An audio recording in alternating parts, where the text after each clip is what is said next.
Good morning. Well, very morning. Good, very early, early morning. A very early morning. I'm really so impressed with that. I love it. I love it. Wow.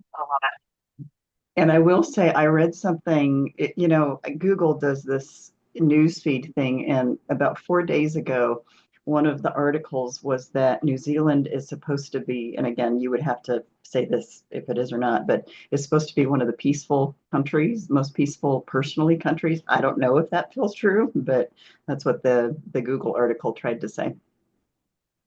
As in the people are peaceful or the place is peaceful? Uh, the way that it read was that it was one of the most peaceful places to live or to visit. Yeah, I think it definitely used to be. There is a lot more division in recent years Sure. Like that everywhere. has not been seen before, which is sort of similar to the rest of the world. But it is a peaceful country, and people will often say there's a lot of energy here that I've heard people say that there's a couple of places in the world that have a very deep spiritual energy, and New Zealand is one of those. Mhm. Yeah. Um, so a lot of very energetic people really love to come here. Wonderful. So I feel Yeah, it. I didn't read the full article, but it was really talking strongly about New Zealand. So That's nice. good morning, everybody. We're going to wait just a few minutes. The good news is Mara has said I just got an email from her saying she worked it out so she can come here today. So that's wonderful. We interacted this week and she's like, I don't know. And I got an email saying that, she feels like she can be here. So that's very exciting. I know Ginny will not be. She's still not feeling up to par with everything that's happened. And Eleanor, I think, is traveling again. Oh, I don't know. what's happening with Ginny again? So Ginny had a death in the family. Her father passed away. It was a very sudden kind of thing, but it's taken a lot out of her. And then she was starting school the exact day she had the orientation for her program, the very same day that he passed away. And so, I mean, there's just all this stuff happening all at once for her. And so we're working out ways for both of them to finish. Oh, here's Mara. Yay.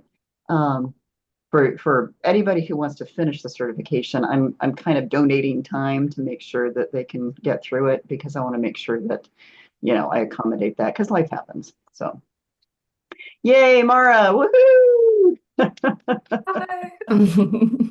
I was so excited to Hey, see her be everyone. able to make it.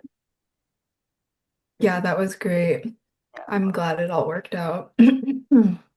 Well, Mhm. we've all been We are holding too. light for you. Holding light. Awesome.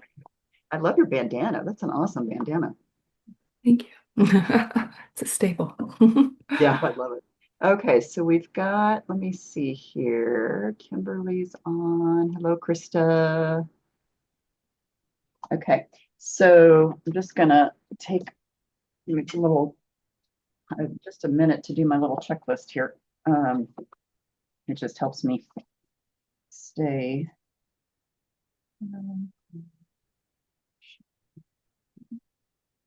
Eleanor, like I said, won't be here. Donna was on a little bit earlier, so I don't know what happened. I don't know if she's having connectivity issues.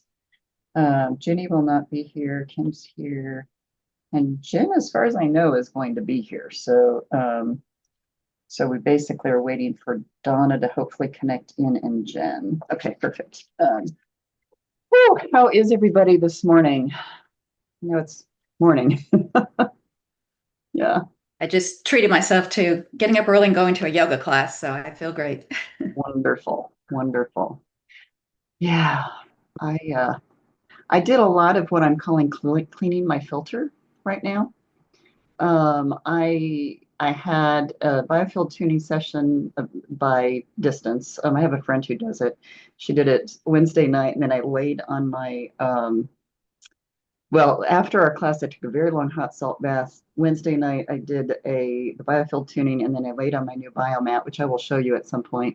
And then felt like I was getting Oh. clogged up again with everything. And had another biofield tuning session yesterday in person with her. And just this morning, took a very long walk, took a salt bath, did vocal toning. I smudged. Like I am clearing the air for this for today. I'm wanting everybody to feel like they've got good energy coming. So, how's everybody else doing? Kim, I think you had your, I don't know if you wanted to say something. I know you had your sound off for a moment, and that's okay if you don't. Let's see here. Yeah, we're still waiting for Donna. I know she tried to get in. I don't know if she's having problems or not. So I'm here, but Wendy's grabbing clothes out of the closet and stuff. So, um, yeah. Hi, Wendy. Hey. Oh, I just got a text. Let me see if that's Donna. Yep. Uh, she,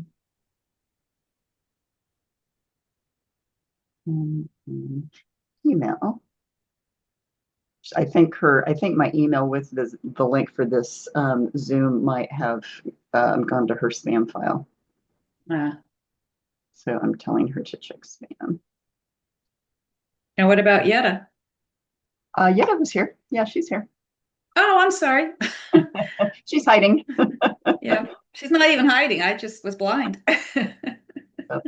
Mara's here. Hi, Yes, yes. Mara. So excited. Okay, so I'm gonna. Hi. Yeah, sorry. I was eating, so I was like, Oh, I'll hide myself while So while we're trying to get Donna in here, do you feel comfortable giving an update with what's happening? Because I want to make sure you're feeling okay because black mold is not a happy place to live in. Yeah, yeah. So the remediations have been done. Thank goodness. It was like such a weird thing where we like had a company come out and no one told us like that we had to evacuate our animals and stuff. So we had like planned the whole day, and like they're like, when are you guys leaving? We're like, no one has mentioned any of this. And so then we had to like reschedule twice more. And yeah, my partner was not helpful at all during this, but he is now currently having a better time and the house is safe. But yeah, it was just, I don't know. I think I'm being evicted by the universe. So I'm looking at places, but the world is crazy. So I'm trying not to rush into anything right now and really Well, and take I was time. thinking, I have a client who had black mold in her house, but she got it in her system and she has had to go to Mhm. naturopaths and other practitioners to get it out. So I just wanted to mention that in case you haven't I already been doing this because we want you to be totally, healthy. I know, I know. And I have all those things. And so I'm back on trying to detox carefully because if you do too much and Yeah. yep. So yep, I'm minding all my things and I got a tenuous balance going back again. So hopefully this helps like strengthen all that. I'm just like, oh, I'm so glad to like do some like deep dives and some breath work. This will be great. Yeah, we're going to be doing a lot of that today. So I'm glad that everybody's here. I'm going to see if I need to send her. I know my email sometimes goes to spam for her. Let me check. I'm Do gonna, you want me to try forwarding it to see if that helps? if you have it right there, yes. Otherwise, I'll do it. Yeah, go ahead, because I don't have her email right available as quickly. Yeah, she just said she doesn't see it. Okay, so if you guys can hold, send a minute. Okay. So if someone, we can keep talking because I can multitask while we're doing this, but yeah, so if anybody else have something that they want to share for something cool that happened this week or interesting that happened, I'll share. So my niece and I, who are very close, she's more like a daughter and friend, but she's 22. She and I did a family constellation session. a Okay. group family constellation session. I'd never done one. And there was space and time for two people, and you're randomly drawn out of a box. And she and I both were pulled from the box. So I'm still processing that. Wonderful. What I know you're still processing. Okay, I just sent that. Any take homes for you that you want to share? Um, yes. What one of the most shocking things that I was able to see, I think, in the experience last night was that my dad, who of course is, one of the main perpetrators of my life, he and his father, he needed his father to protect him, and his father didn't. And I had never ever considered that. So it was a really neat experience. And the person that represented me like said things that I have said throughout my life, word for word. It was just really, I felt really understood. So that feels good. So do you want to share a little bit about what happens for other people who haven't had the family constellation work? Because it's fascinating because way back in my early years of training, I was probably 22 years old. We did a similar thing from the psychological perspective, but then, it has not warped, evolved into doing spiritually too. So it's actually quite interesting how this works. So I'll try and you can adjust anything I say, but the big and short of it is that, a random group of people come together and there's a facilitator, and um, you self-select if you're interested in having a family constellation session that represents you and your family. And when you are selected to do that, you name an intention and you sit, and the facilitator determines who from, because you've called in your ancestors, it's ancestral work. You've called in ancestors. And so the facilitator selects what people from your family and support from ancestors to come and stand, and you touch that person to engage them in your energy field, and they literally just become a channel to share what they're feeling and share anything they're guided to say.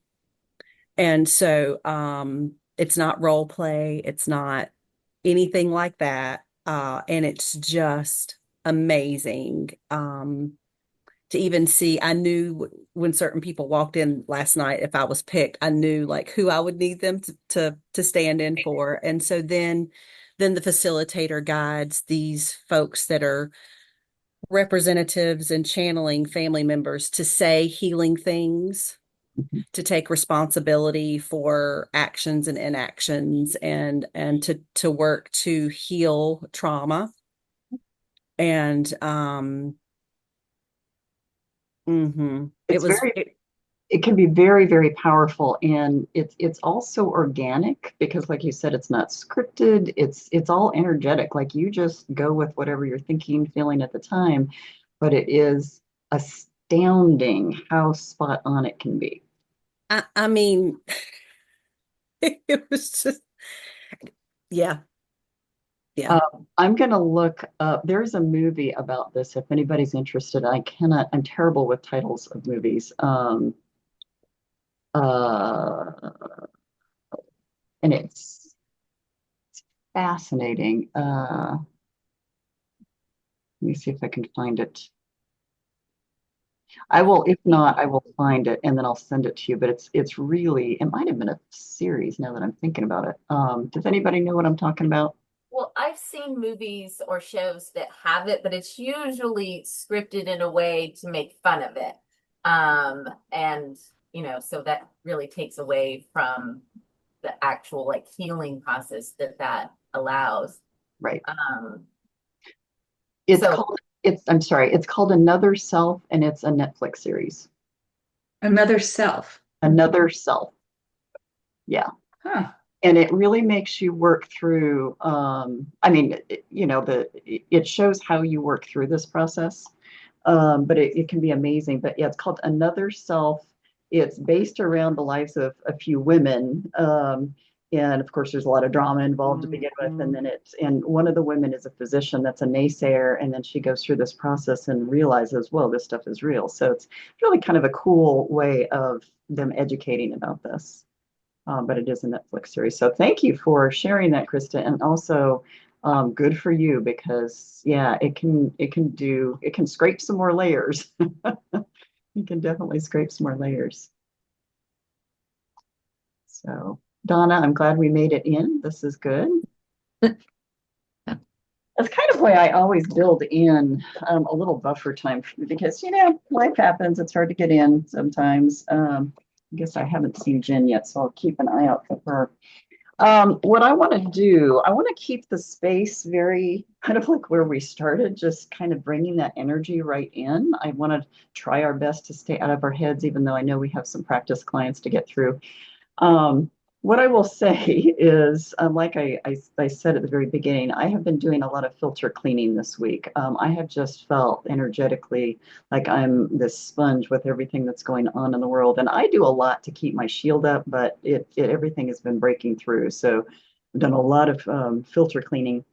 And I had mentioned just this morning, I had done, and I've got some of it here because I want to show you some ways to clean your filter before we get started. But I had 2 biofield tuning sessions this week. I had 3 hot baths this week, which usually I do one at the end of the week. But there's so much going on in the energetic world right now that I'm just picking up way too much. So I'm doing some radical self-care here. But I do my long walks. I walked my dogs. I went out and walked myself. I ran for a while, which I am not a huge runner. My body is just not a runner's body, but I knew I needed to burn. Took a long hot bath. I smudged, I sprayed. I'm going to light us a candle for today. But I've also burned some Palo Santo. Palo Santo, and I'm going to show you some things about Palo Santo.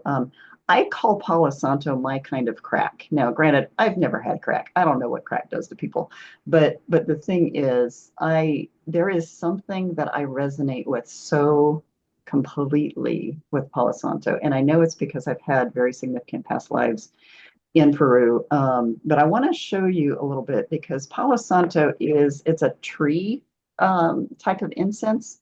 And if you get it in its purest form, it literally looks like this. So it's basically wood. And when you smell it, it's like, to me, again, it's like crack. I could take this stuff to me and wear it all day. It's just amazing. Anybody else familiar with Palo Santo? Oh, Sherry's even got hers right. Yeah, I've got a piece of it too, and then I've got this. Have you ever seen that? Yeah. Yeah. Yeah, perfect. So you can, if you don't want to burn it, you can get surrounded by that aroma. Yeah, and that's a lot. In fact, in my in my kick-ass Karma Clear, that is one of the essential oils I put in it was Palo Santo, because sage is beautiful. It's a wonderful smell. Someone just texted me, so I want to make sure it's not Jen trying to get in. Oh, Yet is having connectivity issues, so she's going to try to fix that. Okay. Is Jen coming? I think so. She told me she was going to. Now again, she's got kid issues, so I don't know. I mean, she's got 9 kids to take care of, so who knows if she had a kid issue come up. But we'll do it. The souls that are supposed to be here will be here. Kind of how I look at this. But I wanted to mention this because, I know I talked about smudging earlier, but the thing that I try to tell people about Palo Santo is the wood itself oftentimes does not stay lit. You have to keep playing with it to get it lit. But there are lots of different versions. They have these little Palo Santo cones. And what it is it's shredded Palo Santo. And I think the reason that they've done that is that it puts a little air in between the little bits and pieces. So it allows it to oxygenate, so it burns a little bit more regularly. I bought, when I was in Peru in October, I brought back a lot of Palo Santo because in different forms because I don't know that I'm going back. I feel like my work was complete there, what I needed to do there. Although I long for that place, so I'll probably just go back at some point anyway. But so I've got Palo Santo here. For those of you who don't like smudge, and that's okay, because everybody has to do what they need. I also want to show you, this is just loose leaf sage. For those of you who don't know, I actually like loose leaf better because it burns a little easier. A lot of people, so I made this little pot years ago, and of course it's imperfect in a perfect way, so I use it for smudging.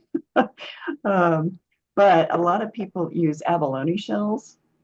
This is kind of one of the shamanic staples is to have abalone shells. I have a couple of these laying around, but it is one of those things where I like my pottery. I just like using my little pottery pot here. But you want to definitely put it in something that is going to hold the heat. You know, glass does not work well because glass has a breaking point with heat. The reason I'm bringing all this up is that I want us to set the stage for today. And like I said, I've already burned Palo Santo. I'm going to light us a candle. I actually made these candles, you know, for my Soul Health Essentials. This one in particular, this one has patchouli and Palo Santo in it. So I'm going to light this right now and keep this burning throughout the day. Patchouli is my ultimate smell. Like if I smell it on anyone, I'm gonna follow you. Oh, Palo Santo? No, patchouli. Patchouli. Mhm. Yes. Well, patchouli is also an aphrodisiac, by the way. Oh, Just thought I'd mention that. It is. that's why I'm following him. Yeah. Palo Santo or patchouli is an aphrodisiac, and so is cinnamon, which is really interesting. Cinnamon and patchouli together are very interesting. Ooh, I love it. Yeah, the energy between them. So this is the other thing about essential oils is that every essential oil has an energy to it. But when you know kind of what they do energetically, and that's kind of what I do when I make my blends, is that I do the research, I learn historically what people use it for, I learn kind of currently what people use it for, and then I do meditation, and then I basically, it's like the mad chemist. I get to kind of play with it and put it all together. And that's how I create my blends. But yeah, patchouli is a wonderful smell, but it is an aphrodisiac, so that's why it's energetic for people. But then also, if you add things like cinnamon and a little bit of lemon oil, because lemon oil is an energetic oil, and it's actually kind of a brightener. So that's another thing for like really bringing good energy, but also it's like a flow energy. It like gets the energy going. So got our candle lit. I want to show you a couple other things which are probably going to make you laugh more than anything. I mentioned this before, and it's really heavy. I keep this in my meditation room. I have two of these, but it's a selenite. Oh my God. But I am only saying this because, you know, selenite is not terribly expensive. You can actually get pretty big rods, but I'm going to put this down now. It's not light. I actually keep it in front of my meditation chair. And when I meditate, I literally just put my feet on it because if you want to clean your filter, selenite is the best possible stone to do that. Now, I have little teeny tiny ones in almost every room. And I have a little heart-shaped one right on my computers as well. And I actually brought one of I was walking into my meditation room to get a Palo Santo cone, and I saw one of my crystals, and I thought, okay, she's coming with me today, so she's sitting here with us. But again, I want to clear the energy, clear the space for us today, because there is so much going on. I can't tell you the number of colleagues or friends that I've talked to that have just said, "Oh my God, I'm so tired, I'm exhausted." I know we talked about this on Tuesday. But that's why I'm just telling people I am cleaning my filter. I'm cleaning my filter. I'm cleaning my filter. I'm doing everything I can to clean my filter. So I'm going to sit here with my feet on the selenite. Now I'm going to show you one other goofy thing. Um, Himalayan salt is also very good. I've got the little candle or the little um, lamp over there. I'm going to turn this so you can see, hopefully, and not mess up my camera. I have a pretty large one behind. Perfect, Carol. Yeah, and then I have a selenite lamp over here. I literally just clear energy all the time because I see so many clients and I take on so much energy, and I could walk outside to go get groceries and I pick it up. So I have to constantly shed. But here's my other goofy thing. I found these years ago. They are, let me see if you can see this. They are foot-shaped Himalayan salt pads, and they're actually really nice to have, again, under your desk. If you do a lot of teletherapy, you do a lot of, work from a distance, or if you just do a lot of work on a computer, a lot of times you just want to have something sitting close to you so you can release those energies. Then I'm going to show you another thing. I've got stones everywhere, but I'm going to really explain or display my woo today. So this is actually shungite. Shungite is actually very good for shielding EMFs from computers.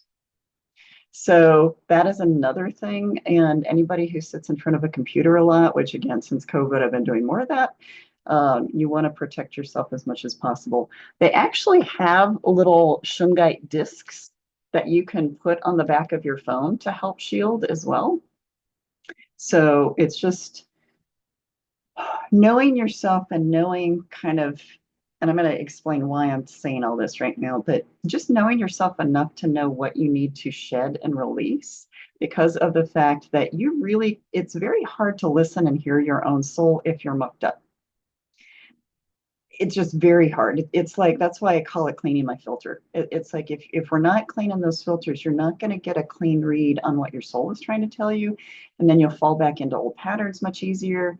And also the ego takes over much more when we are mucked up. So it's almost like cleaning, changing your filter for your HVAC system or your car or whatever. It's really important to be highly diligent and hyper vigilant in cleaning that filter. And I just know that this week I've had to do a lot more than normal, but right at the moment I actually feel really good.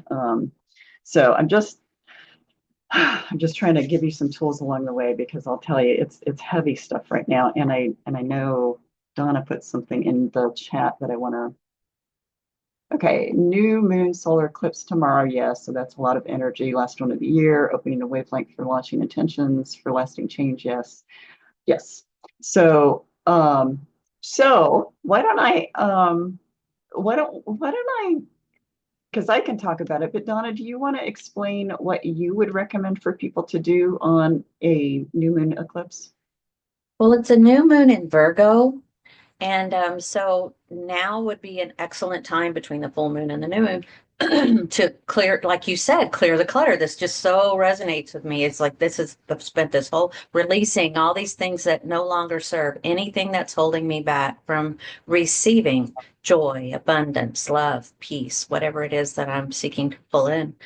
And another thing that I did a class last night on setting up abundance bowls. Some people call them prosperity bowls to burn with tomorrow's new moon, because the full moon is all about releasing what no longer serves, while the new moon, in contrast, is about receiving. You're clearing the clutter to make way to receive and make room to receive all the new good stuff. Yeah, wonderful. Tomorrow's a powerful portal for that. And I'm a huge believer in writing and burning, because when you write down what no longer fits, or you have to release emotions, write on paper, go burn, burn, burn. And then, like Donna was saying, do something to help receive new energy coming in, because I say all the time, we got to clean out so we can fill up. If everything's clogged up, we really don't receive very well. And another reason why I was so drawn to take this certification from you is because you incorporate past lives. So when I'm releasing, I release in all directions of time. I always say those words. Wonderful. Yeah, and that actually reminds me of another thing I did on my walk this morning is I repeated that statement that I gave you over early in the course over and over again. So please lovingly remove anything and everything from all time that's not mine and permanently return it to its rightful owner. And if that's a person that you know has hurt you, you send it back to that person. If it's a job, you send it back to the job. If it's just the collective energy, you send it back to the collective energy.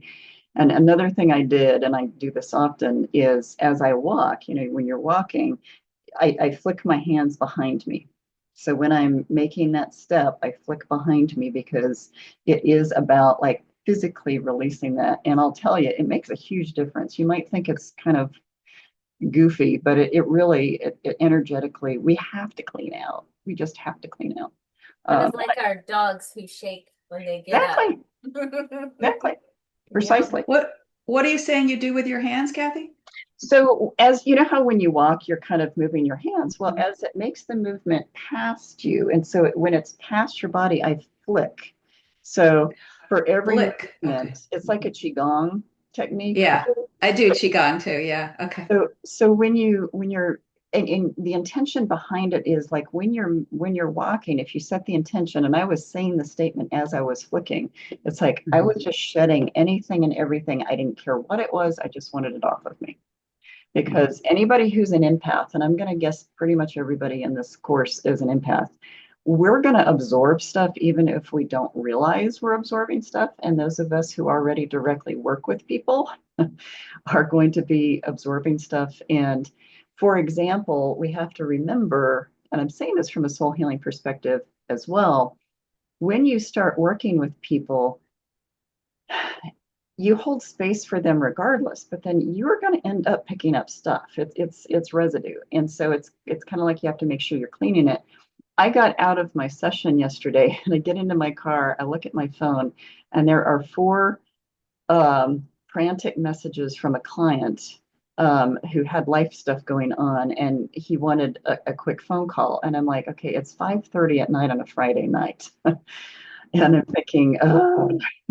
And so I decided in my mind from a boundary perspective, I would call him on my way home. But by the time I got home, which was like 12 minutes, I was done. I wasn't going to speak anymore. So I'm glad I did because he needed it. And I gave him some pretty quick information. And then he texted me today, can we do a reading on Monday? Okay. And I do have a spot for him. But yeah, you're gonna find that souls are stirred up more right now. And anytime the world is stirred, their stuff is going to feel bigger. So it's just that energetic hygiene cannot be more important. So I just really wanted to throw a bunch of that out there. I've started after each client, I let them out and I close the door. And I got this from Jenny because Jenny, when we were doing our session, the practice session, for whatever reason, the word flow kept coming up in our conversation. And so what I do now is after a client leaves, I literally just like let my body do whatever it wants.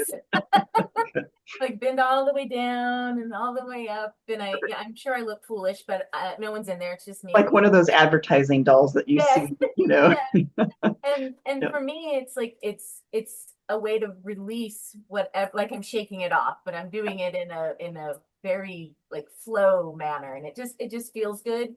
And then I'm ready for the next client without feeling heavy already. Yes, perfect.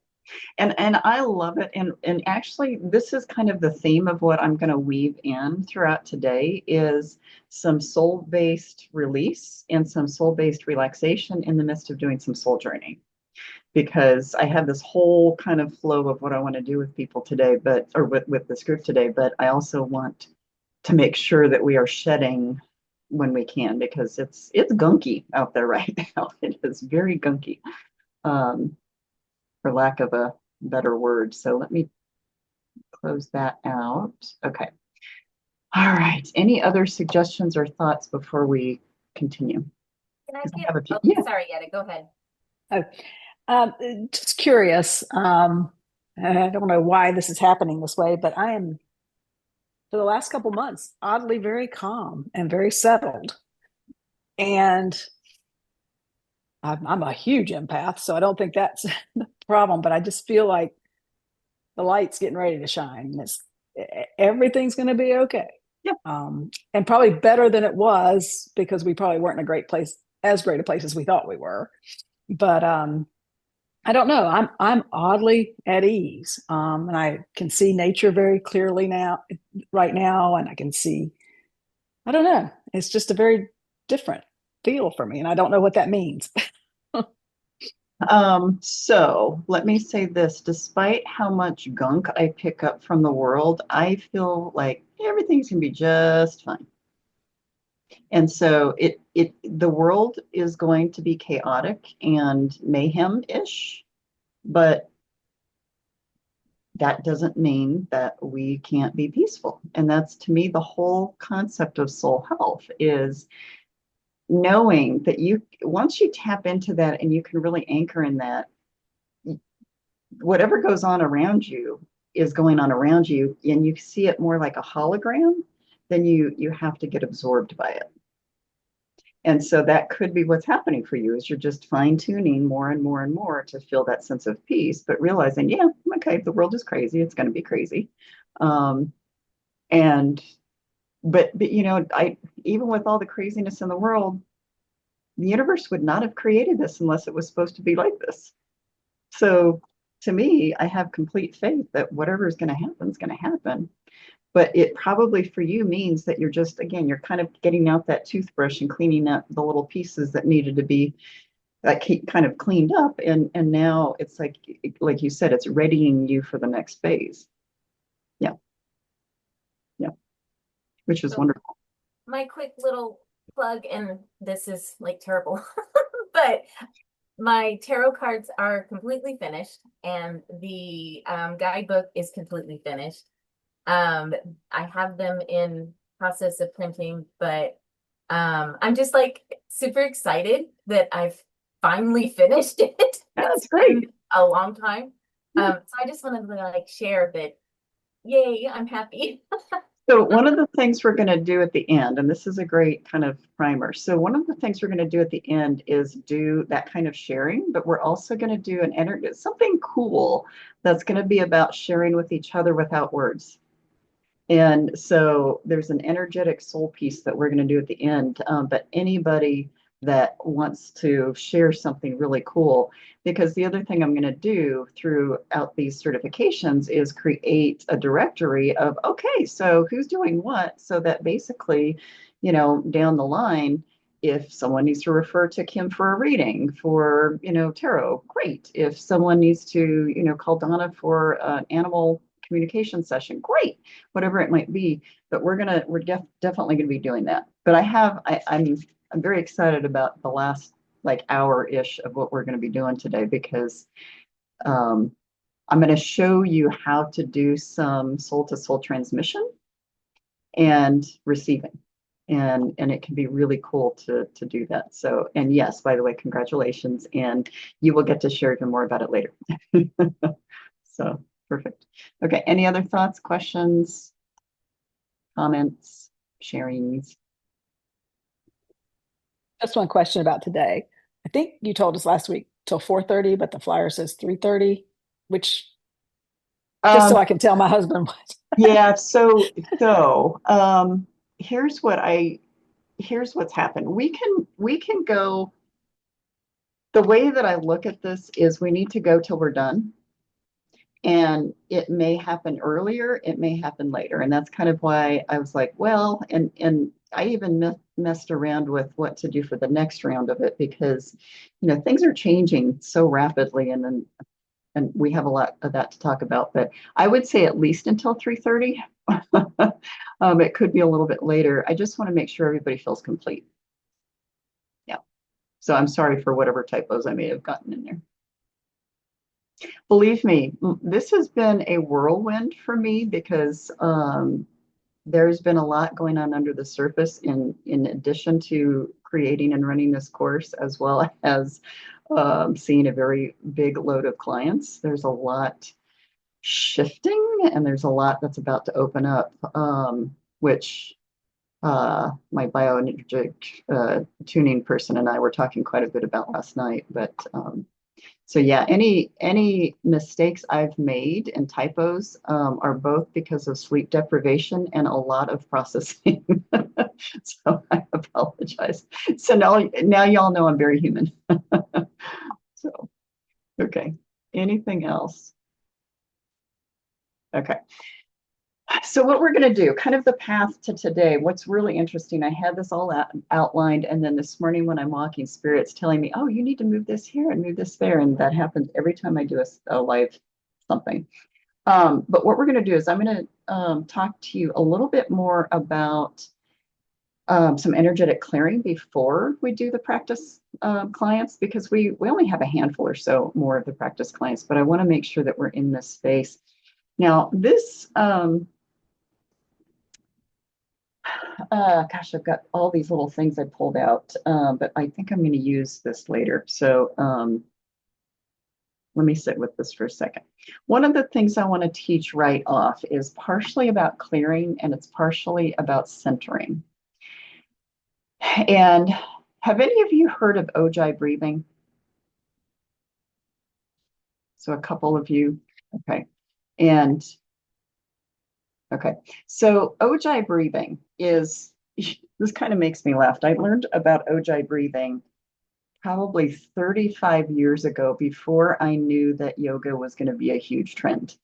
When I was in college, and this wasn't part of the college credit, it was just a class that was offered, but I would go out to the college, I think it was a Monday night, and I would do, it was called the yoga aerobics class. So it was partially a very light aerobics and yoga, but they would teach Ojai breathing. And then at the end, they would always do a meditation. And that was the first time I realized that I was leaving my body when I was meditating. And it was one of those things where I didn't really know other people weren't doing it, but then I realized later, oh, okay, so I was just automatically doing this. For those of you who have had healing processes, I don't know how else to explain it other than your soul leaves your body in order to go get restored somewhere else while the practitioner is working on you. And, one of the things that can help facilitate you getting very grounded so you can go to that space, or very grounded so you can do soul healing for yourself or soul healing with others, is Ojai breathing. But I also kind of teach it with people have a hard time remembering Ojai breathing, but it's similar to just doing audible sighs. And so I'm going to teach you very quickly just a few ways to do this breathing, because what I want to start teaching you how to do is to get in, again, kind of pull out of the head and really pull down into that soul space, because that's where you are going to get the best answers for yourselves when you're trying to figure something out. And that's also how you're going to be able to get grounded for the sake of doing any kind of soul healing for someone else. And in this world, it is very easy to get pulled off of that center because of everything that we have to watch and everything we experience. But doing breathing is a wonderful way to get you grounded there. So what I'm going to encourage you to do now, I'm actually going to encourage you to turn on your microphones for this.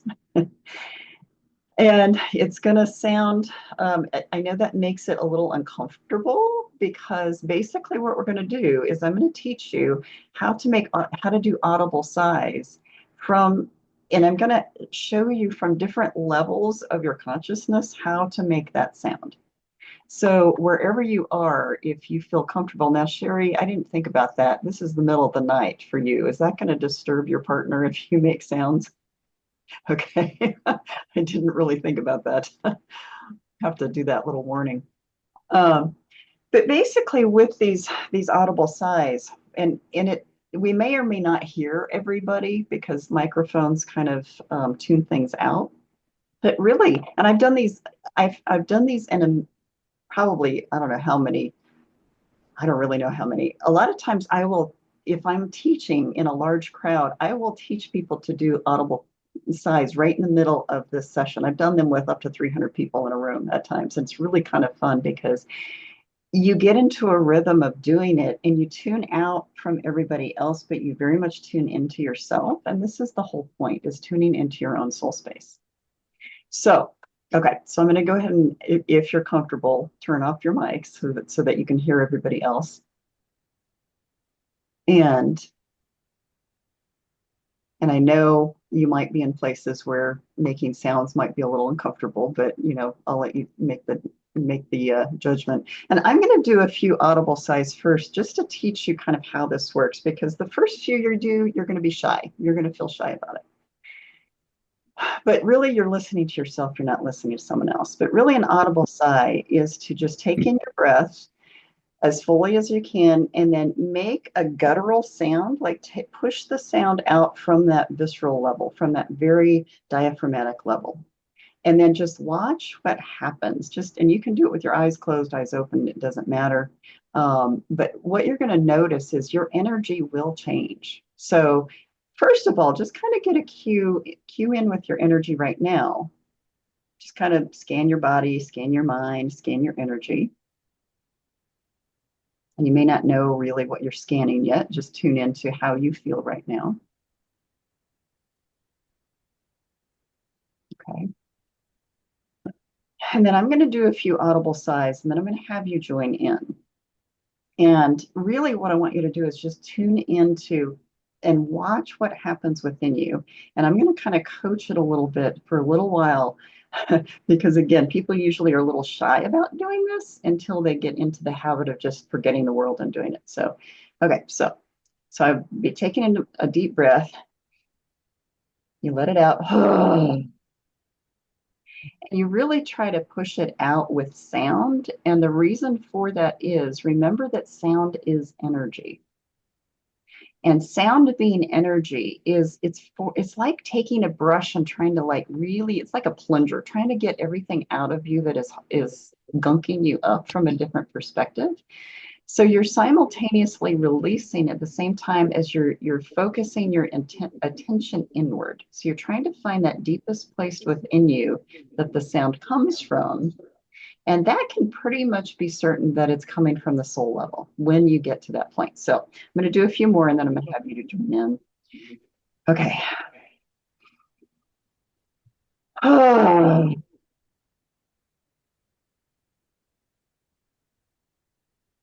Just breathe naturally in between.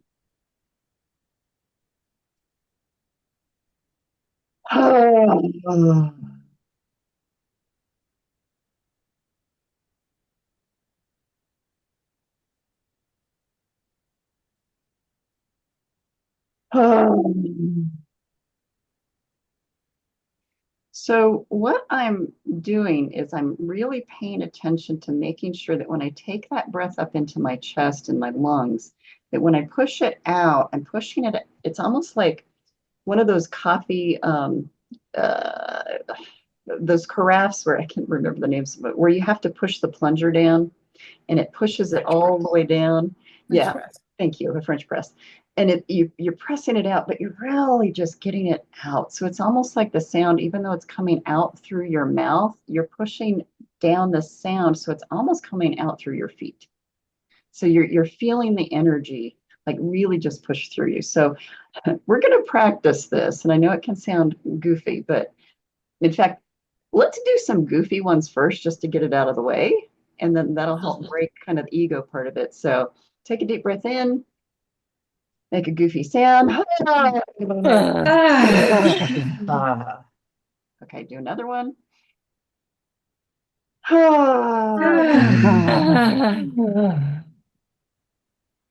Okay, just breathe naturally for a minute and just kind of tap into your energy and look to see what's changed.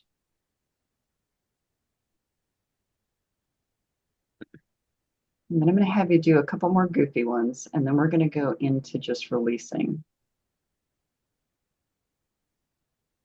Okay, take another breath in. Audible sigh. Breathe naturally.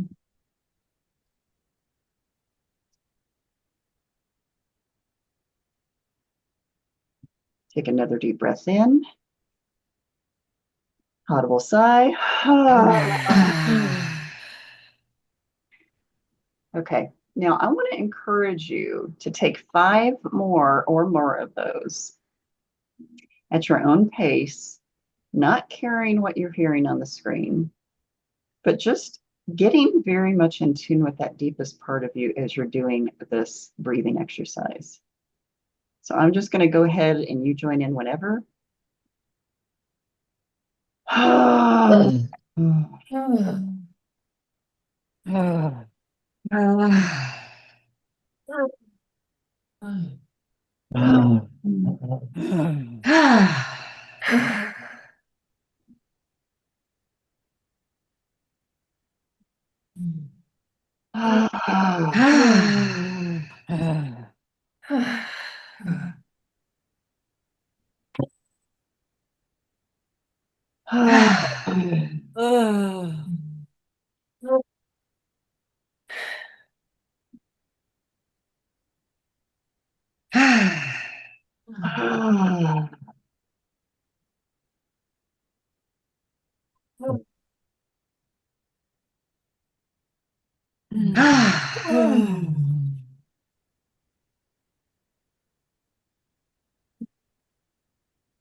So for just a moment, just sit and focus on that deepest place of you from where that energetic resonance is coming from, or that vibration. Just tune into that space.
What we're going to be doing throughout today is I'm going to have you do various kind of random audible sighs throughout the day, because I want to keep you as tuned into that deepest part of yourself as possible. So just expect I may, out of the blue, just say audible sigh. We're going to take a breath in. We're going to do an audible sigh, and then we're going to keep moving. Because again, this is one of the best ways to really just start tuning that dial. Because if you're really going to be doing soul work, you're going to have to get as tuned into your own soul as possible. But a lot of people mistake their intuition from their soul's wisdom. It's very, very different. And I'm going to show you something after we do the rest of the practice clients.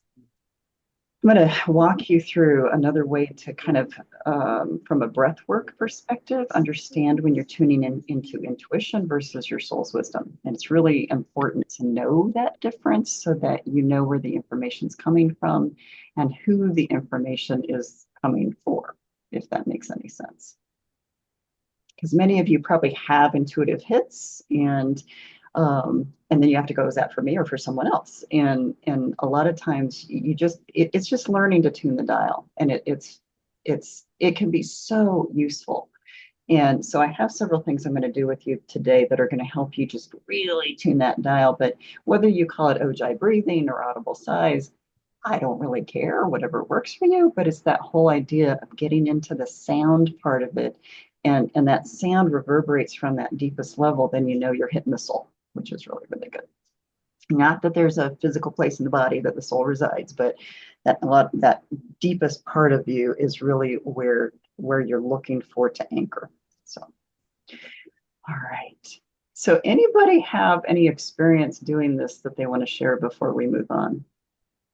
How do y'all feel? So I was just reflecting when back in the day when I didn't have good management of all the things, and I didn't, and this was years ago, but I would scream out of frustration, and I guess that was this in a maladaptive way, but Very adaptive. it's been a very, It very wasn't long maladaptive. time. Yeah, but Susan, it wasn't maladaptive. It was really your soul's way of saying, oh, I got to get this out. Well, Instinctual. it was usually a door slam or something that went with it, but I didn't. This was when the kids were little, and I didn't really understand good self-care, good self-management. A lot of evolving has happened since then, but it's like the primitive. I guess I was thinking that was the like primitive um example of before I knew better. What I didn't know better, and I was just doing what I felt like I had to do. I find that a nice breath with a fairly pleasant sound is much more appropriate in social settings or in an office space or whatever. But I guess that's what I was thinking. I was like, oh, I've been doing this for a long time, just not in a very socially acceptable way. But fortunately, I don't let it get pent up like that. So it needs this big release anymore. But it definitely has always been an innate feeling better scenario for me. Yeah, and I'm guessing many of us catch ourselves sighing and we don't even realize, really, to me, it's your soul's way of saying, oh gosh, this is really hard right now. I need some attention. I need some time. I need some nurturing.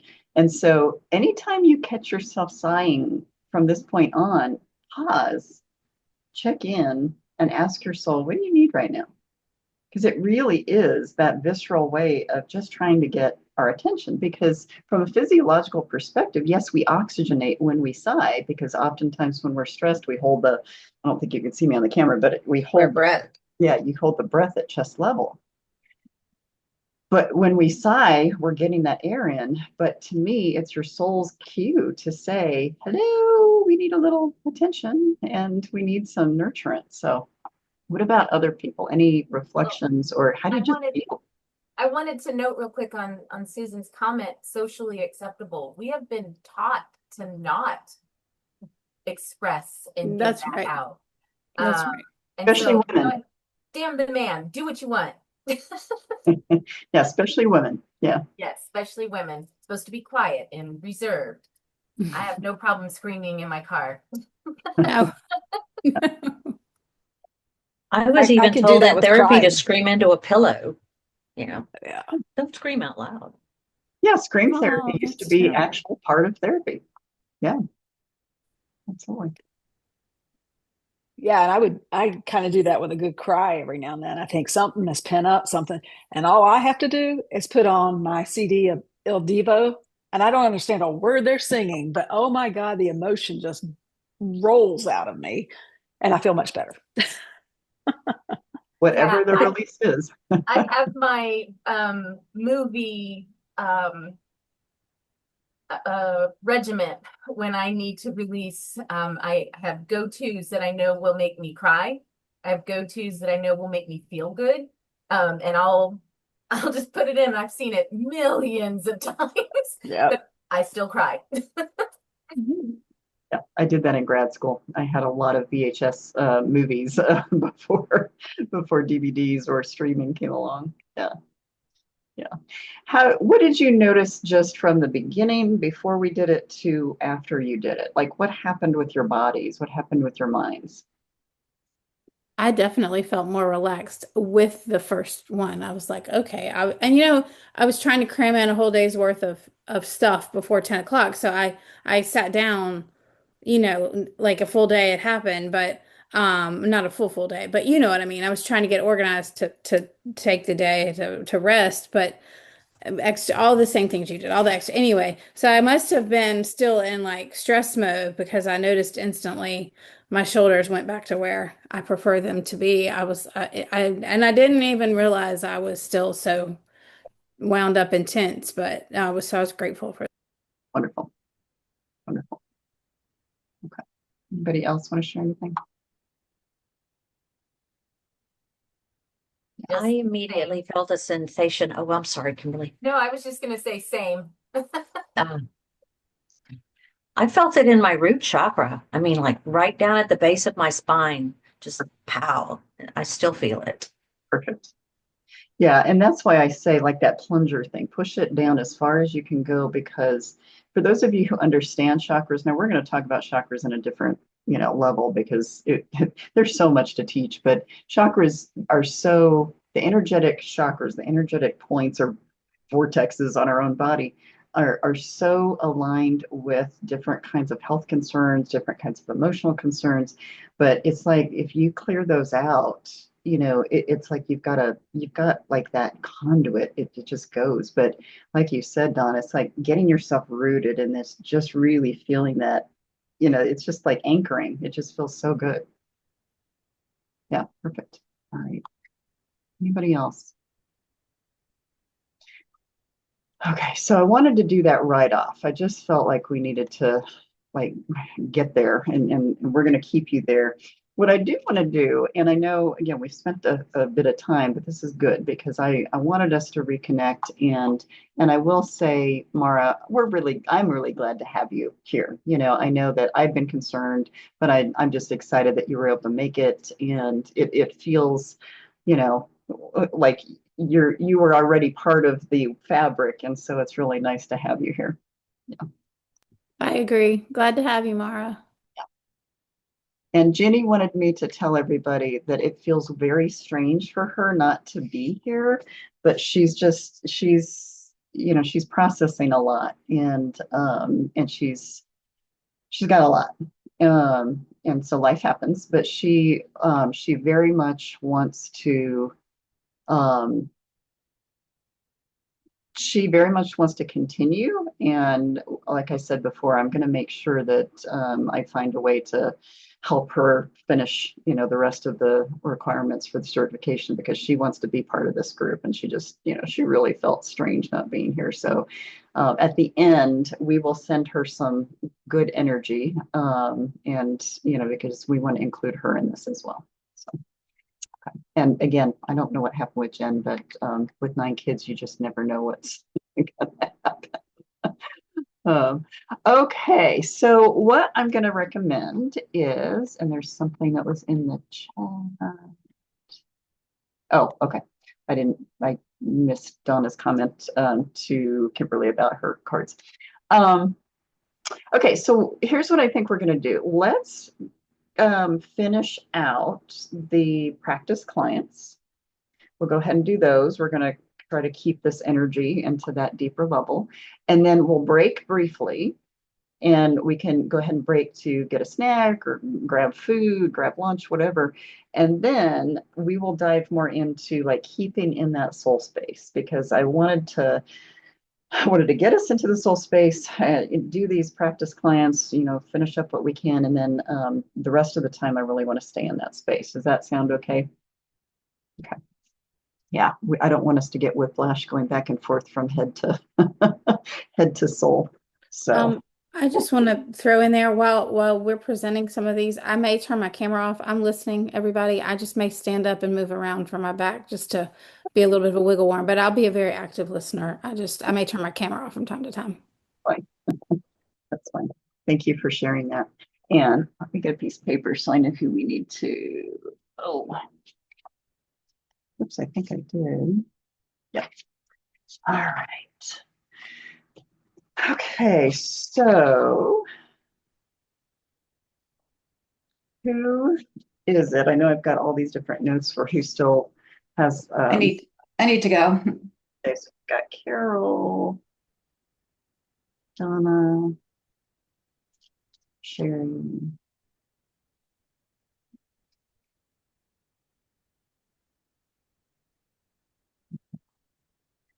So, so we don't have a ton to do actually. So that's good because I've got all my lists right here. Okay, perfect. So out of Carol, Donna, and Sherry, who would like to go first? Okay, Happy to go first.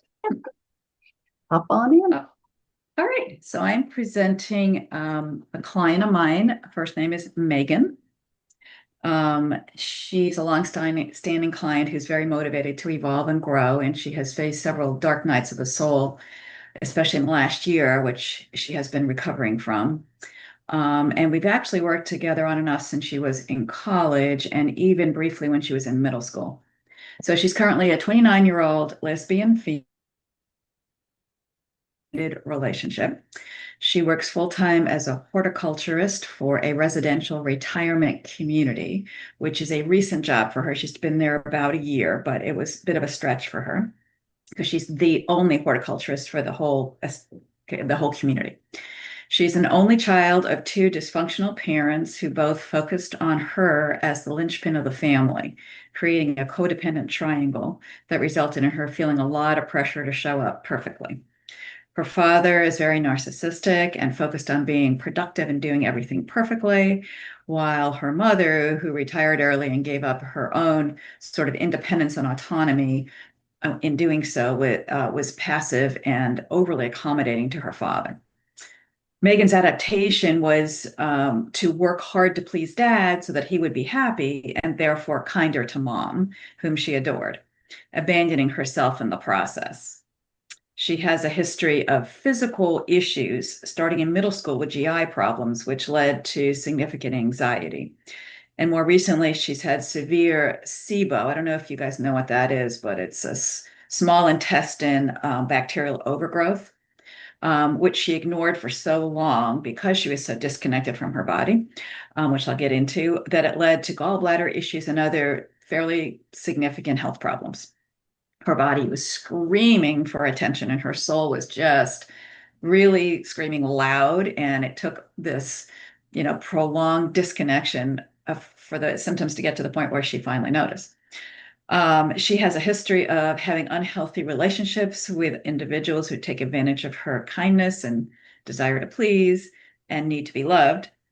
But as I mentioned, she's now recently in a healthy, loving relationship, and she's learning how to navigate that because that's new for her and allowing more of herself to be seen and known as she gets more comfort and safety within this new relationship.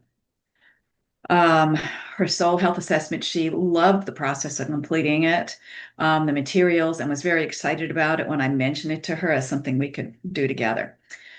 She spends most of her time, as I mentioned, dissociated from her body and feeling dysregulated.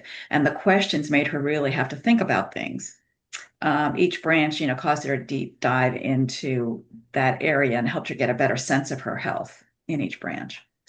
And she commented that the "I like myself" question was first very uncomfortable, which surprised her. She realized that she likes to believe things that she doesn't actually deep down believe or practice. So it's like she thinks she likes herself, but then when she actually asks herself that question, it's like, oh, well, maybe I have some issues with liking myself. The avoids were the lowest scoring. The ones she avoids the most were the lowest scoring. So physical health, psychological, and financial. She liked the different questions in the soul health assessment part of it, and it reminded her why this chapter of her life is so unhealthy, as she has not been paying attention to her soul. I think she really loved that language. Not that we haven't used it before, but this is a more intense use of it. And I think she really appreciated the perspective shift of focusing on it as soul health. It helped her realize that the point of healing for her is her soul, and the goal is to be more aligned with it. And that really motivated her in a very different way. And it felt safer to her in some ways. It's like she's not just doing it. I think it bypassed her ego sense of being selfish if she takes care of herself and doesn't work as hard. And it allowed her to do it for a higher purpose, if you will, for her soul. And she really enjoyed doing it. She felt safe completing the forms, and she sat out on her balcony and enjoyed creating the space for herself to focus on it. which is rare. She does not do well with self-care. She noticed the theme of her intellectualizing and knowing things, but not functionally doing the things that involve taking action, like self-care.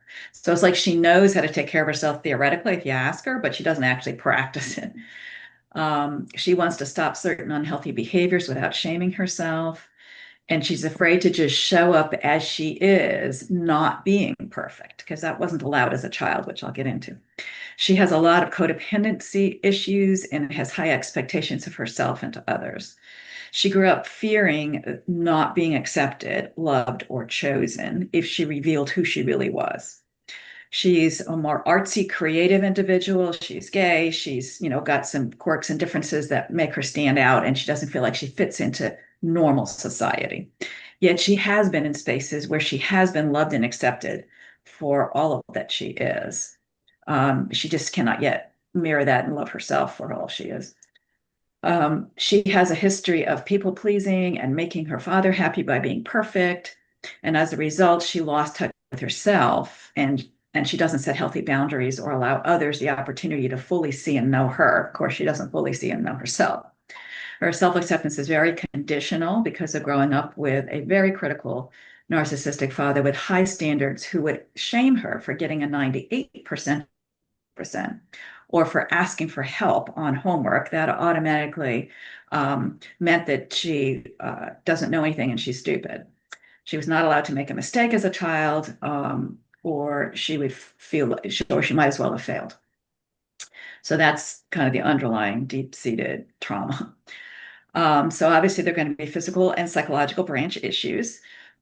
She has never felt so cut off from herself until the past year or so due to several critical losses of very meaningful, deep-seated relationships. Not well, one was romantic, the other was more a really spiritually deeply close connection with another female who was realizing she was gay, but she had to reject that part of herself in her mind to be aligned with her religious spiritual connection with Jesus, that wasn't going to be allowed to be gay. And so then she started shaming my client for being gay, and then they just had this really painful rift. So that just set her off. And her new job, because it was very demanding, and she felt like she had to prove herself in a job that she felt a little bit out of her league with. So the combination of all these things really sent her into a tailspin. And she says, I've never been so broken in my life. She knows she needs somatic, embodied healing work and to get reconnected with herself physically, because she disconnects from her body when she is working, as she worries that if she focuses on what her body needs, she may not perform well enough and therefore not be perfect, may fail, may make a mistake at work. So she ignores any of her body or soul signals in order to focus at work. So she felt hired above her grade level, taking on this new job, and she did not feel like she knew enough to do it well.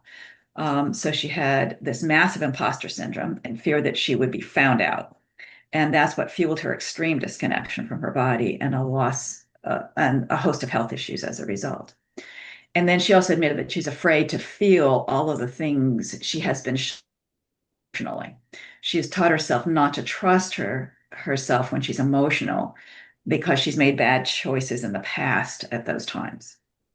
So, for example, she gets hangry and hungry, sad if she waits too long to eat.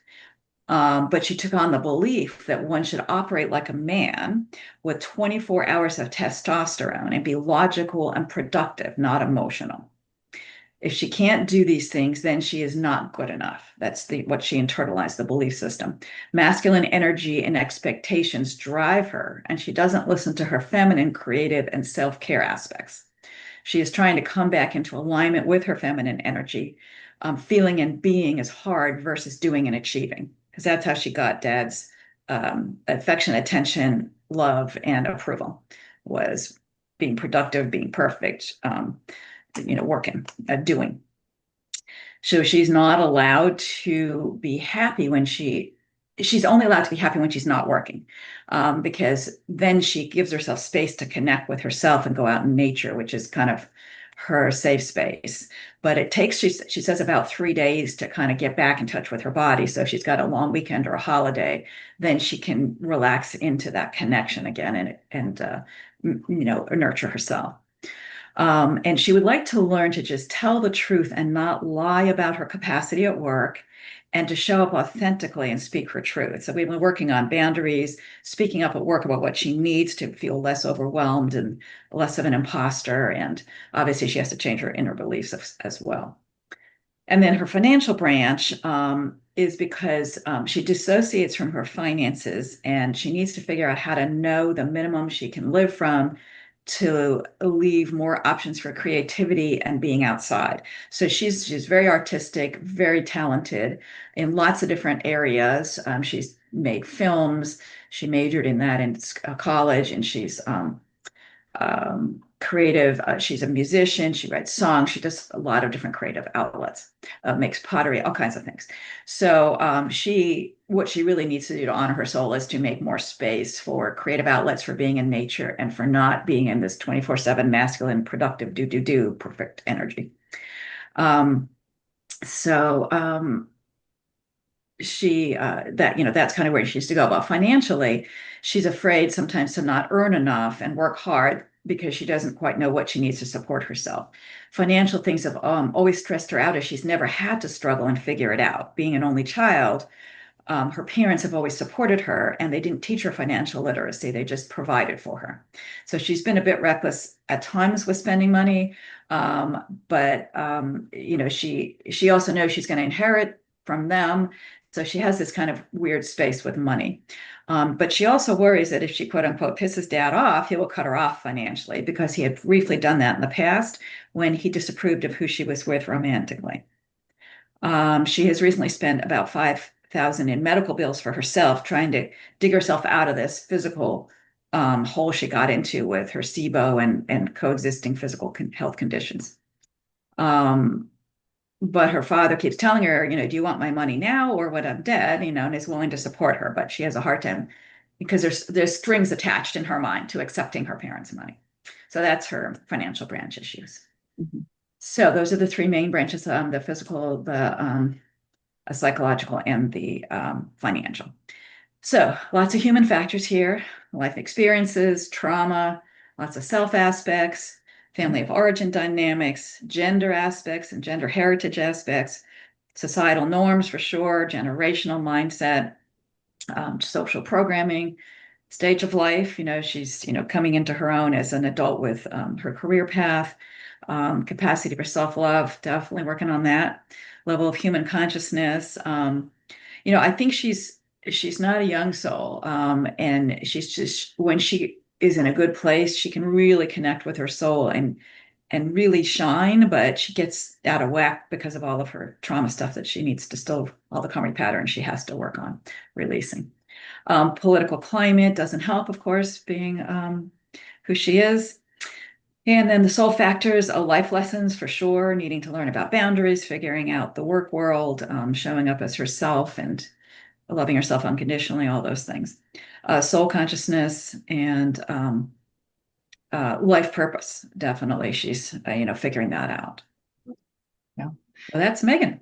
Very comprehensively stated. You did a great job. And, as I was listening, I'm thinking, wow, she's not a young soul. At 29 years old, she's very self-aware.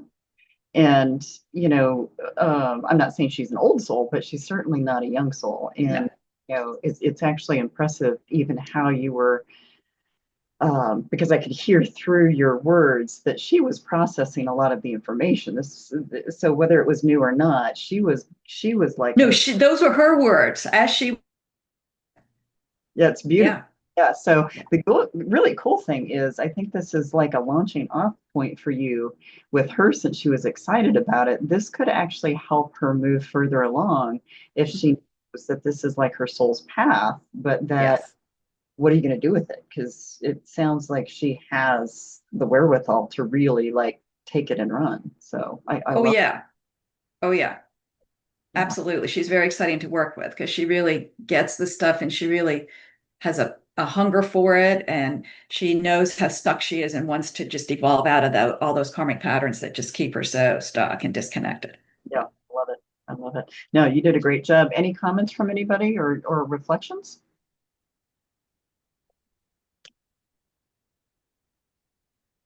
Yeah, you did a great job. Thanks. Anybody want to say anything? Yeah, I mean, you did a great job of encapsulating that, but I could just tell through that she's got some solid nature to her, regardless of what she's experienced. So it's Yes. neat to see. So, and she's been doing this work, as I said, from early on. She was in college when I really started working with her. Well, actually, just after she graduated. But the poor thing has been struggling since middle schools. She had a happy early childhood, but then starting in middle school, her body was really feeling. I mean, she was in a lot of physical distress, and it helped her. She just really learned to disconnect from her body because of the pain. She had a lot of GI issues and anxieties and just stress and angst, and she didn't know what she could eat that was safe, that wasn't going to make her uncomfortable and miserable. And oh my gosh, she went through hell as a middle schooler. And then her gender identity, and not gender identity, she went through that too, as well as what who she's attracted to romantically. But yeah, she went through a lot of soul searching stuff early on. with advanced kind of work with her, I would be curious, what are the karmic contracts that are, that she's supposed to live out in this life with father, with mother, with others? Because there's got to be you can't have the sticky family karmic shit to the degree that she did without there being some karmic kind of, closure that she's looking for in this lifetime. So yeah, I'd love to help her through that. Yeah, we will get you there. Okay. We will get you there. Wonderful. Yeah, great job. Wonderful. Good. Thanks. Okay. All right. Wonderful. Okay. So between Donna and Cherie, who wants to jump in? Either one. I'll go ahead and go. I have two of them, so I'll do one and let Sherry go.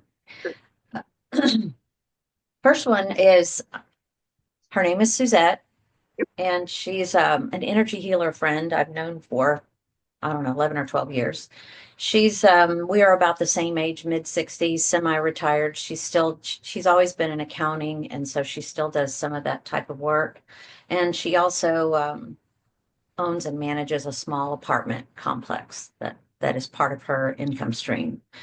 She's widowed. She has two kids, a son and a daughter, and two grandkids with whom she maintains close relationships. She calls it close. In my observation, it's more of, as Carol just said, providing for them rather than teaching them about fiscal responsibility, which I find really interesting from an accountant. But anyway, she bails them out a lot. Do you happen to know what her sign is? Sagittarius. Oh, interesting. Okay. For years, I called her my airy fairy friend, because she just, that's no offense to the Sagittarians in the group, but, she just flits around from thing to thing. Anyway, I was reviewing her paperwork. I gave her the brief soul survey and the soul health self-assessment. We didn't get into any of the detailed stuff. And I'm going to digress for a minute and just say that I didn't use that because some of my practice people are people I have personal relationships with ongoing. And I feel like, there's kind of like this whole boundary thing. And while I'm willing and ready to take them through all 4 levels of this, I wonder, like, where am I going to have to draw the line between, what I would say to them if they were a client versus what I feel comfortable saying to them as a friend. Sure. And that completely makes sense. And that's something that I think I'm going to point out a little more clearly in future level 1 courses, because I do think it could get sticky but it doesn't have to. Yeah, well, it's already feeling a little sticky between this one and the next one I'm going to talk about. Okay. So I just thought I'd throw that in. Anyway, I was reviewing your paperwork, and she scored herself really mostly in the upper range, like 8s to 10s. But like I said, that's a little at odds with my observation of her behavior over the years, based on her action and what her mindset has been like. But her highest branches were spiritual, social, and intellectual, occupational. And then financial, physical, and environmental were the lowest ones. She felt like financial and physical were the 2 that she could take on, that she didn't really have the bandwidth to look at all 3. So that's what we did. We went with financial and physical. She started by talking about how different it felt to answer the self-assessment as opposed to the overall survey. And because when she was looking at them, I explained to them, when you do the overall, just don't overthink it. Just go through and take just a minute or two and get it done. And then when you're doing the self-assessment, think about how it feels from the inside out as you answer the questions. So she said that she related a lot to her little girl self answering those questions from a position of powerlessness and her words need for affirmation, and from the childlike sense of wonder and awe at how she saw the branches of the tree overlapping. Almost like vines, how, sometimes vine growing plants will wrap around each other. That's what she said she saw. Interesting. So, yeah. Talking first about financial, she spoke of growing up in poverty. She was the oldest of 4 siblings, all of whom were brothers, Irish descent, mother Scottish, father Irish. Anyway, her dad was abusive and verbally and physically, an alcoholic also, active alcoholic. And she was teased a lot by the other kids in school because she had hand-me-down clothes and homemade clothes, and she was taller than the other kids, and just for being a beanpole and that kind of thing. And she's like, when she was young, she could have been a movie star. I mean, she was just beautiful. But this is how she sees herself, as still that outcast, scrawny beanpole. Yeah, she had cotton top hair and she was really tall. Let's see, she went from being outgoing and happy before school into a very shy and reserved girl, starting in first grade and continuing into adulthood. They never went on family outings or vacations. And so as an adult, she didn't enjoy these kinds of things until her last marriage to her late husband. She now loves to travel, and she takes 1 or 2 long road trips a year to see family and friends or places she's always wanted to see from photos growing up. She acknowledges that she spends money as a form of comfort therapy, overspending her income at an average rate of $1,000 a month for the past 10 or 12 years since her husband passed. Okay. A lot of this is impulse buys on Amazon, but she's also, I've noticed, redecorated her entire home twice in the last 10 years. And she puts off things like foundation repairs and roof repairs. But it looks pretty. Yeah. So the outside looks good, but it's going to fall apart at some point. Yeah. So we've had deep conversations about that as her realtor, and I'm not her realtor, but as a realtor. So anyway, let's see. She also has a huge wardrobe, and she often gives away things she buys without wearing or using them. In the time since her husband passed, she has gradually liquidated all of their assets, including their RV, the boat, the second home, all to offset her spending and periodically pay off her credit cards. She still holds her home and the apartment building, which are both paid for. However, the apartments currently only net about $2,500 a month due to payment plans she has in place to cover all the deferred maintenance that has come up that she didn't take care of until it was a crisis. So, sorry. Her own income from her part-time job is about $2,000 a month. So she says denial has always seemed easier than austerity. Her words, I thought was fun. And even though she manages budgets for other companies very well, she feels like she's just like numbered out by the time it comes to setting a budget for maintaining and accounting of her own spending.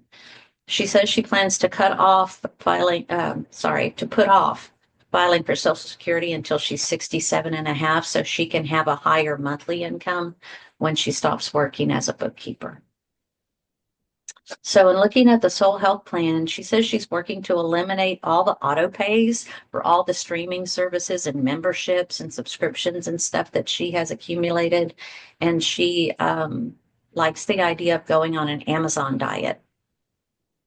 So she reminds herself daily of the fact that her nest egg is now gone.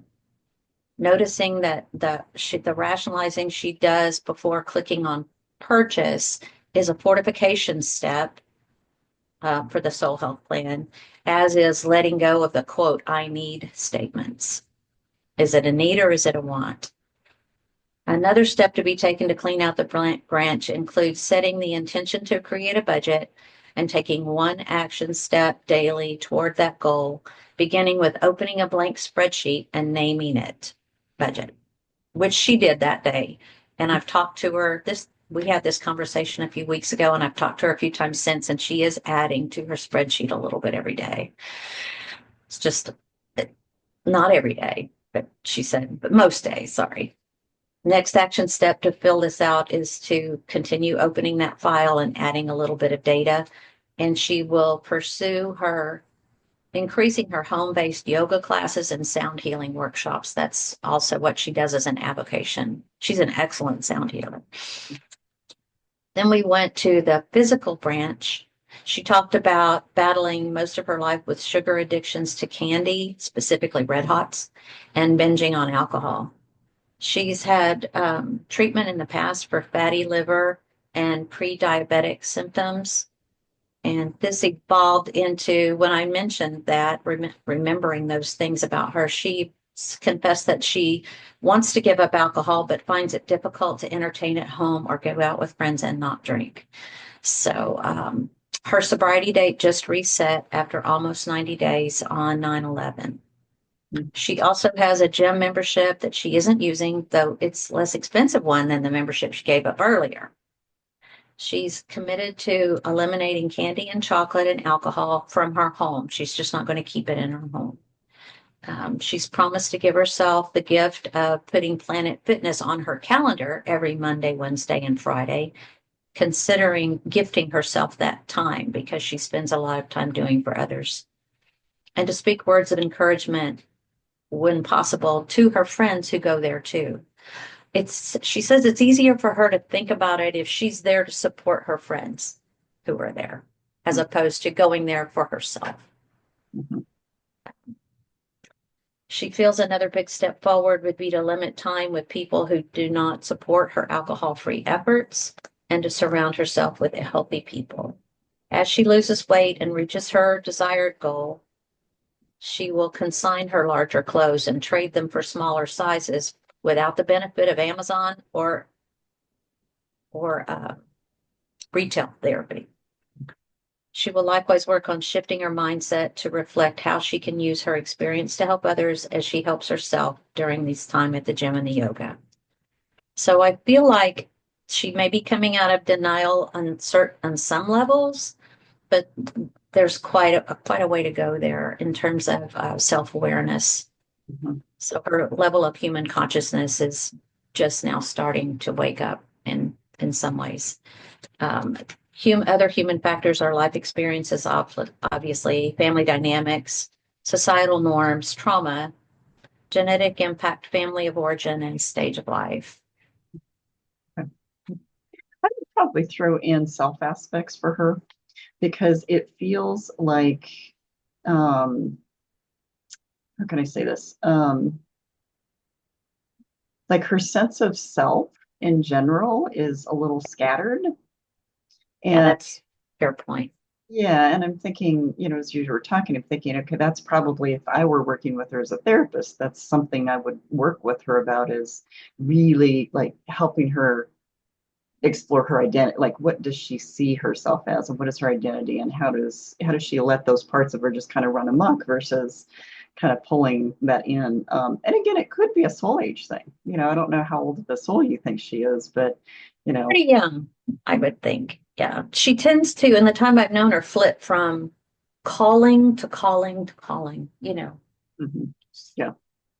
And each thing becomes the thing, and then she gets really into it, and then she'll see something else, like a new shiny thing, and then it's off to that. So I'm curious. You said she's an energy worker. Mm-hmm. Does she? I'm thinking about her own solar plexus, because solar plexus is about sense of self. And, so that might be something to recommend is for her to explore that for herself is, let's tighten up your solar plexus. Let's get you really firmed up as far as the energetic part. And that might actually help her. But the denial part it's like it's working against that sense of awareness. I So, think that's why she stepped away from doing energy work other than sound healing. And, yeah. She's an aromatherapist. She's a Reiki master. She doesn't practice any of that stuff anymore. Okay. So it's curious too, and I would be curious about the rest of her astrology, honestly, because Sagittarians don't love doing accounting. They don't love it's I was thinking, gosh, is she a Virgo? Because Virgos really love doing, like, they love the spreadsheets. They love, but I'm thinking, yeah, that doesn't sound like a typical Sag. So I'd be curious what else is in her astrological, personality. Well, I guess we'll find out more in the next level. Yeah, we'll find out. Yeah, and see, this is where it's going to weave together, I think, a lot of things, because this foundational piece is like you're getting these building blocks, and then, yeah, when you start to see the next levels, you're going to know what else to maybe recommend. Now, granted, she's your friend, so I'm not thinking this would be an in-depth coaching situation with her ongoing, but I think it's going to be fun, like you said, to see the other levels. Yeah. Thank you. Yeah, good job. Good job. Anybody have questions or comments for Donna? I just have a couple of thoughts. I was looking over some of our stuff just about finances and the energy of that, because I think it's just so insanely interesting when someone performs a function for someone else, that when that same function in their own life, they're not doing it very well. I find that there's like a bunch of meaning behind that. So I guess I was just curious, and I know that this is a friend, but I would want to know, or want to find a way to explore more about what are her fears, like, because it seems as though, even just hearing her described, like, I'm just real curious to know how she would maybe define what her fear or fears in life are, because it just seems as though there may be a lot of fear behind a lot of this. I don't know. That's just kind of the way I was kind of intrigued by it. Yeah. Yeah, and I was actually wondering, I'll add this. I thank you for peeking or tweaking my brain again, Krista, with saying that, because, impulsive spending is it can be an addiction, but because she's had alcohol stuff too, spending is very dopamine based in the brain. So it's all pleasure based. So for me, I would be curious, how much of the dopamine rush is she getting just by going and spending something? And because it's very related. And so there could just be a biological aspect of this too that might be, that's why I talk about body, mind, and soul. Sometimes you have to think about, okay, what are the body-based aspects of their behaviors?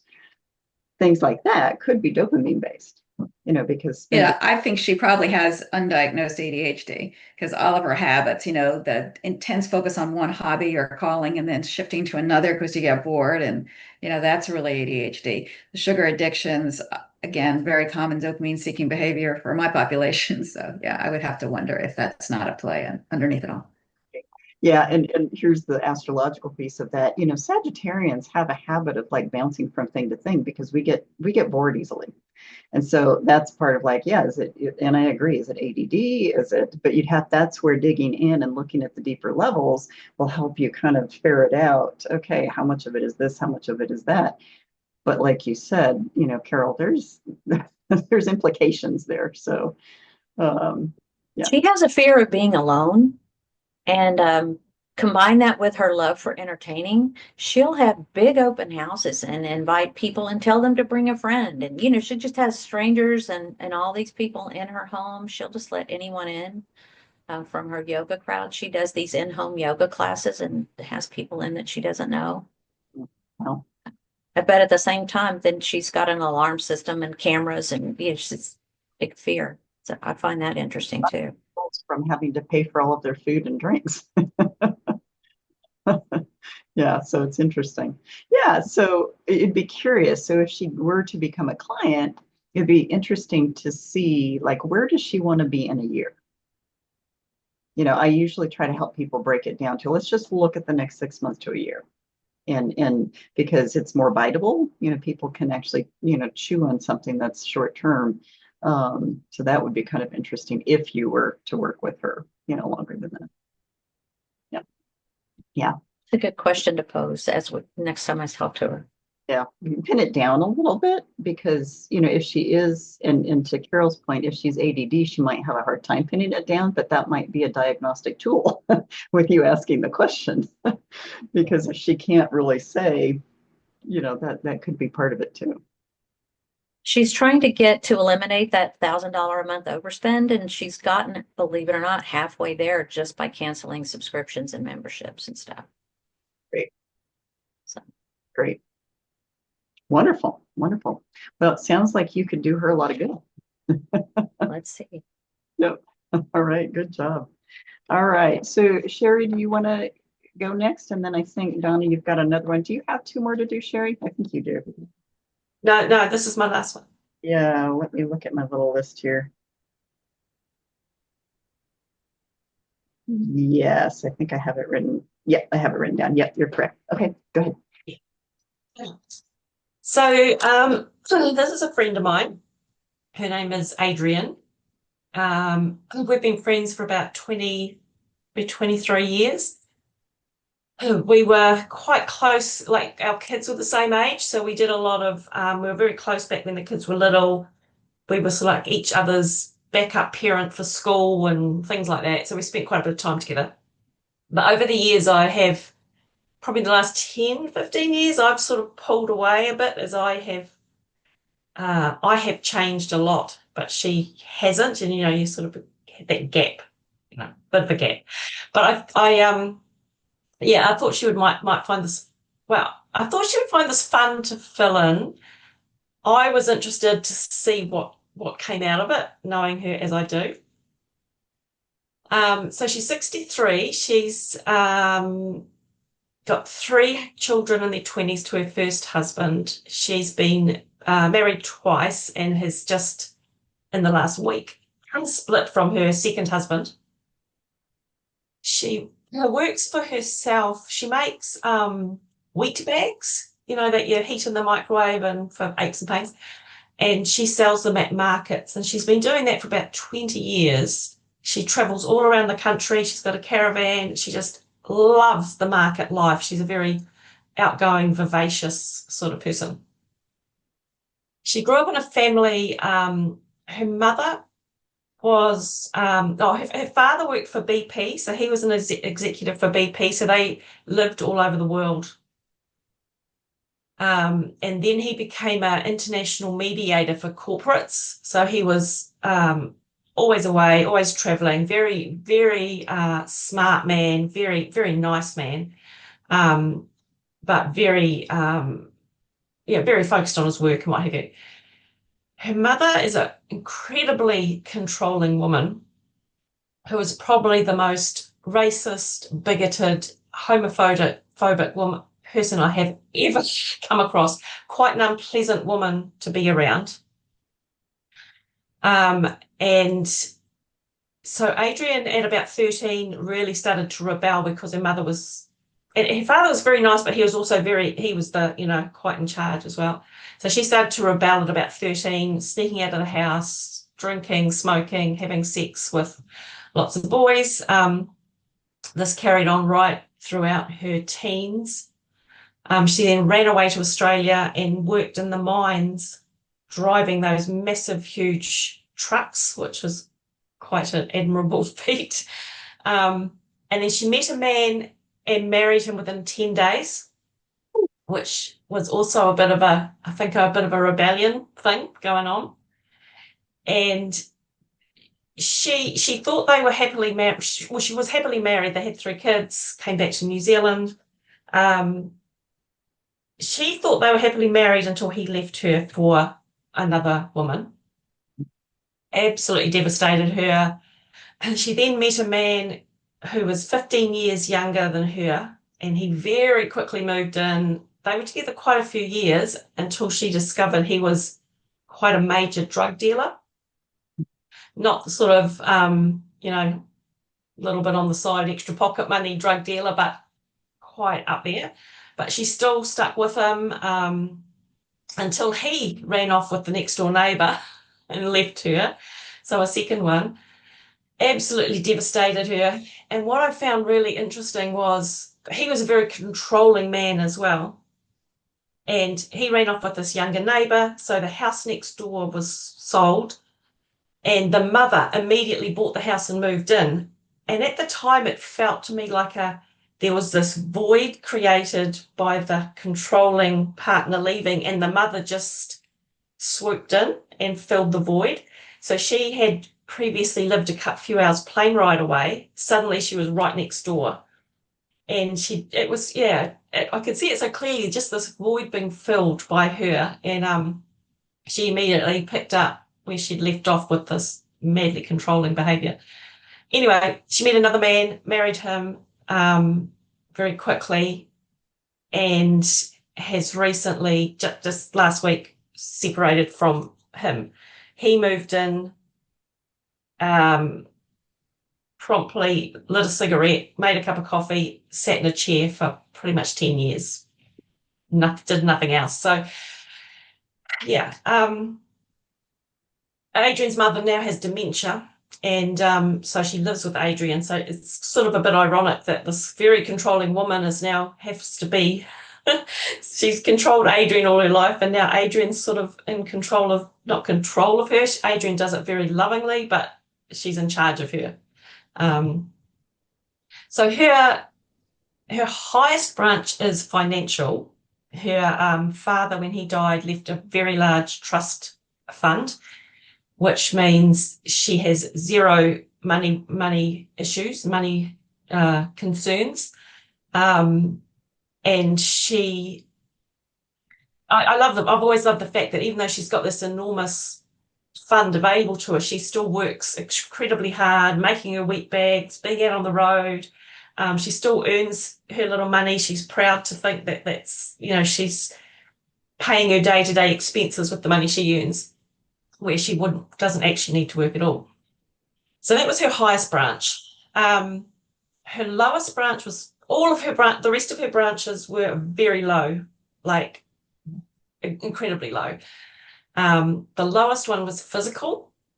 So because she smoked for so many years, she's got CPOD. She's got about 30% lung function. She can only walk a couple of meters, like to the fridge and back, and she's on the oxygen. Like she knows she hasn't got that long to go, really, and the doctors have told her she hasn't got long to go. She also has Crohn's disease, so she's lived with that for a long time with very serious flares. So she's in hospital a lot. She drinks. I would call her an alcoholic. She drinks large amounts every day. So with the physical though, she's not. The interesting thing about her is, even though she's got this vast sum of money available to her, she never spends. She spends it. She loves to spend it, but she will never spend it on her own self. So she will never buy. Over the years, we've talked about a lot of stuff she could do for her health, but she just won't do it. She won't spend the money. She won't do anything she won't spend money on anything that is directly related to her, but she'll spend a fortune taking her entire family off to Hawaii for 2 weeks. She's very generous, but not for herself. So that was the physical. She feels like she's got no control over her health. There's nothing she can do. She's only got, a short amount of time left. So what's the point of trying to do anything? So even trying to come up with like a plan, she just wasn't interested. She just sort of takes no responsibility for her own wellness or her own self. It's sort of like something separate to her. Her next lowest branch was sexual, and she feels like she has always had very poor sexual boundaries, from having, sex with a lot of these young boys when she was young, and then with her first husband, she was a swinger. So they had very, not because she wanted to be, but because he wanted to be. So she never stood up for herself and said, I don't want to do this. She just went along with him. So she had very sort of open boundaries there, through to this last husband where they never consummated the marriage at all over 10 years, because not because she didn't want to, but because he wasn't able to and didn't want to. So both it's like these extremes. And at both extremes, she had no boundaries. Yeah, it just went where the wind went, really. However, she feels, with having made this decision to separate from the second husband, it's the first time she's actually made a decision around this stuff for herself. That she's not got much time left. She needs to start making some decisions about her relationships. So she, for the first time ever, she's actually making conscious choices about her relationships and whatnot. So the third lowest branch we talked about was her psychological. So she appears like an incredibly confident, vivacious person on the outside, but on the inside, she has such incredible low self-esteem. She's always been told she was stupid. She's got no brains. She struggles to see anything positive about herself. She doesn't think she's, good for much at all. So once again, we talked about how this new separation is a time for her to really start thinking about herself and focusing on herself instead of pushing all her energy out onto other people, because she wants them to like her. And she wanted to be married. She married the last guy because she's told me, I want to be married. I don't want to be alone. So, which is why she married him. But she's really feeling quite, she's feeling in a different place this time, which is great at this late stage for her. So I think her influencing factors, life experience, definitely trauma, self aspects, family of origin, stage of life, capacity for self-love, level of human consciousness. Yeah.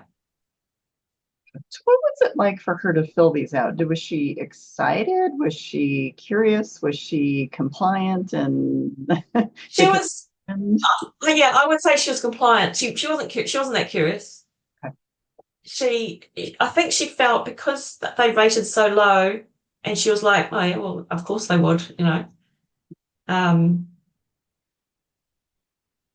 Yeah, she did it. She said, oh, I'll do it for you. I'll do anything. I'll do anything for you. I'll do it for you. So once again, she's doing it because she wants me to be her friend, type of thing.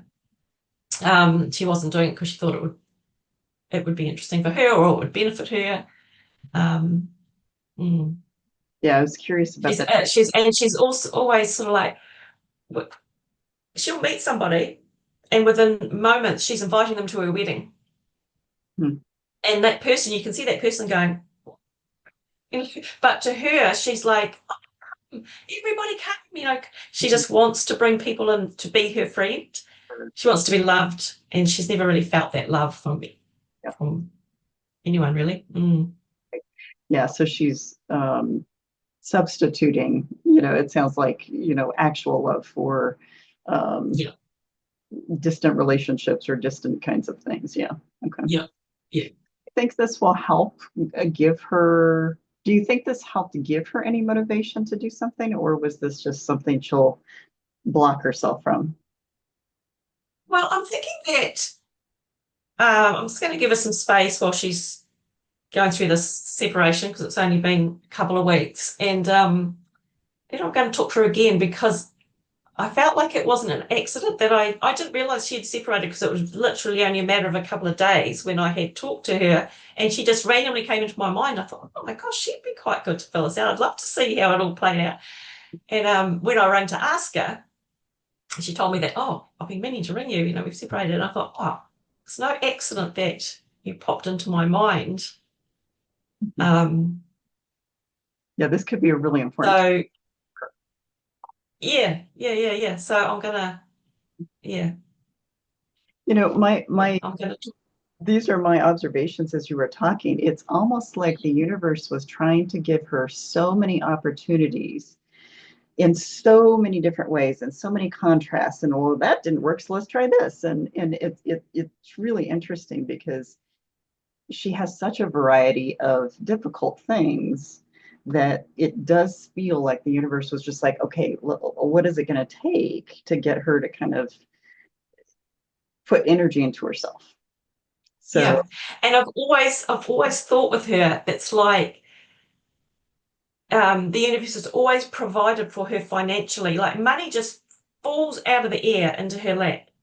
Like not only has she got, this trust fund, money from other directions just magically appears, and payouts from the government, like just random crazy ways and large sums.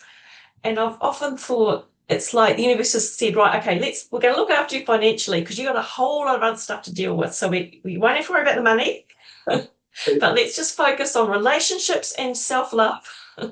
Yeah. And see where you go with that. I was thinking about her as you're talking with the interpersonal branch because, obviously that's where her life lessons are, whether or not she's picking up on it.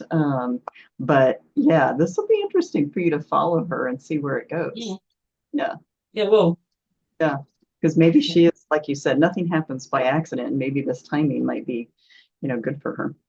Yeah. Mm-hmm. Job. Yeah. It'll be interesting for you too, as with the other information as it comes, the soul age, the astrological personality, be very curious to see, and even her life path and destiny. I'd be curious to see how, like, what else unfolds for you from her. Yeah. Good. Comments from anybody else? Comments or questions? Or observations? I want the universe to give me money. Yeah, me too. That Got all the randomly. other problems too. Like, I'll take some money. Yeah, exactly. I mean, it's even at a point where sometimes I'll even ring my mother because my mother knows her as well. And we'll go, you'll never believe what happened. You'll never believe how Adrian just acquired $20,000.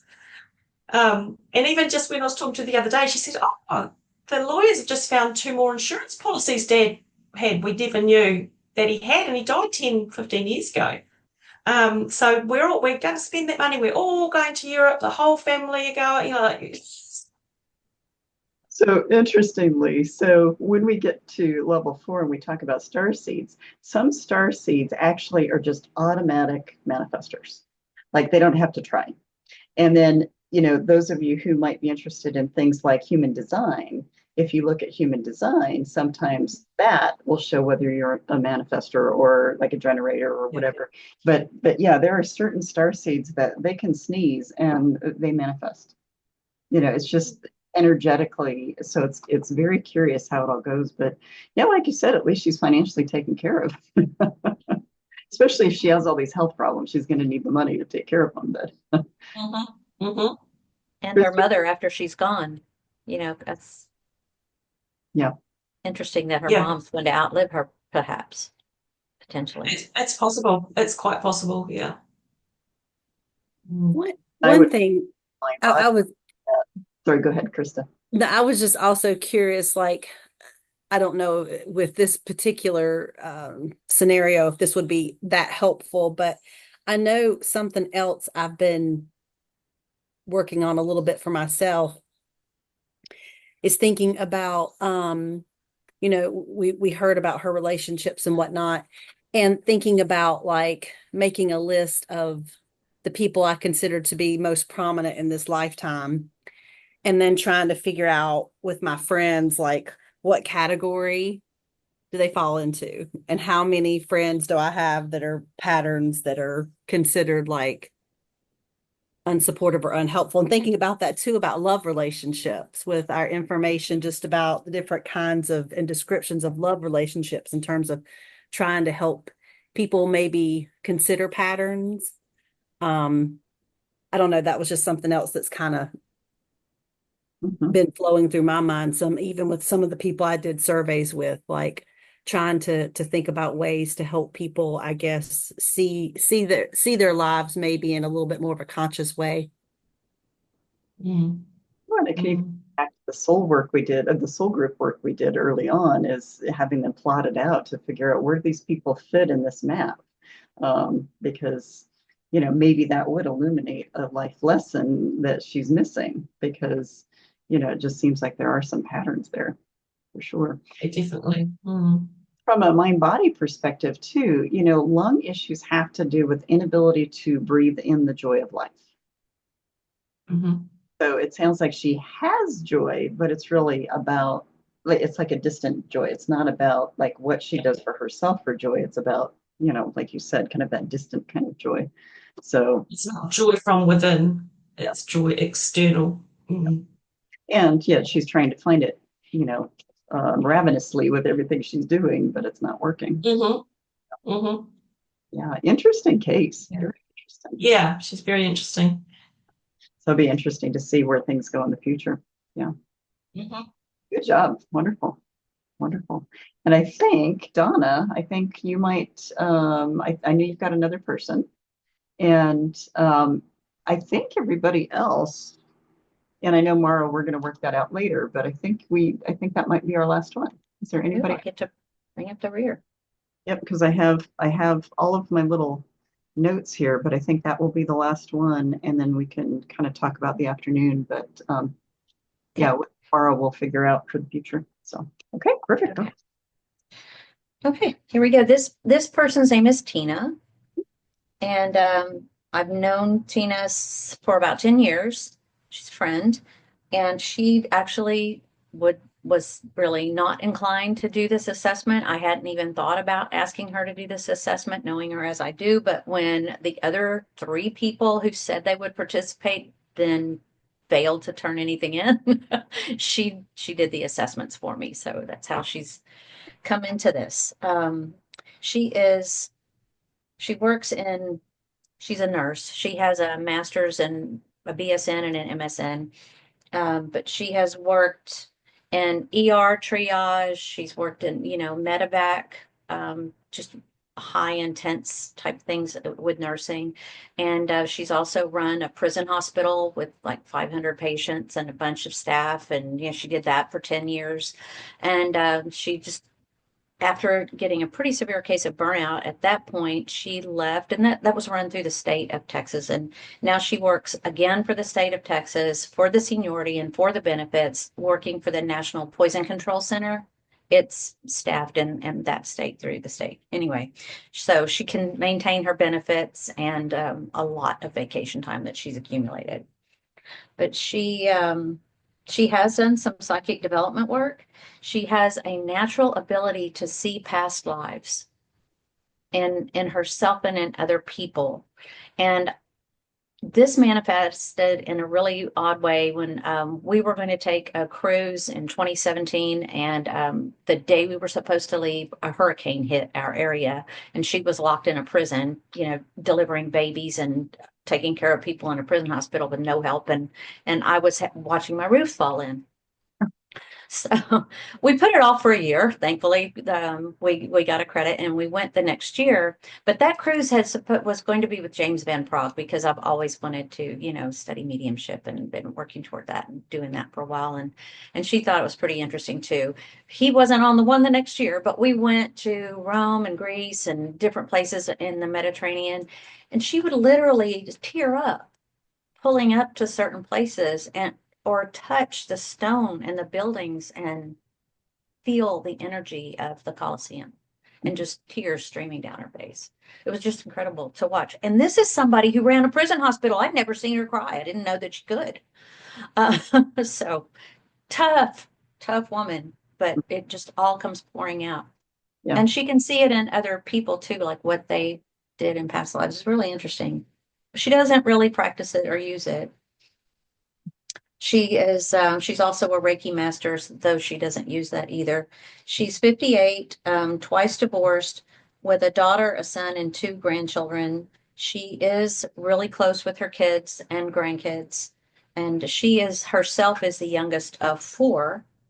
And her mother's first husband, she gave birth to her three siblings. Her mother gave birth to her three siblings with the first husband, and then she is the product of the second marriage of her mom.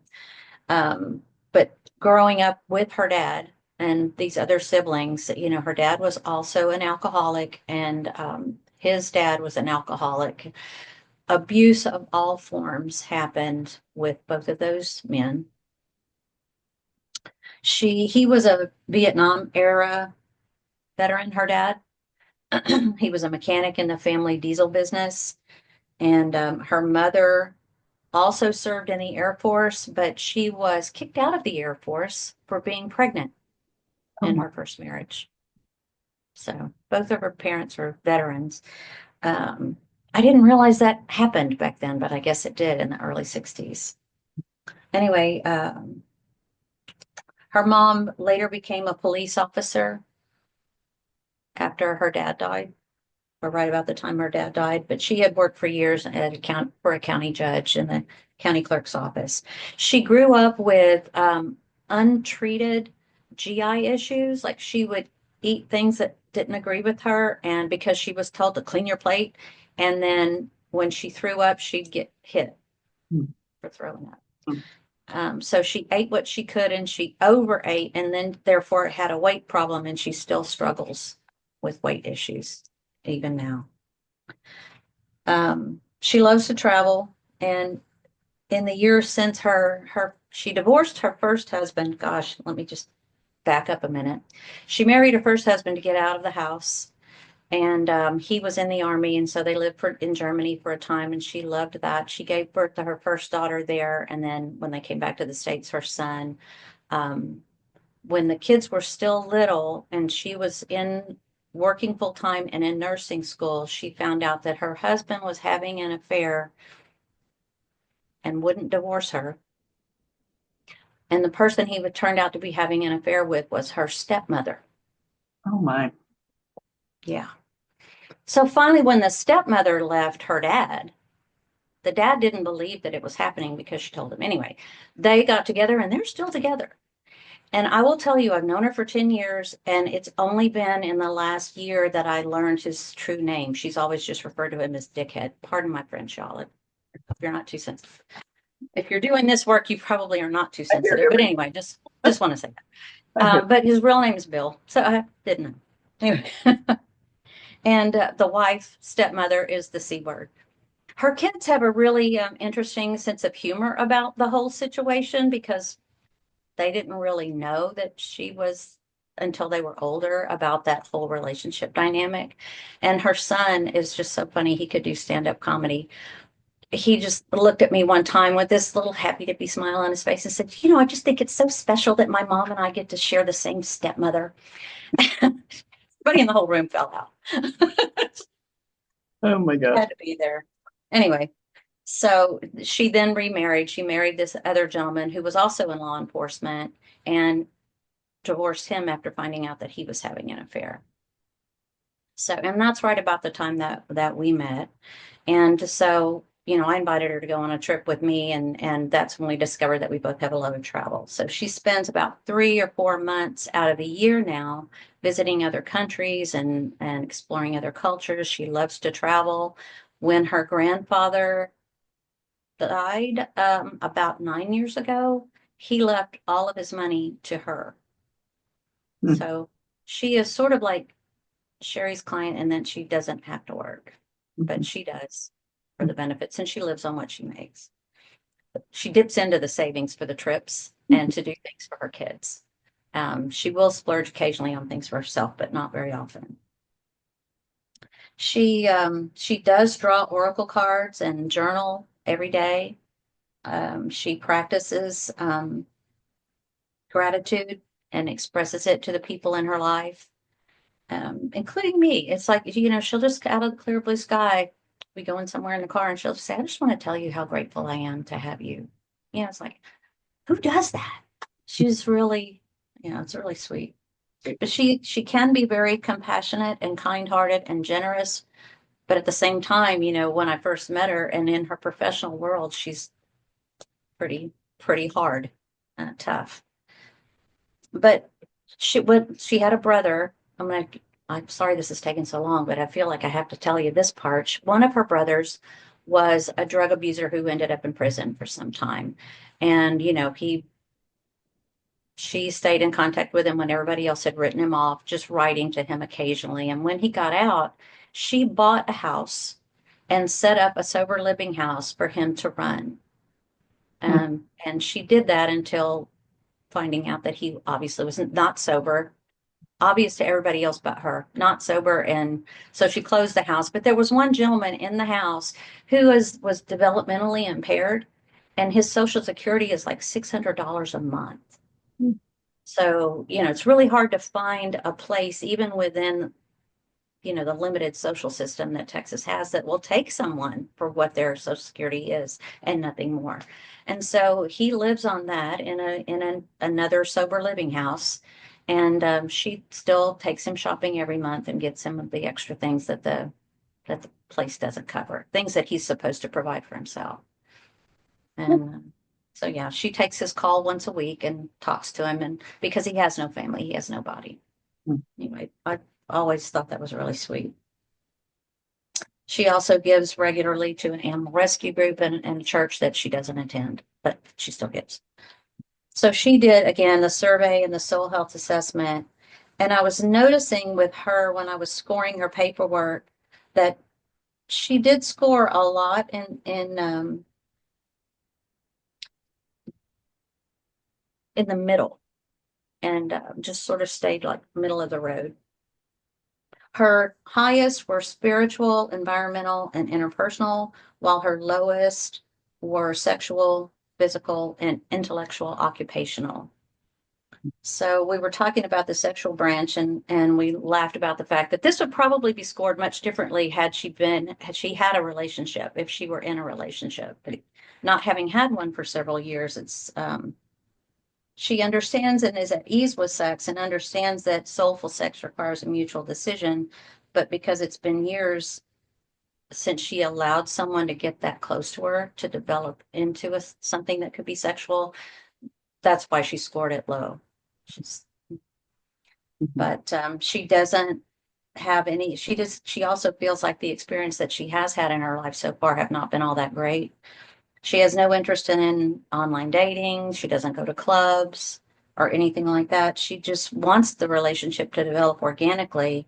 And she is planning to relocate soon. This is the friend who is also moving to France next year when I go. But she wants to wait until she's settled before she even entertains the possibility. Although in my observation, when the few times she has dated, when it gets to a point of taking it beyond just a kiss goodnight, she puts up the hand.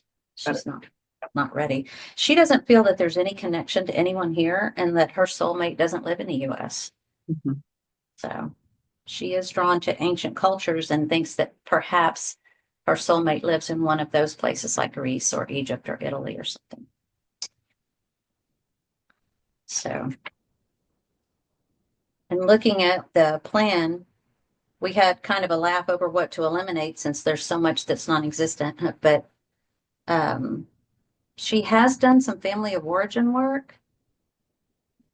In terms of trying to deal with this, she has tried to do some work to deal with why sex is tough.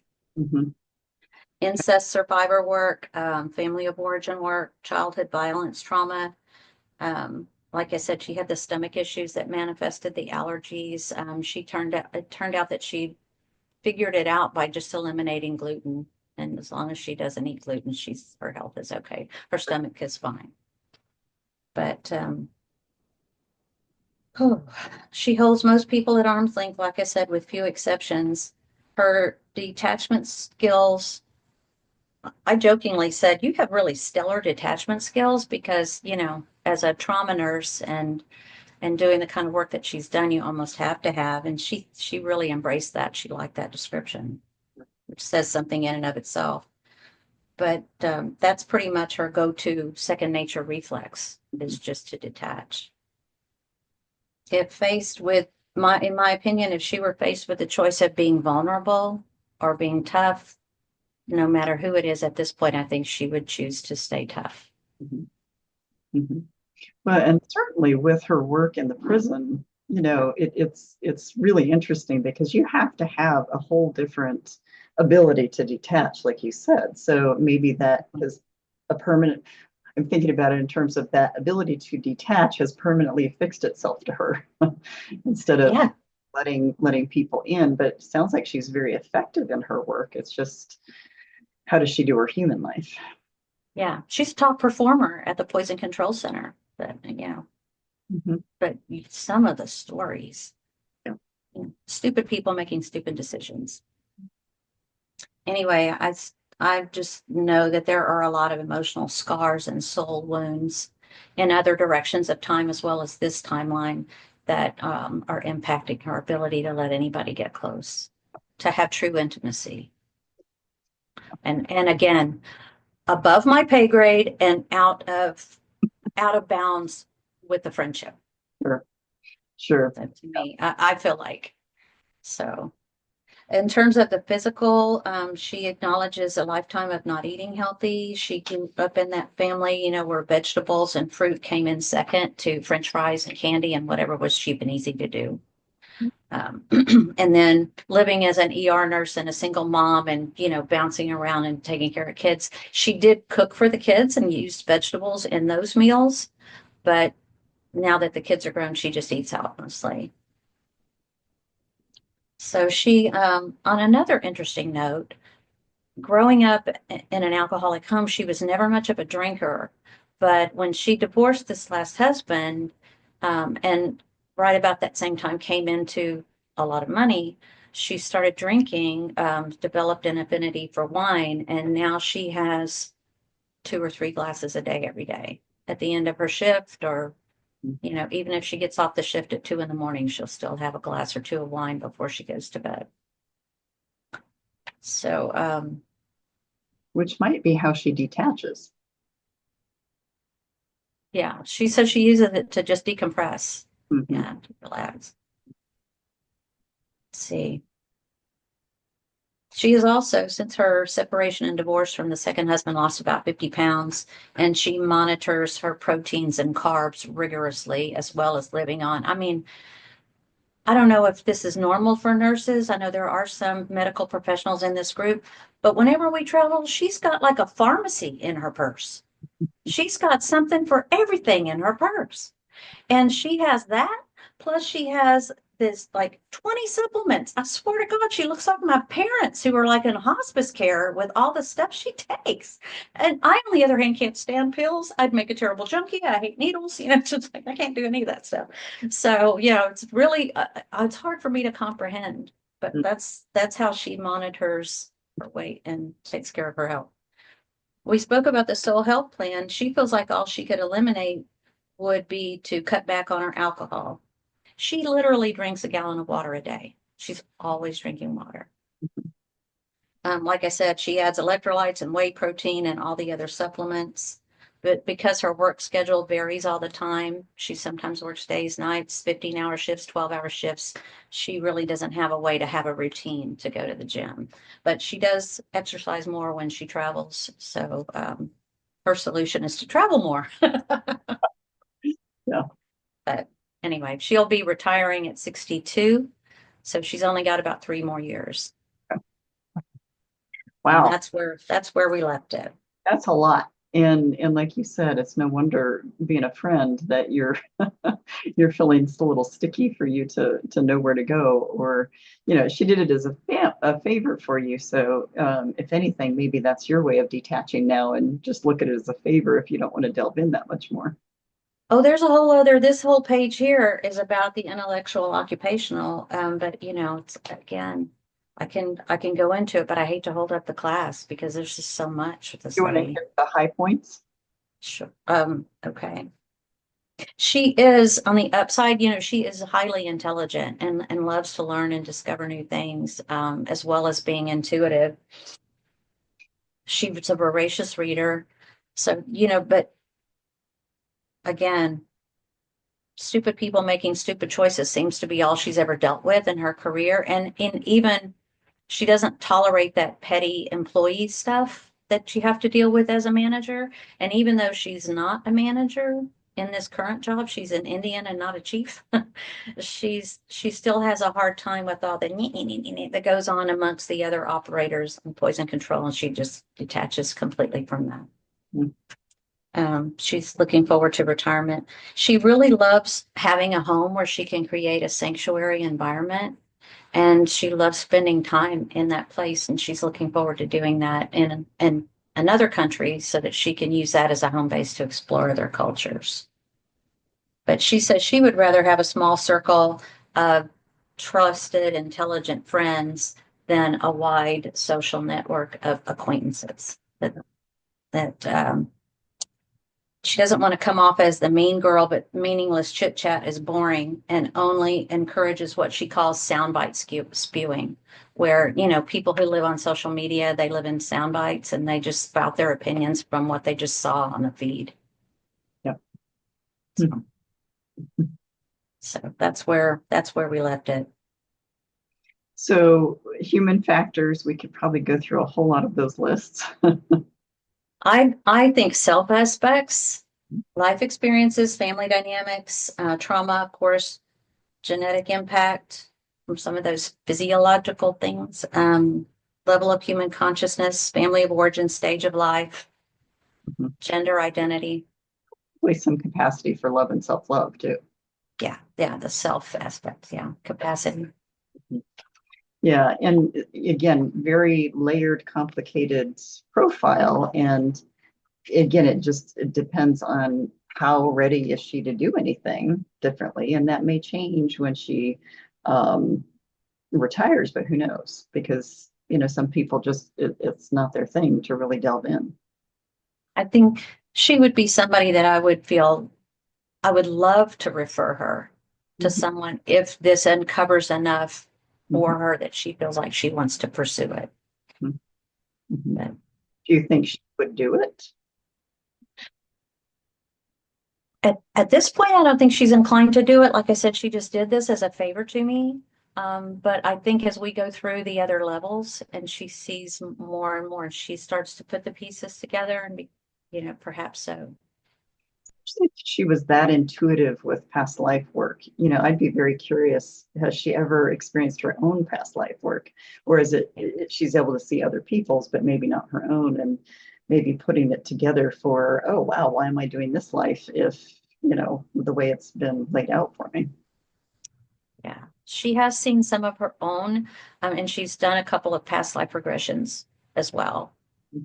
So, yeah, I'd be very, curious to see would that motivate her? Because again, some people so this is the other thing. Some people's lives are not current lives are not meant to learn and be conscious, but that it's their next life that they're supposed to go back and look at previous lifetimes in order to do the work.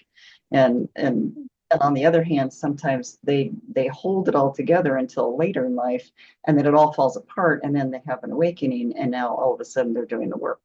So it just depends on what their life path is and their destiny and their willingness. So I almost wonder if she's not like a teenager soul.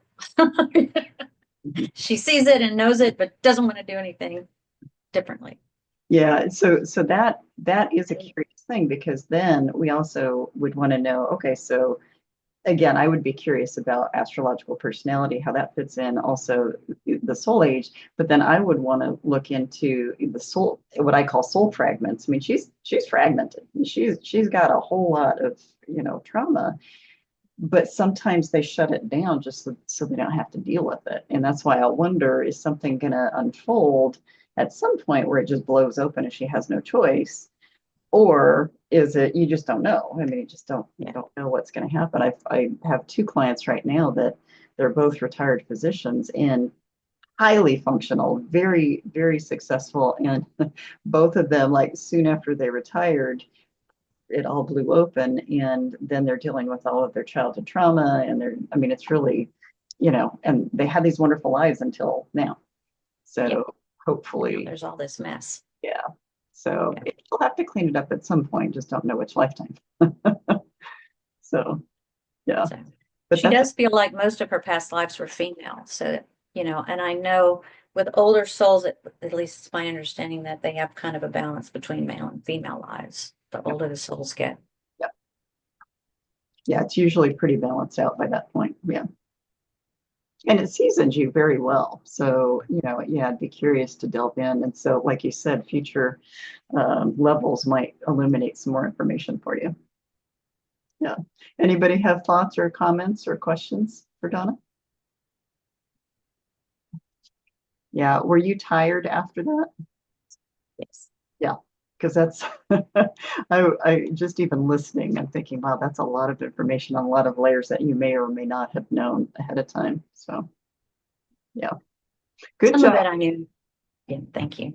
Yeah, good job. It's just like you said, it's a lot. And, I know you and Yetta seem to have gotten some pretty complicated and layered people. So, yeah, good job.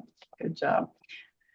Wonderful. Well, that wraps up the actual presentations for this time. And what I'm just a few things to ask about these presentations is in doing your own and in listening to these, what has that done for you? What is that?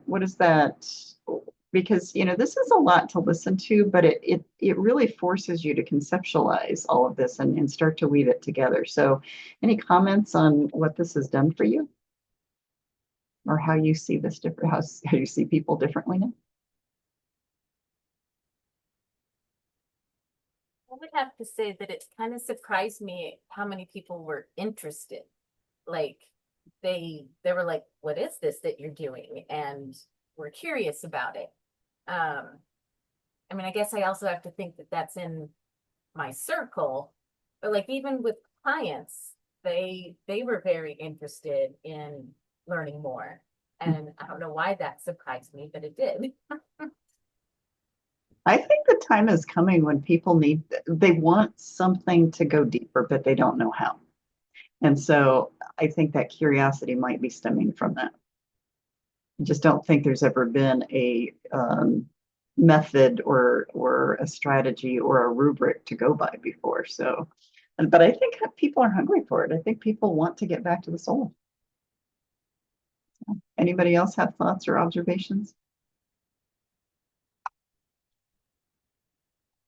Carol?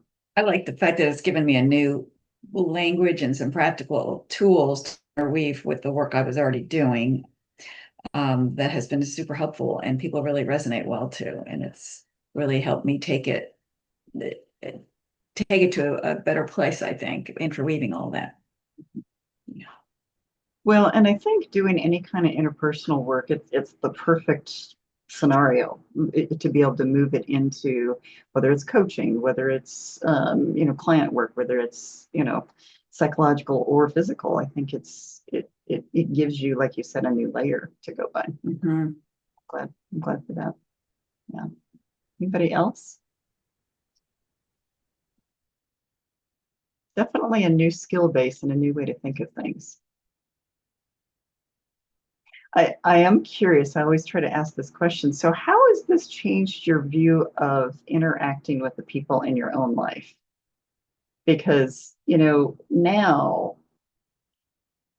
it's widened the lens quite a bit. And so I know for me, I can have a whole lot of compassion for people that are really terrible people, but it's because I know, wow, their souls must be really wounded and fractured and broken in some way. Do I want to go have tea or coffee with them? Probably not, but it gives me a whole lot of compassion and understanding for people. So I will sort of what I want to say sort of mirrors that and sort of is opposite of that. So I guess I already before the class had a decent understanding of this just personally. But I really, honestly, especially with the energy piece, it's made me be a little, I'm quite an empath, so it's made me be a little more um, protective of my own soul and my own energy, which is really important since I'm embarking on this career. I needed to hone those skills anyway, but I do think that this has helped me just, put that framework of just, not in a guarded, not want to relate with people and interact with people kind of way, but just in a good framework to make sure I'm remembering to protect my own energy. I think that's a bypass. It's sort of the same. Like I certainly have always been an empath and understanding because I came through a lot of baggage. So understanding we all have our own stories and our own stuff that we bring to a circumstance, but it's just reminded me that I don't need to necessarily yeah, I don't need to necessarily whatever I wrote it down to put on my cabinet, the lovingly remove anything and everything. I don't have that on my kitchen cabinet to see every day, and I feel like that probably needs to be in my view every day. But this has definitely helped me, just a good, let's just protect that personal energy a bit. So I appreciate that. I think I, it's too. I can agree with what Susan was saying. In my office, I have put a little index card up and labeled it safe people for me. And I have people listed. And so I'm in my office a lot. And so if I, realize there's something I need to talk about or whatever that, I don't have to sit and think, like there's my list. And then by the same token, when I'm talking to someone that's not on that list, I'm more focused on just active listening, reflecting back so they can feel heard, but not getting engaged. Mhm. Yeah. So it's lovingly detaching in an active way. Yeah. Yeah. Yeah, and even when, after going to the biofield tuning session yesterday and I get in my car and I see this person's panicked 4 messages, I had to take a deep breath and go, okay, boundaries, boundaries, boundaries. And yet I also stepped back with compassion and realized, I mean, this guy does not have anybody. I mean, he's married, but she's not supportive and helpful at all.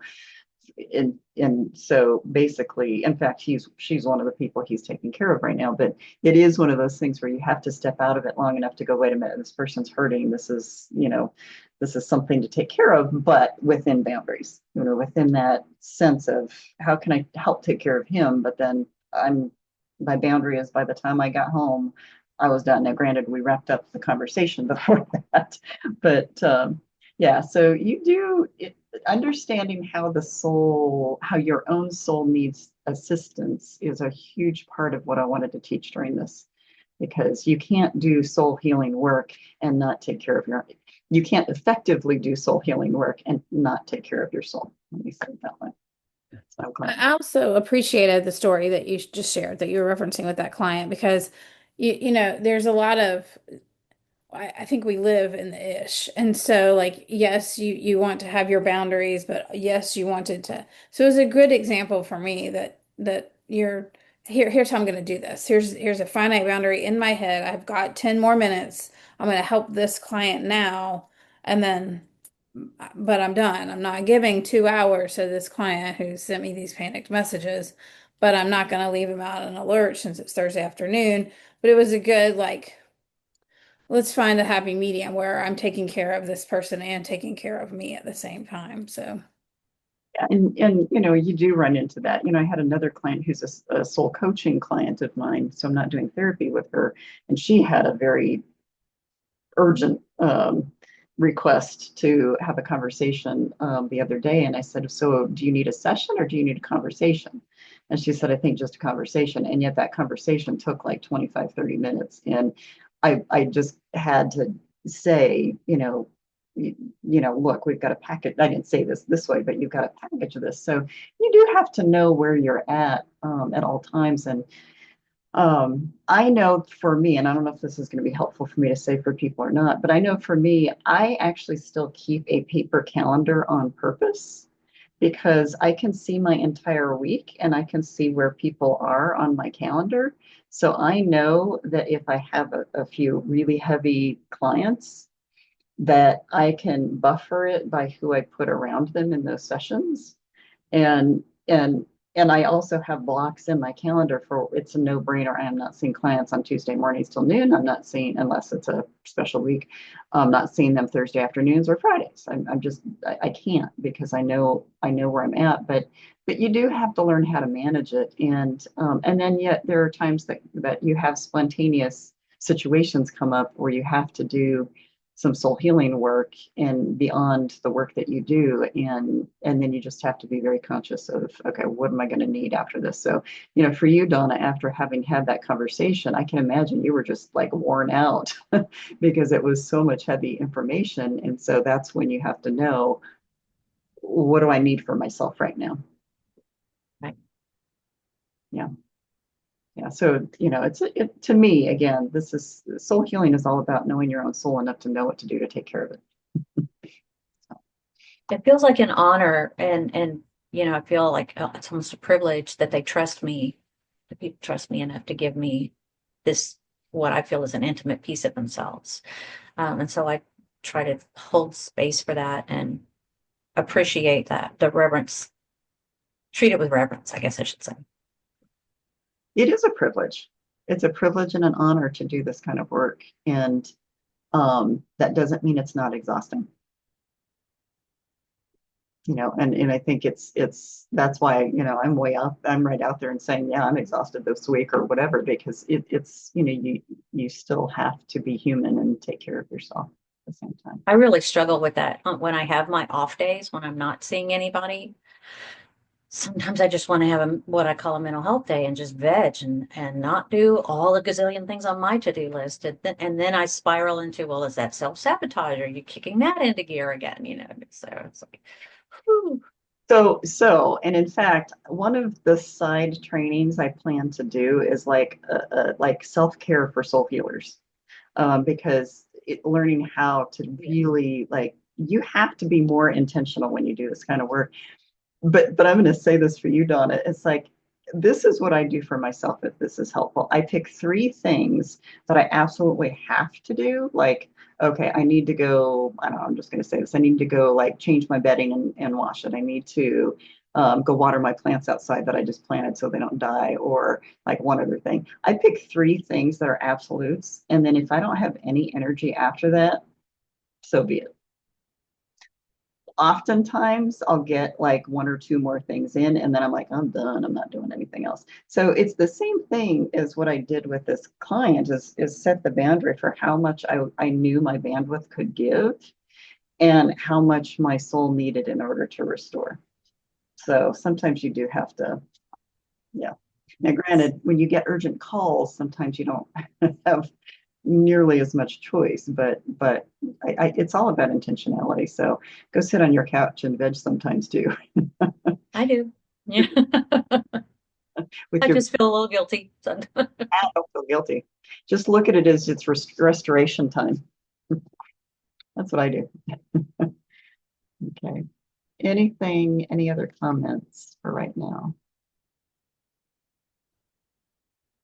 Okay. Looks like everybody's kind of at peace. Okay, so what I would like us to do then is take our maybe half hour, go eat, go decompress, go walk outside, go do whatever we need to do. We'll come back.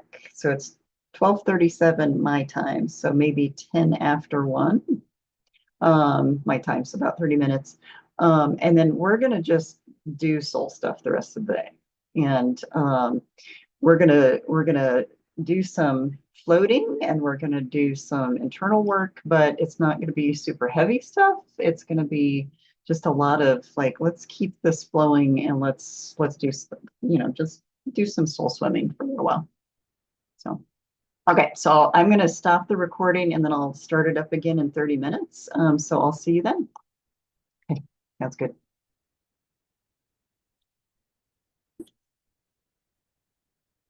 Perfect. Everybody get a little breather, some munchies and food and a little sunshine maybe. Yeah, I went downstairs and grabbed lunch, which was spinach ravioli with broccoli. And then I probably spent 3 or 4 minutes just trying to get it out of my teeth. So I apologize if I now have broccoli and spinach in my teeth, but it was tasty. But then I thought, ooh, probably not the best choice for a video call. So, but I did go stand outside. It's really pretty today here. So, Yeah, I thought it was supposed to be hotter here. I went outside and I was like, it didn't warm up. It felt so nice. So I tried to figure out a way to get my computer set up outside, but I just opened Windows. Here I am. So yeah, my mission is basically to be outside all of the rest of the evening and as much as I can tomorrow. So I get it. Yeah. And Krista, I was coveting your background because you looked like you were very comfortable in that space wherever you are.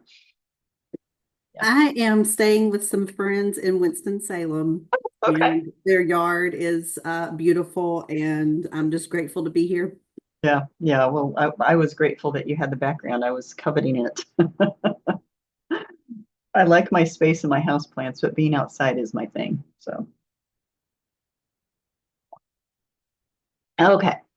I think everybody is back. Yeah, everybody looks like they're back now. Perfect. All right. So, of course, I was standing there eating on the deck and listening to Spirit tell me, that I had to reorganize some. It's just amazing how you can plan, and then Spirit's like, nope, do it this way. So, we are going to do what feels like we need to do is do a little what I call floating for just a bit, do some floating. And so I'm going to walk you through a brief meditation that will lead into more of a soul journey. But it feels like to me, what Spirit was showing me is that people just need to be cradled a little bit right now. Does that feel true? Maybe it just feels that people need to be cradled. So whenever you can get yourself settled, I always tell people feet flat on the floor if possible. If you'd prefer to sit on the floor, that's fine too. I just like people to at least be in contact with the ground or the floor. Make sure I hit recording. I thought I did. So yeah, I'm just going to take you through a brief meditation. And this is, again, Spirit was just telling me that it's like I need to cushion you. I need to help you float or cradle a little bit. Excuse me. And then I'm going to walk you through kind of a soul journey, but it's going to be kind of a walk into, we're going to be using the Evolve acronym. But I'm going to use it again for a soul journey to help you get to the next level and see what might need to be addressed so you can get to the next level. Because we always have to kind of identify, if you think about the whole, 3 levels of healing, you have to understand. So we have to identify, okay, what's next? We have to deal with any emotions, and then we can go to that deepest level. So, okay, feet flat on the ground, eyes closed. Okay, so it's interesting because I'm being nudged to bring the energy back into this. So with your eyes closed, I'm going to have you rub your hands back together like we did in the very, very beginning to activate the energy. Just rub it together. Okay. Sorry, Emmy's acting. She's wanting in on this. Okay, rub your hands together. Then I'm going to have you, instead of clapping like I did before, I'm just going to have you lay your hands palm side up. And what you may notice, and probably will notice, is that now it feels like there's energy dropping into your hands, almost like a little rain shower, but warm rain shower. And so let's just sit with that for a moment and just watch and experience and receive that warm shower of energy going in through your hands.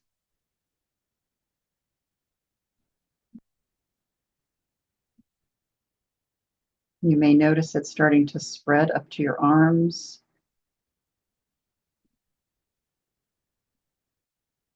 Almost feeling that energy just pelt your skin gently.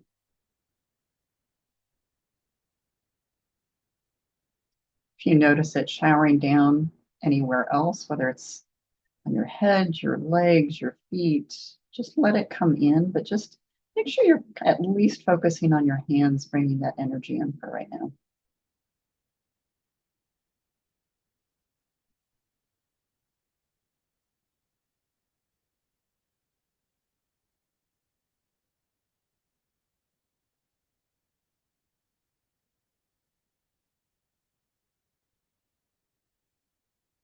As you do that, I'm being called to use some essential oils, the Sacred Space essential oils.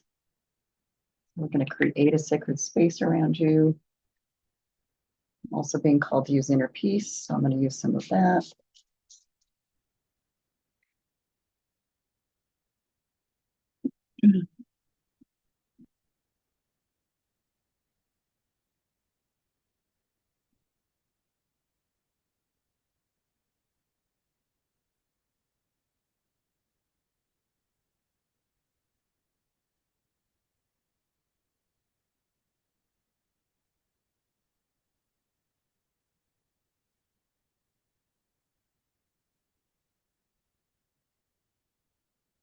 Your hands just remaining palm side up and your body being receptive. This is your energy body, your physical body, your emotional body, your etheric body. Just again, notice and focus on that energy coming into you.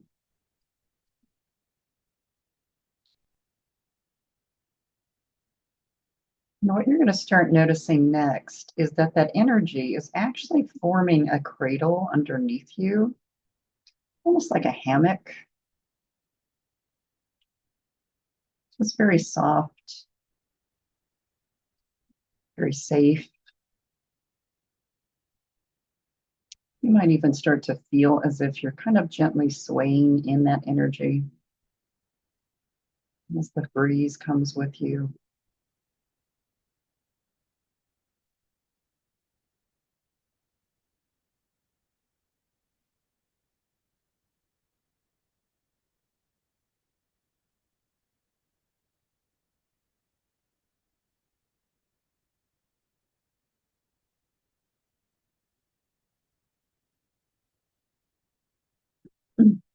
And if your mind is trying to be active, just focus on that light swaying, that light energetic swaying that's happening. And also, without making a sound, and I know this sounds a little strange, but without making a sound, hum from within the tone of the energy of that comfort that you're in right now. Just sense yourself making that sound from within and just focus on that sound. It's very comforting, very soothing, very grounding.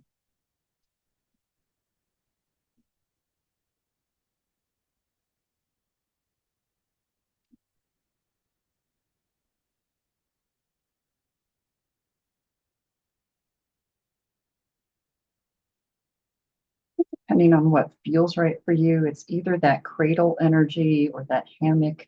You could also feel like you're floating on top of a very solid cloud that has your energy encapsulated in it. But really, it's really that floating feeling that is helping you feel like you're soothing your soul right now, or soothing anything about your energy body that needs to be soothed.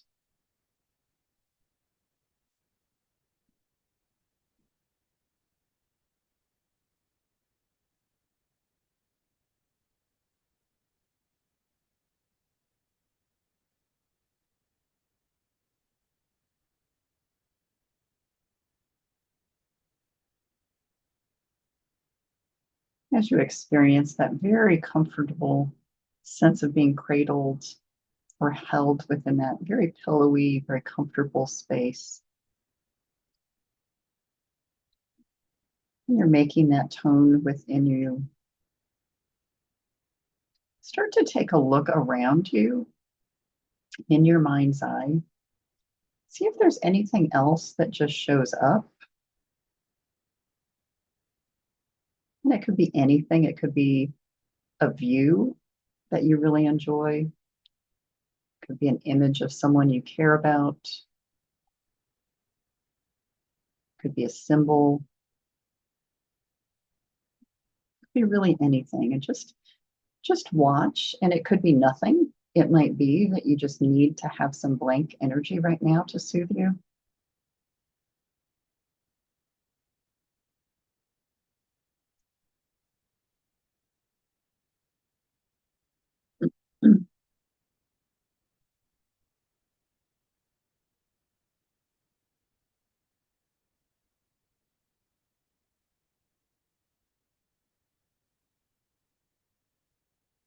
And in just a moment, I'm going to take you through a series of 3 audible sighs.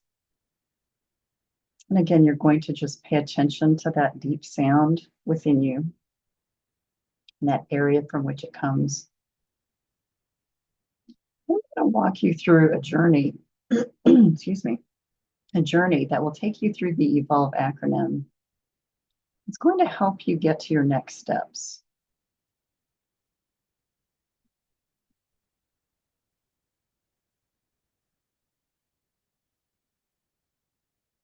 So take that breath in,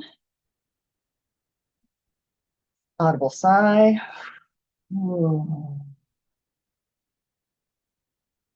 Just focusing on that deep space within you, that energy just pushed through.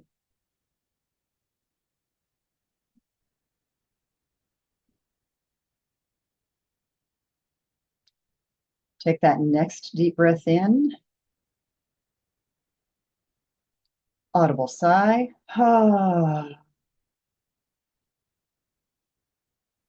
Again, just focus on that deepest part within you that resonated with that sound.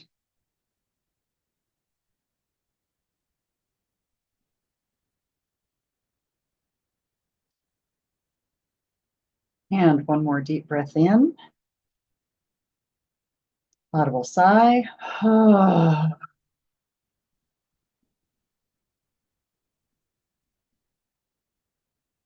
So you're tuning in still with that deep space within you, but you're still feeling very soft and held and cradled in that energy. Very safe, very grounded, and yet it's very flowy energy.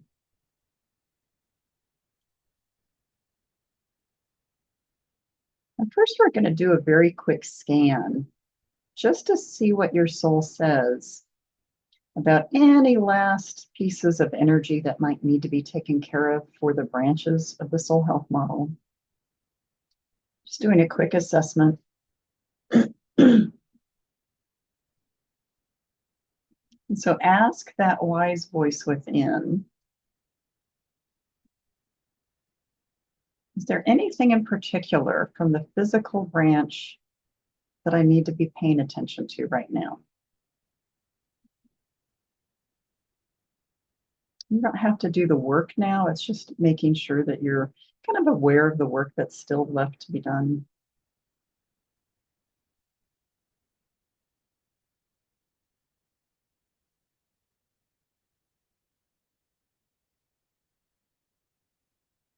Going to the psychological branch, just ask your soul, is there anything in particular you want me to know to take care of this branch for myself?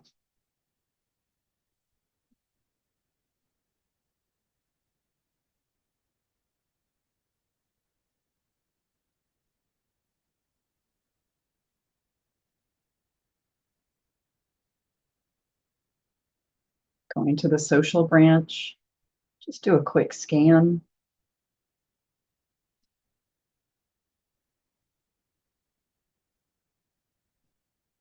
What is it that I need to work on in this branch?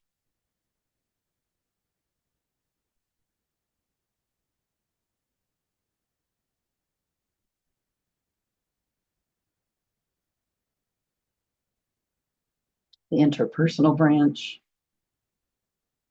Again, just ask, is there something in this branch that needs my attention in the immediate future.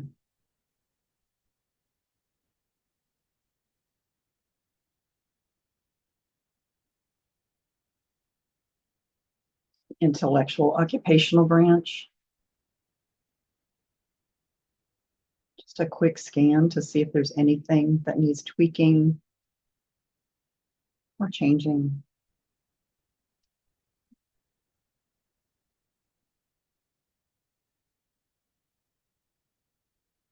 The environmental branch.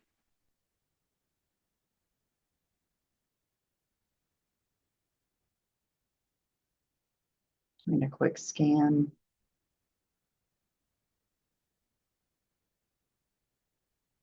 Financial branch. Is there anything I really need to pay attention to right now?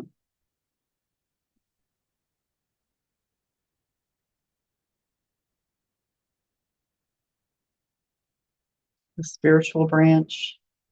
What could I be doing more to enhance this branch?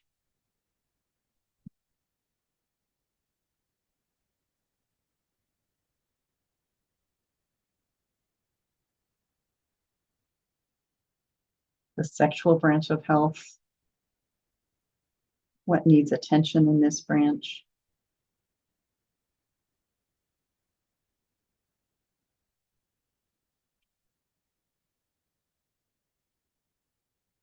And then the recreational branch. What do I need to do to enhance this branch in my life right now?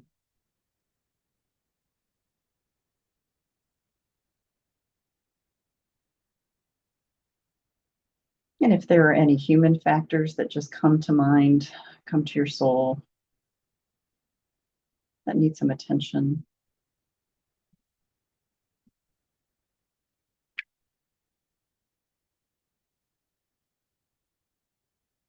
Any of the first four soul factors that we've been talking about.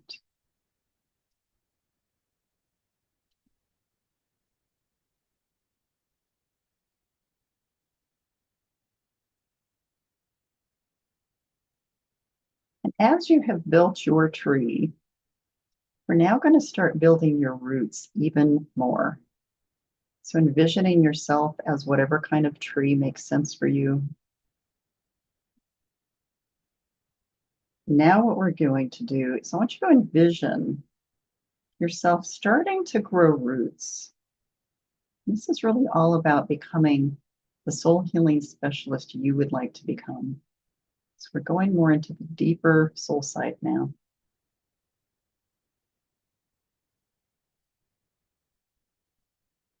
Again, you're feeling very cradled and safe and comfortable, very supported.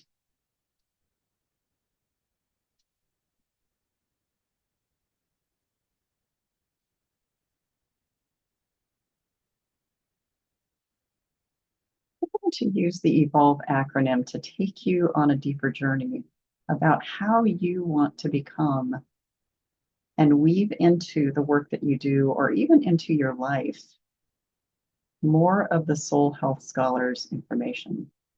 So how would you like to become a soul healing practitioner or specialist? We're only going to look at this in terms of what is tangible. So let's look at this within a year's time, since evolution is a process.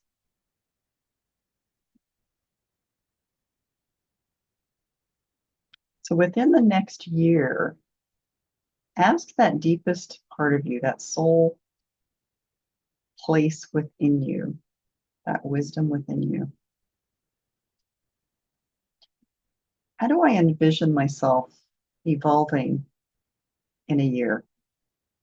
In other words, in a year's time, what is the vision I see at the end of this for myself?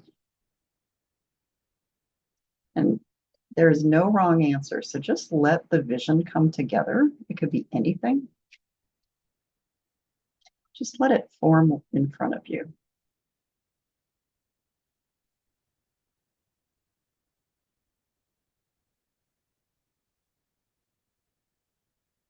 So as a soul healing specialist, who am I aspiring to be in a year's time?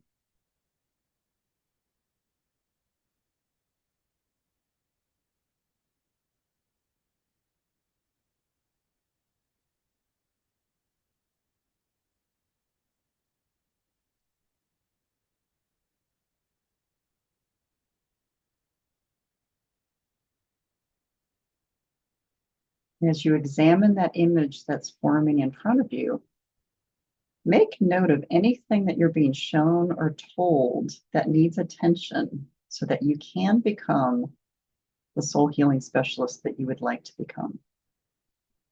Is there anything in the way? Is there anything missing? Is there something within you that needs to be addressed? Confidence, patience, whatever that might be.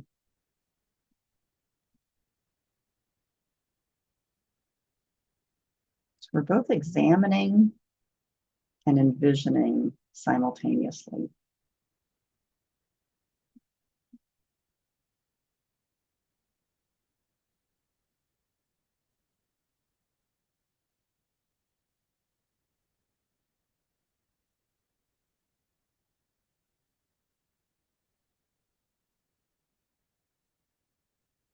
The next step is to observe yourself as you're doing this.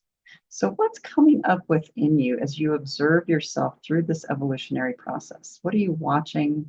What are you noticing? What are you experiencing? What are you observing about yourself as you go through that evolutionary process?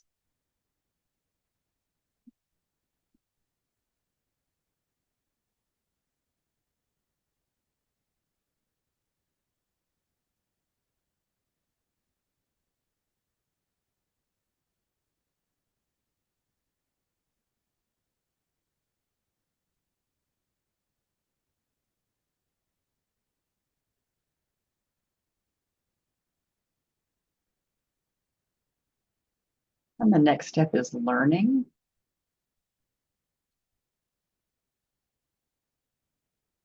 So go back within and touch base with that deepest part within you, that soul space within you, and ask yourself, what do I need to learn about myself in order to become the soul healing specialist I would like to become?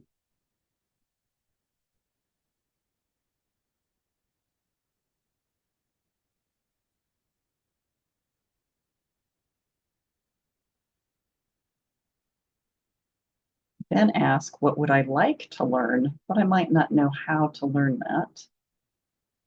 See if there's any messages that come from that.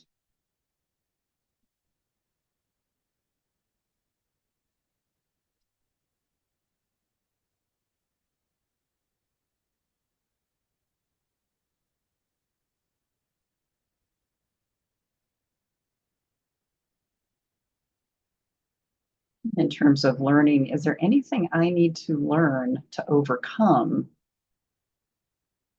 some sort of fear, some sort of block? Is there anything I need to learn to overcome in order to become the soul healing specialist I would like to become?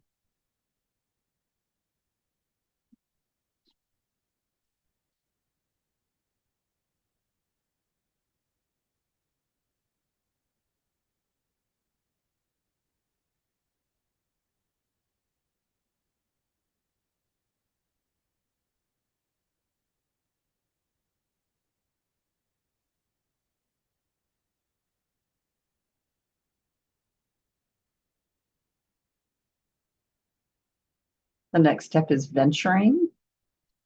So this is where you overcome the fear, or you work on overcoming the fear, and you start to do something new. So what do you want to venture into that you're not already doing that will help you become the soul healing specialist you'd like to become? What new waters? What do you want to put your toes in? What's something new? How are you going to venture differently? And that may also bring up some fears or hesitation. So just take note of those things. And it could also bring a whole lot of excitement and energy and anticipation. So as you explore this idea of venturing, what comes up for you?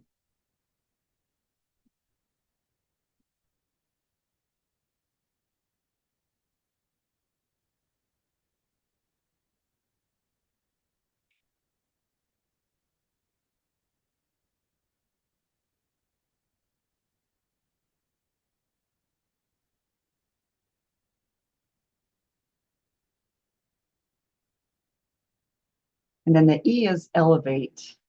How do you want to elevate yourself within the next year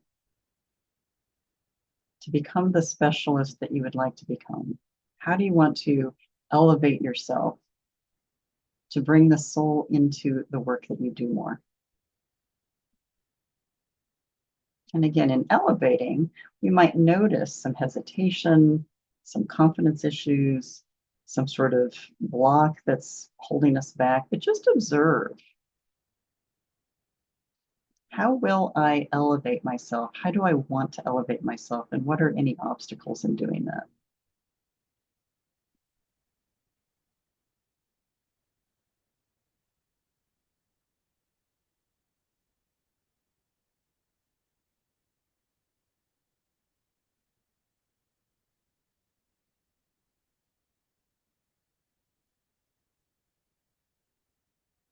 I'm just going to go back through those letters again, just to see if there's anything else you need to pick up along the way. So you examine anything that needs to be rebalanced, anything that needs to be let go or cleaned out so you can fill up.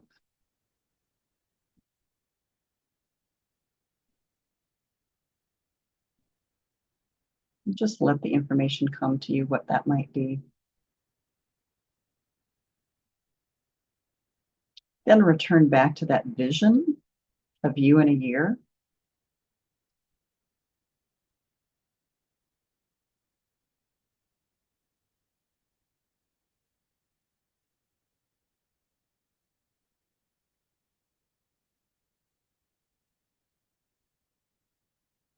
Then you observe yourself in that evolutionary process, as well as observe any discomfort or any exhilaration, any excitement at the same time.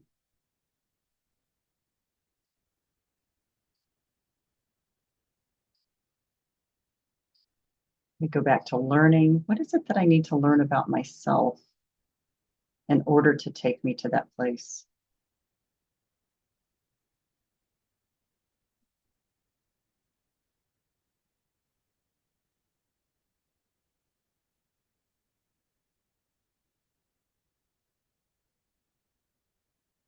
How do I need to venture? In other words, what do I need to do to stretch my limits and venture to do something different?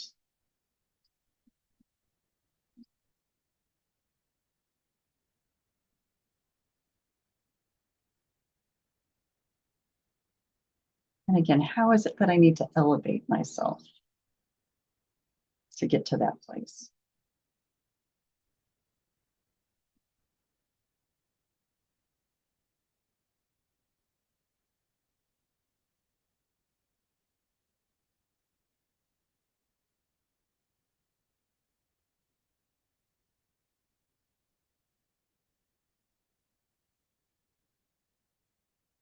You're sitting there, I want you to refocus back on that energy that was coming into your body. Kind of like those raindrops that were lightly touching your skin, lightly pelting you.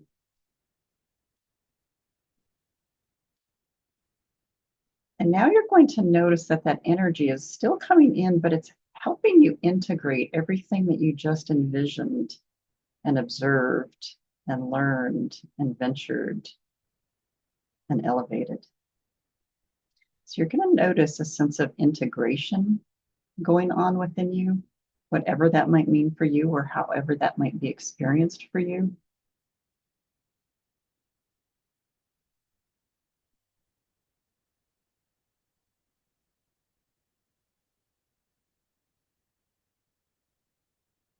So again, just allow everything to integrate, weave together.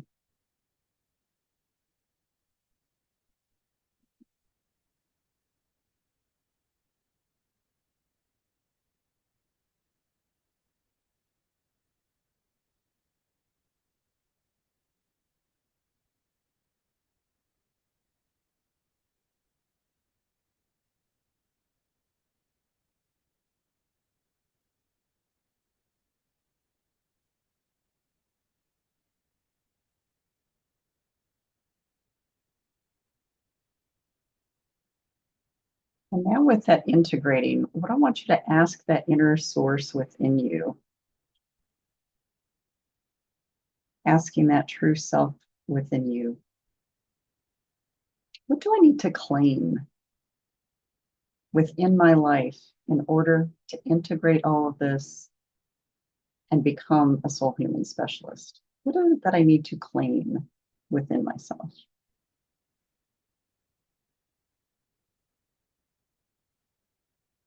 And it could be something that you felt was taken away from you at some point in your life or lifetimes. Or it could be something that you just know for yourself you need to claim in order to go to this next level. And again, just watch and listen for just a few moments.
Now, our last step in this particular journey.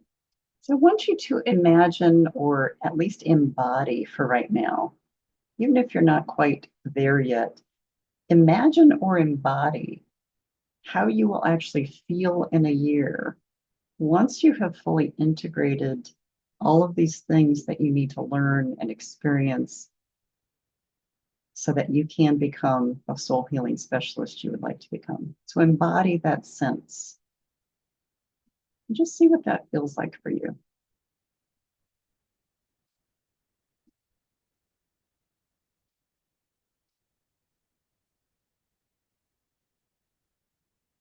And you still may not know what that means for you yet, because this is an evolutionary process. Just allow yourself to imagine and embody where you might be in a year.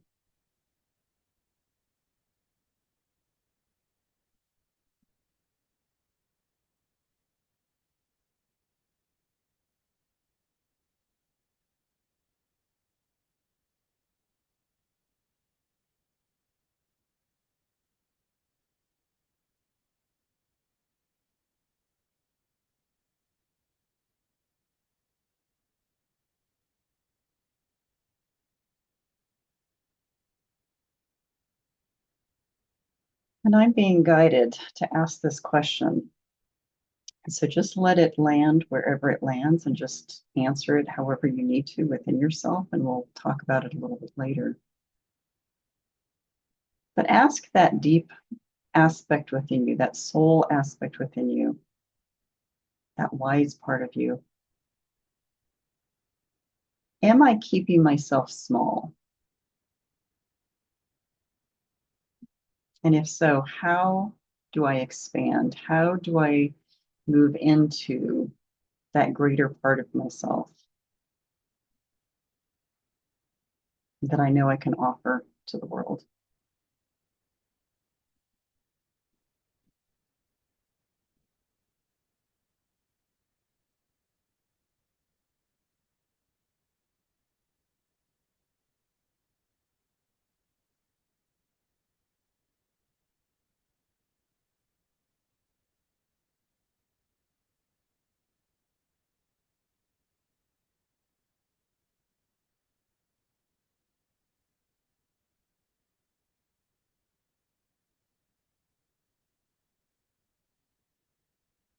And again, refocus on that energy that's coming in through your hands or raining down on your body in general. Just bring that energy in, welcome that energy in.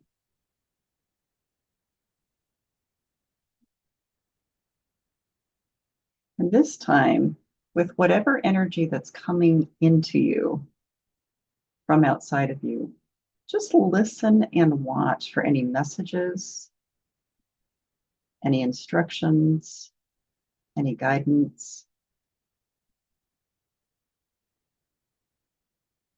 Because all of you have a team of angels, guides, masters that are here to help you evolve.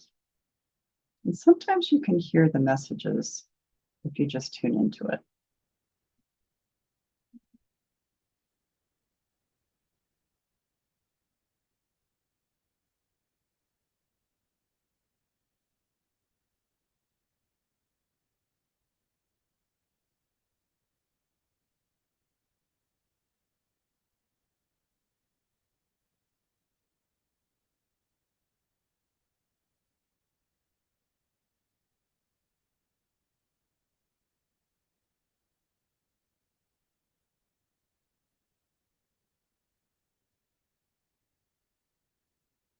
You watch that last bit of information coming in, or those last bits of energy weaving into your system.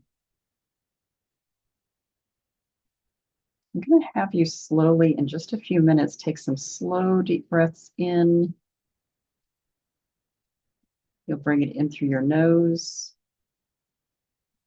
and you'll let it out through your mouth. And really, this is just to kind of bring you back into the present.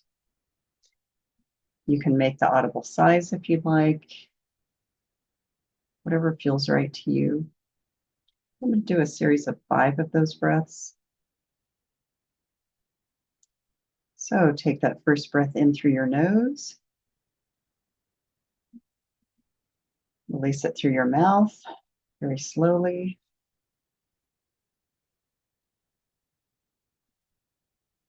Take another slow, deep breath in through your nose.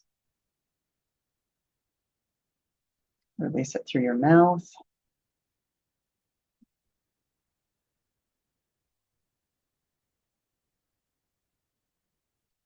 Another breath in through your nose.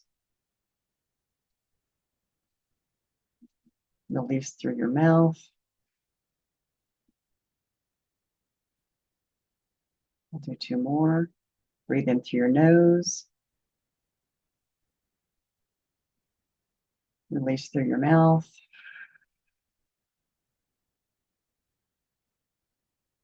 And 1 more breath in through your nose. Release through your mouth.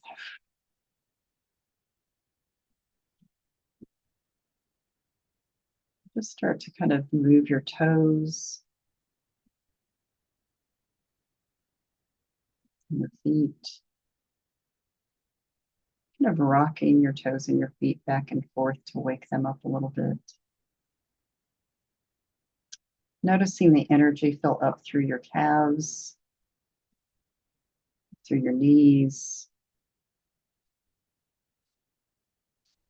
your quads,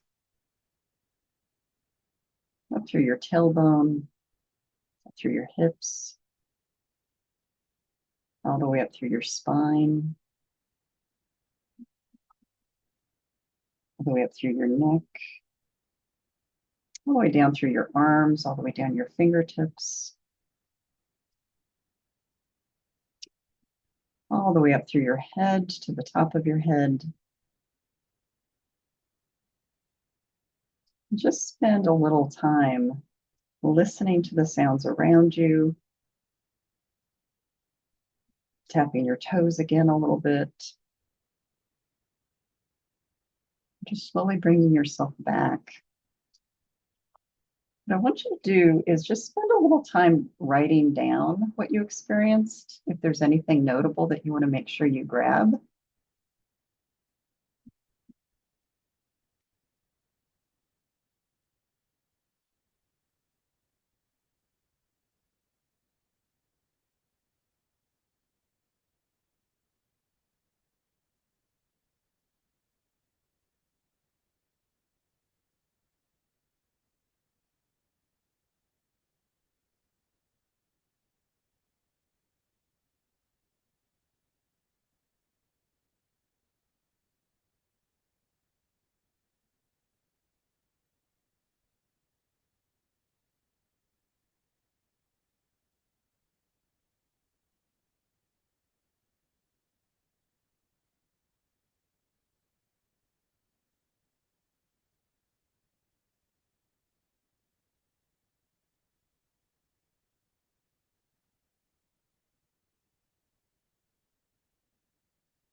We're going to talk about this in just a few minutes, just to see if there's anything in particular that came up for folks.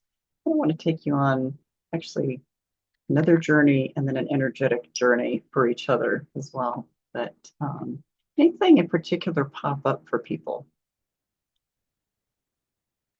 Anything in particular you needed to hear or learn or observe or know right now as you're at this point in this journey?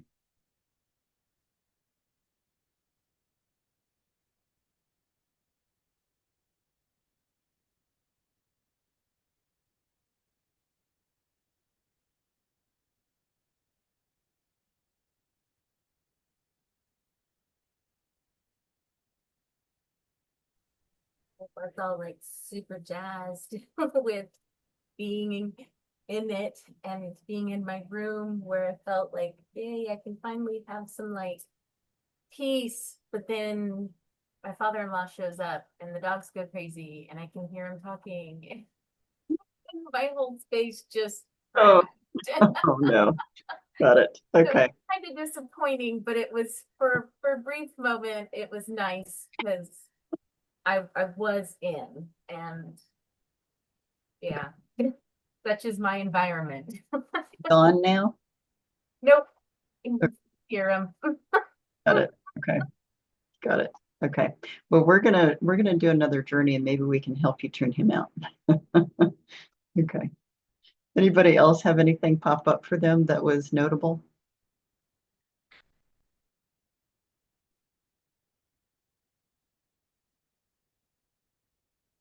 You know, the thing with this is I want you to get really in tune with that soul speak, because here's the thing. It's like, well, actually this is perfect. And I will use Kim's situation as an example. It's very, very easy to get sidetracked or hijacked from the soul space. It's very easy because the human condition is like pulling at bungee cords all the time to yank us off of our center.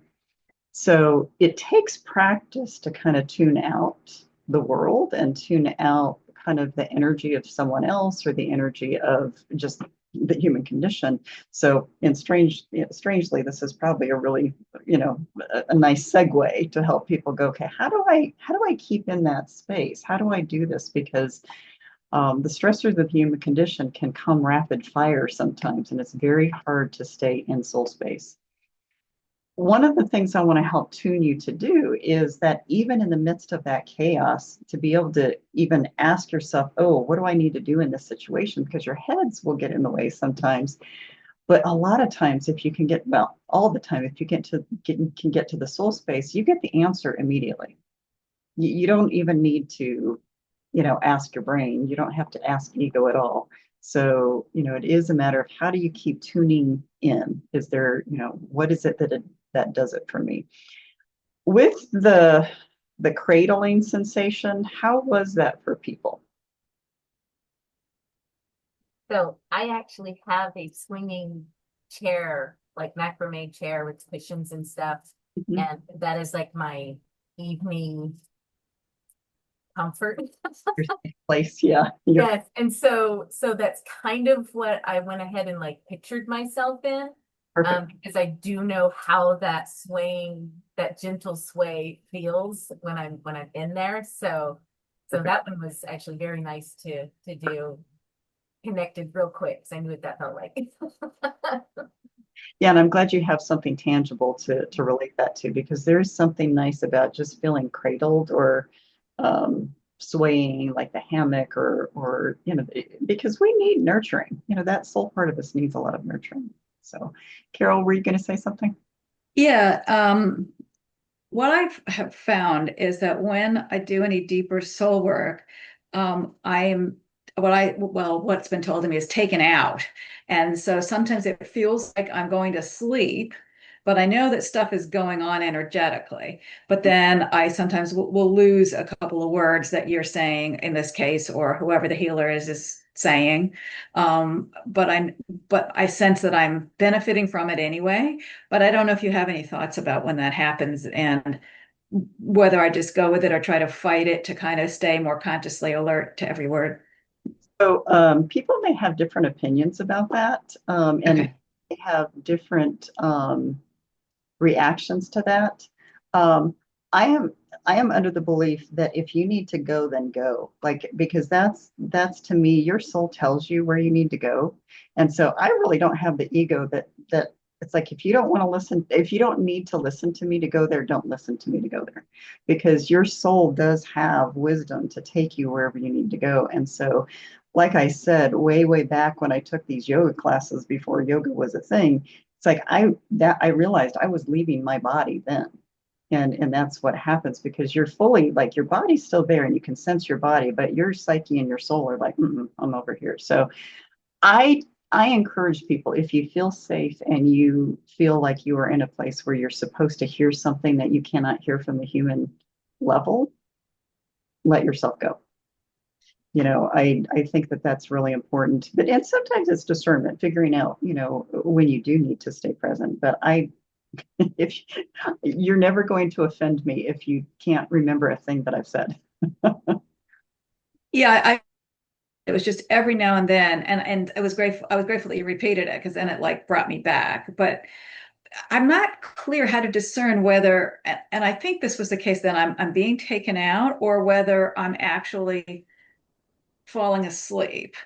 And I know it's a very subtle fine line, because it has a similar sensation, at least for me, when I'm taken out. But then, well, I'm pretty sure as I'm being taken out, because at other times that I've experienced that, all of a sudden I'll come back in and I'll be really clear and really awake mentally and really sharp, like, oh, I'm supposed to come back in now, but I don't know. It's just weird. Actually, it's not. Keep in mind that when we sleep, our souls actually travel for the most part, because our souls Right. have to go restore.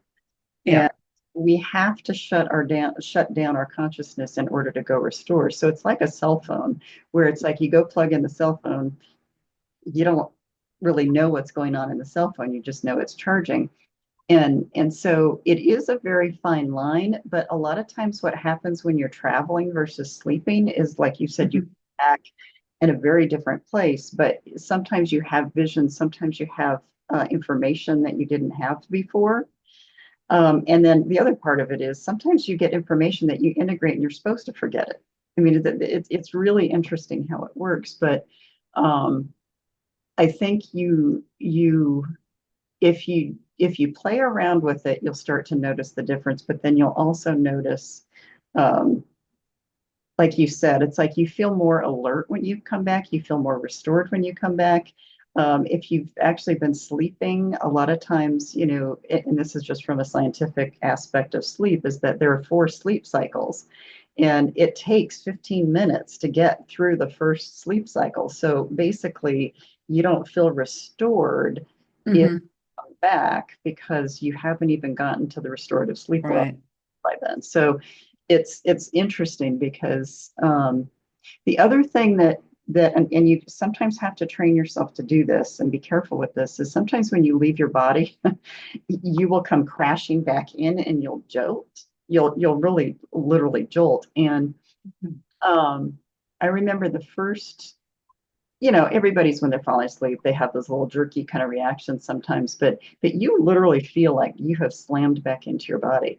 And I remember the first consistent time that I did that was the first time I went to Peru in 2009. I had been leaving my body before, but I hadn't been like slamming back in. And when I was there, I was having the hardest time sleeping, because I would feel myself go and then I would crash back in. And the energies are so high there anyway. And plus, I have very strong spiritual connections and soul connections to the whole country, the whole region, really. But the next morning, I said something about crashing back into my body, and the retreat leader said, "Oh, you're really good at dying." And I said, "What?" And she said, Mhm. "Oh yeah, when you crash back in, it means you're dead. If someone came and did your, vitals, you'd probably not register." But I think the Mhm. thing is, it's hard on your system when that happens. And so, it's actually good that you glide back in, because it can be really, really hard on your system to crash land, basically. Mhm. As people practice, if you start crash landing, there are ways to kind of ease back in, but I think probably what you're doing is you're leaving, you're doing the travel, but because you're coming back in with energy, you're not sleeping. Yeah. But I'm not aware often of what was going on when I left. You know what I mean? Like I'm not bringing something back consciously. Yeah. But you might have been integrating things that you needed to integrate. That's the thing. I remember being on a friend of mine, she was doing a Reiki session for me before the third time I went to Peru. And she was coming with me because she was my brother in that lifetime. And I was on her table and I'm watching what was unfolding in the vision that I was supposed to have. And she comes over and she touches me and she says, "Kathy, are you okay?" And I said to her, "Yeah, I'm just watching myself die." And she said, "You weren't breathing and I thought you were gone." And I said, "No, I'll be back." And so I just like went and finished the vision, but she thought I was dead. She said, "You weren't breathing. You weren't, there was nothing she could think of, to do other than tapping me at that point." So you can envision, when you do leave, but it's different for everybody. But my guess is it just takes practice to figure out what you're supposed to extract. I know that was a very long answer to your question. Thanks. Anybody else have anything that they wanted to say?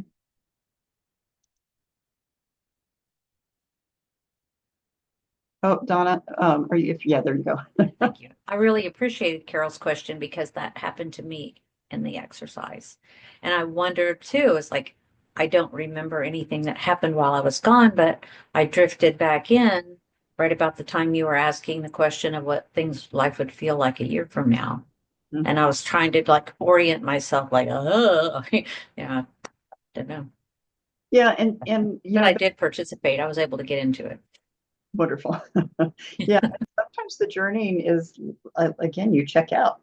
You just check out and you don't consciously know what you're bringing back, but you're doing something to integrate. Yeah.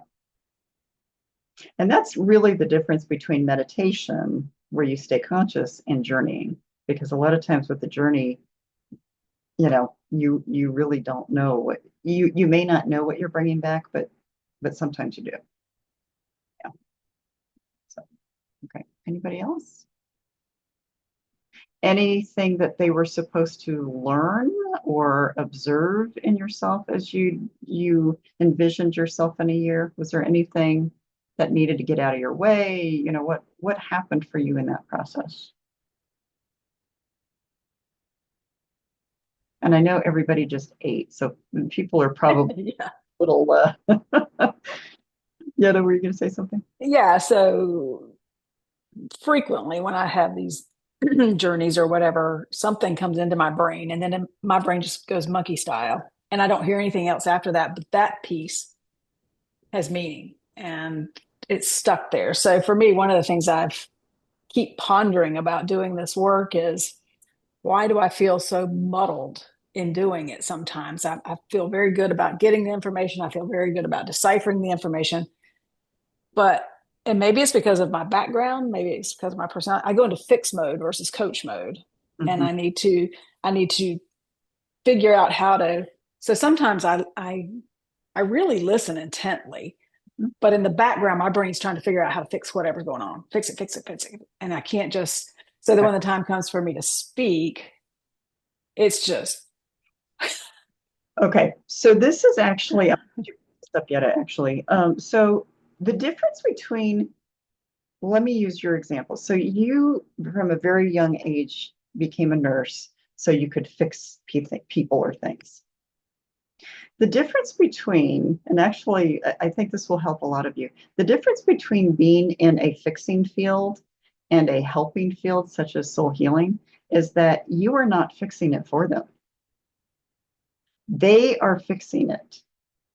So the thing is, all you're doing is creating space and giving information and giving, not even really sometimes it's instruction, but it's usually like, here, consider this, consider that. So it's giving their soul free will to do their own healing. You have no responsibility whether or not they do it. And yet when you are brought into, having taught in a medical school, you're taught it is on you to fix this. It is on me to diagnose. It's on me to fix this. It's on me to make them feel better. Completely different. And I think intellectually, I know this. It's more training, habit, lifelong job, something that's kind of getting. I was laughing at whoever was talking about the nurse bringing the pharmacy with her. I do the same thing. I don't have a whole bunch of pills I take, but I've had Montezuma's Revenge in Mexico, and going to a pharmacy and picking up they're going, oh, here, take this. And I'm going, and I'm Googling it, as I'm on the toilet, dying, trying to figure out if they've given me something appropriate or not. So I have learned to take all my own stuff for myself and whoever's with me. But that's it. It's not always prepared, always ready to fix. Already I got that one covered. I got that one covered. And I'm struggling a little bit. And when I slow down to try to quit fixing, I kind of lose my train of thought. And I don't know how to describe it. It's kind of like, now what? But maybe that's the reprogramming happening. Maybe that's the reprogramming because, and I said this to a shamanic practitioner a couple months ago, and he at first was like, oh, no, no, no. But I said that this was in a group of healing practitioners, and I said, you cannot heal someone else's soul. You cannot do anything for them. You have to partner with them. And because there are a lot of practitioners out there who say, well, I'll cut that cord for you, or I'll do this for you. The thing is, unless that person is willing and unless you partner with them to do it, it's not going to go away. It's not going to change. It's not going to. So maybe this is just sort of, maybe the muffled part of you is the ego part of you trying to shut down the thought process a little bit so that the soul part of you can learn how to be present with the other soul and create that space for them, because it's not about you fixing it at all. It's about you showing up and guiding them. So even when I do these really intense soul healings where I have to help remove entities or whatever, it's not me doing the work. It's me guiding them so they do the work. But it's a very different mindset. It's a very different form of healing. Yeah, and I think I know all that intellectually. It's making it happen in this monkey brain of mine. It's like when doing this exercise, it came in full force right away. And I hadn't even come up with that coach versus fix. I knew I was trying to fix, and that wasn't quite right, but I couldn't quite put my finger on it. And then it's been there the whole time. Anything else you said, sure. It's there, and it'll be with me the rest of the day, I'm pretty sure, just to the rest of the week, rest of the month, maybe even, because I know that feeds into my confidence problem with this. And I think what's going to happen is that when we start doing training that is you practicing with another person, then I can show you in the moment the difference. Because I think the thing is, right now it's kind of in your head because it has to be, because you haven't learned how. It's like the practicum part of soul healing, really. It's like learning how to do these. I'm just walking you through this stuff to extract the information for yourself.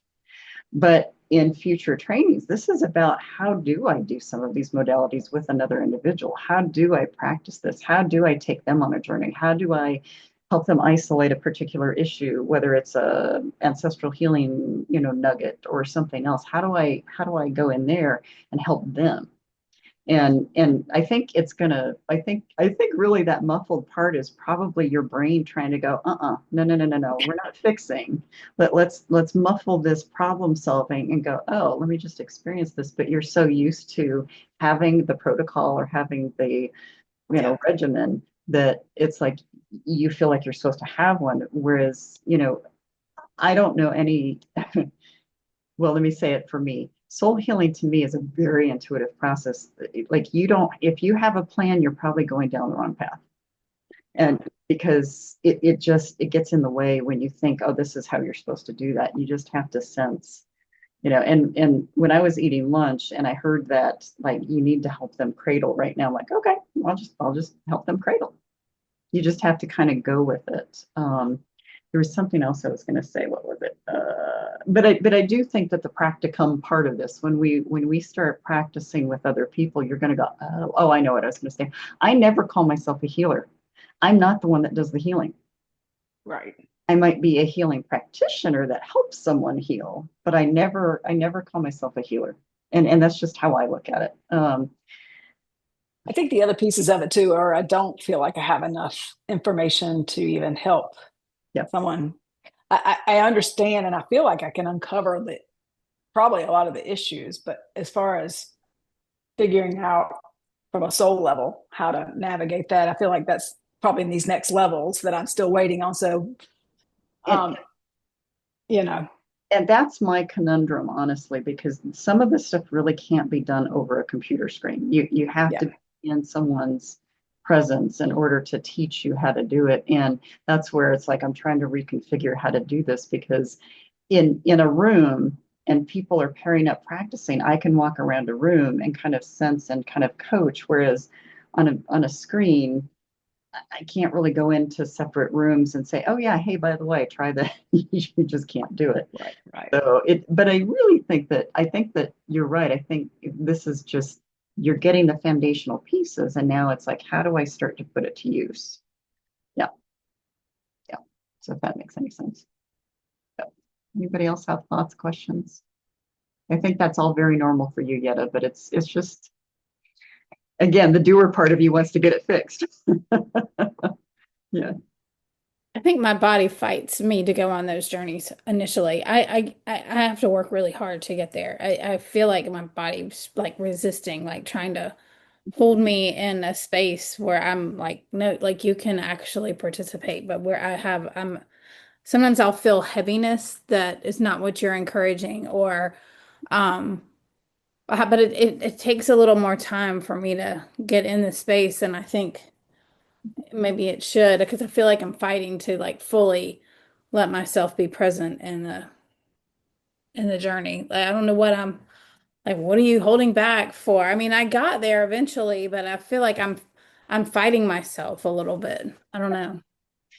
And do you know what, I know this is a crazy question. Do you know what you're fighting? Are you, Yeah, I mean, I have no idea. Like, but I just felt like, I don't know. And it's happened before. It's like, I don't want to see what's around the corner. I don't know. and I that, don't know. Um, Now I did finally get over myself, but I do feel a little bit like I'm in my own way sometimes, and I don't know if that's actually how I've been for is that a bigger picture about my testament about my life of recent, but I don't know. I just it's something I gotta sort of figure out as I go, but that was one of the things that like stop fighting it. Like I haven't like I just think I could get more if I would, fully succumb initially instead of fighting it at the beginning. yeah, so surrender a little bit quicker. Okay. Yeah. Yeah, but that's good information. That's good information to know that and go, oh, okay, well, that's what I need to work on. And then if there is something I'm fighting, like what am I fighting and why am I fighting it? I don't know, but And what I wonder is, and this might be similar to what Yetta was saying, is that getting out of your head and just sensing, because you're a thinker. And so yeah. part of it is to go, oh wait, I'm just supposed to experience this. I'm not supposed to think about any of it. Right. But And am I in the mindset because I'm in school? Am I analyzing so much that I'm then trying to analyze myself instead of just like I'm having a hard time turning that I don't know, turning that gear off. Like this is not a time because it's really hard for me to read all the material I'm having to read. I'm having to think and overthink just to pay attention sometimes when I'm reading. But so I don't, it may be just like my state of being currently. I don't know, but I really had to like there are no distractions. No one else is home today. So like there's no reason, there's no like no one's walking in the door, no one's in town, nothing's gonna happen. Like there's no reason why I can't fully be present, but I was fighting it. So yeah, it may be just the thinking piece. That's a good point. and there could be all kinds of things going on. It could be some attention stuff. It could be, and I know that Kim just put something in there about in the, feeling like there might be a past self worried. Yeah. And Yeah. it could be all kinds of things. But let me say this. When I went through the Brian Weiss training years ago for past life regression, there were 151 practitioners, and well, people in the room. I can't call them practitioners because not all of them were practitioners. 151 people taking the course. And even by the end of the course, which is a pretty intense course, a third of the people in there could not do past life regression. So the other part of it is that there's just different levels of, and I don't, I didn't go talk to that 30% to find out, but there's different paths people take, and there's different trust levels. There's all kinds of different things that could be happening. But I wouldn't give up because of the fact that, like you said, you have a lot going on in your brain right now. So it just could be that it's hard to let go. Is it something I need to observe to see if it continues to be a pattern? Because it could be a trust issue. You just said trust, like that's certainly in my, that alone is in my past. Or I don't know. It's just, and I did eventually go down the journey, but I really fought it. And it's not like I don't trust you or trust me, but like it's not that, but it was that I don't know, like was it a accident or was it a guarded response? I don't know yet. We'll have to see how they go, but anyway. Have to keep playing. Absolutely. We'll get you there. Thanks for sharing. Was someone else going to share? Sherry? I was just going to say I got some quite good specifics in terms of how to get from here to there in a year. It was like start using the vocabulary so it becomes the norm. So that's what people expect me to say and the words people expect me to use.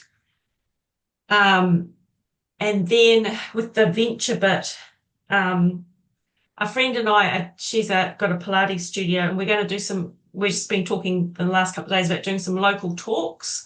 So it was really clear. It was like start incorporating that vocabulary because she does menopausal strength and exercise. I do menopausal health, but it was like start incorporating the soul stuff into what I'm talking about. So I'm actually speaking it.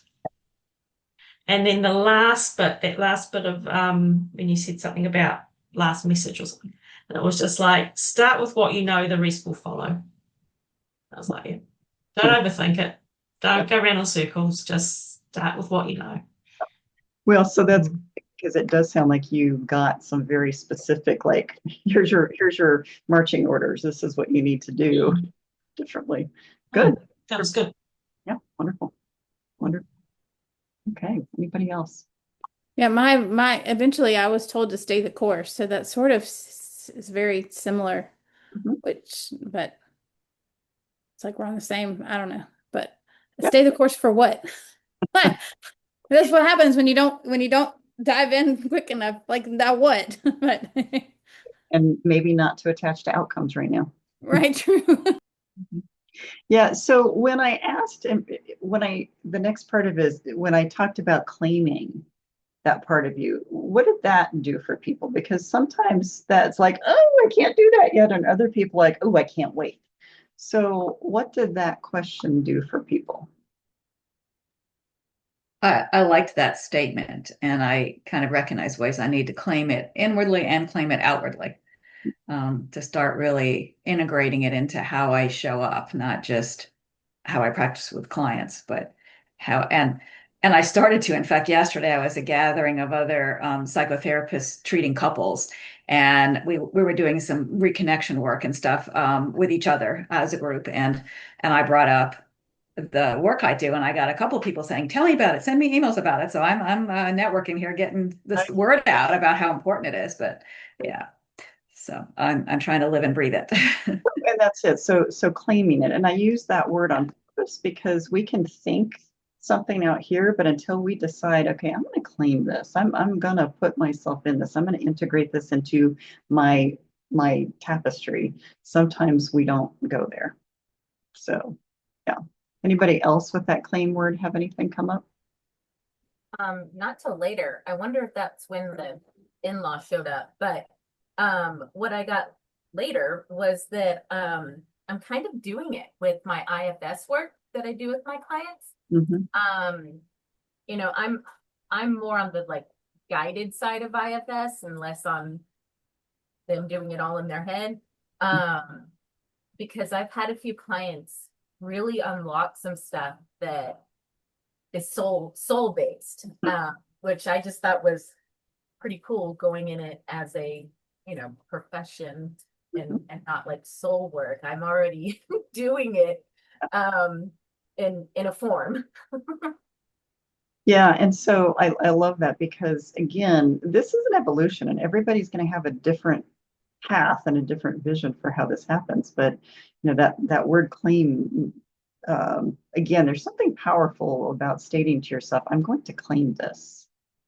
So, okay, perfect. Anybody else? I think mine was about claiming my part of it.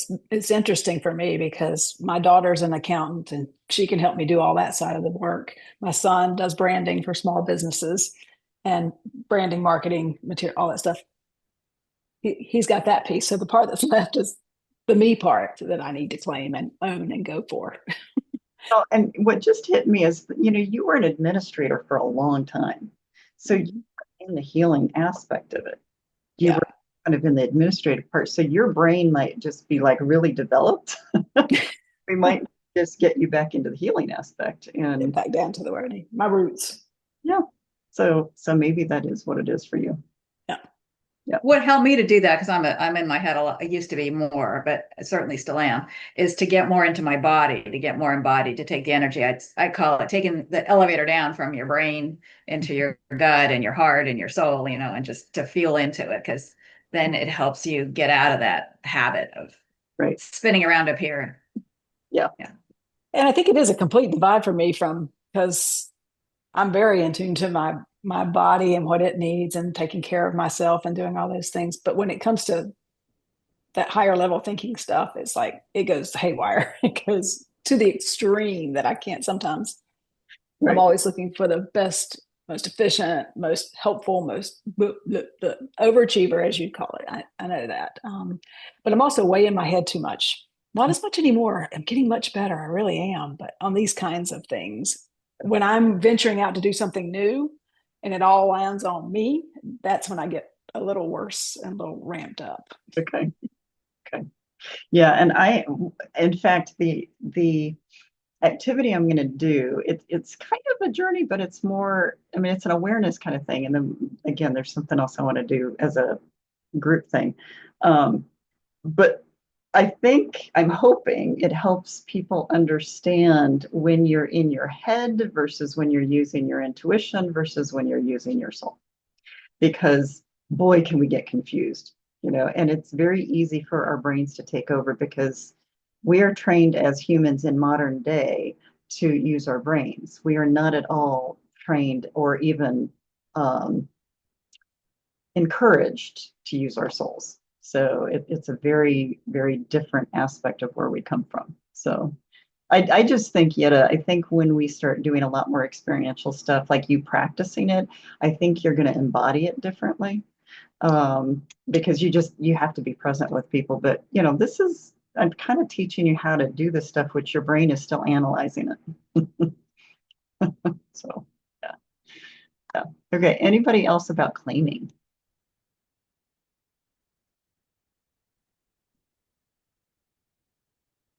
Donna? I think I must have been still out of my body. I don't remember hearing the word. Okay. Yeah, maybe you claimed it already. Yep, that's fine. That's fine. I wish I felt like that. I have to talk about it in 2 months at a conference, so I wish I felt a lot more confident and like I knew. Oh, maybe you can work on that too. Happy to help. Okay, anybody else? Okay, so I'm going to do something that's a little different, but it's still soul-based, and it's kind of a journey, but it's a sound journey. And what I'm going to have you do is and I didn't think to ask this, Kim, is your father-in-law going to be around for a while? Or do you know? I don't know. They're outside talking, and I can hear them through the door. So do you make sounds and be okay with it? Oh yeah, I don't care. Okay. No, they think I'm crazy anyway, so it's all right. Okay. So I want to, and I was going to say, you can do this without, do this in your, internally, It's just much more effective if you do it externally when you make sound. So what I'm going to have you do is I'm going to teach you how to do what's called vocal, get my mouth working, vocal toning. Because vocal toning is touching base, like when you, how can I say this? Vocal toning is like touching base with different energetic levels of yourself. And you can actually identify, okay, am I in my head? Am I like in my mind's eye? In my third eye? Am I in my heart? Am I in my soul? Am I in my gut? Like, but energetic sound actually will kind of teach you where you are. Now, again, it's a little bit putting your toes in the water and stretching your edges because you're going to have to make some sounds. um, and I'm stretching my edges because, I'm going to make them for you and then kind of teach you how to do this. Has anybody done vocal toning before? You've done some. Carol, tell me where you've done that, where or how you've done the vocal toning, just so it gives me. Well, there's some that's part of the healing qigong work that I do each week. So we don't do it every week, but we have different elements where we're doing it, and we do a lot of vocal toning with that particular series of things the teachers guiding us through. I do it sometimes spiritual group called a community of transformation. We'll get in a circle and set space for an event we're hosting, and we'll own together, or things like that. Perfect. Okay, that's helpful to give me the context. So, Mhm. what's interesting is, sound is so important anyway. And like I had you do in the very beginning with these audible sighs, and I'm going to have you do that again as we start this process. It's almost like paying attention to the energetic resonance of where it's coming from and how, like, you're experiencing it within your body. You can start to see where is this energy coming from? Like, where is it from a thought process or is from a soul perspective? You're going to be able to see this in a minute. And if you can't see it right away, that's fine, because this is stuff I've done for a long time. But I do vocal toning. In fact, I did it this morning in the bathtub. I do a lot of vocal toning in order to release and clean the filter, because you can actually, when you make a sound, if you make it organically and you give yourself permission to make the sound organically, you can tell like what you're cleaning out and where you need to clean it out. But it's all with like the frequency of the sound. So if it's a high pitched sound, you're going to be cleaning out something different than if it's a very deep guttural sound. Does that make any sense? Probably sounds a little bizarre, but I'm just going to teach you how to do this, because that is another way to get into that gut region and use your gut, because that deeper sound that you make is usually very resonant with that audible sigh. So, most of you were like, oh, and then it goes downward. Like you can, at the end, it goes downward. It's like, I didn't hear anybody going up at the end.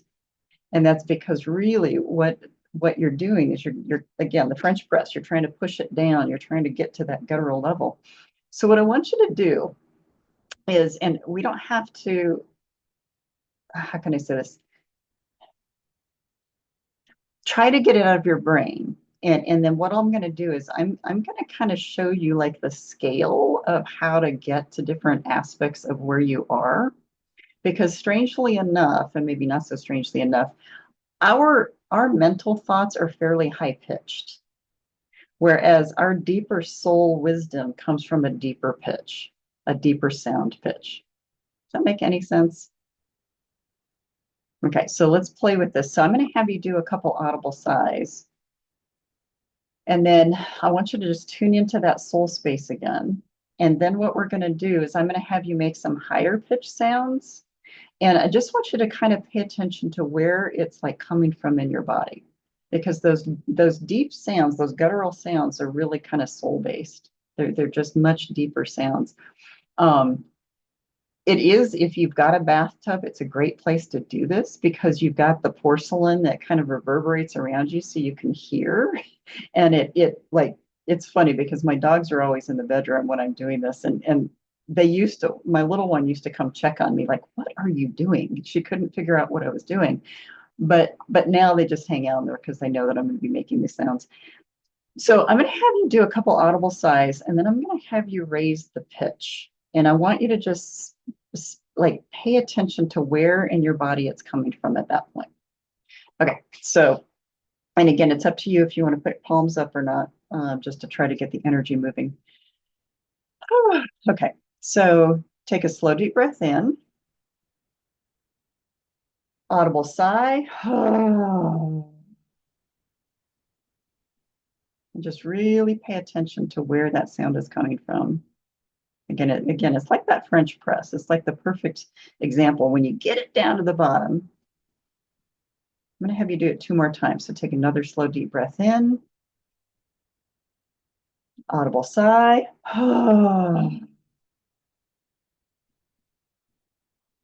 Just sit with where that final resonance landed deep within you.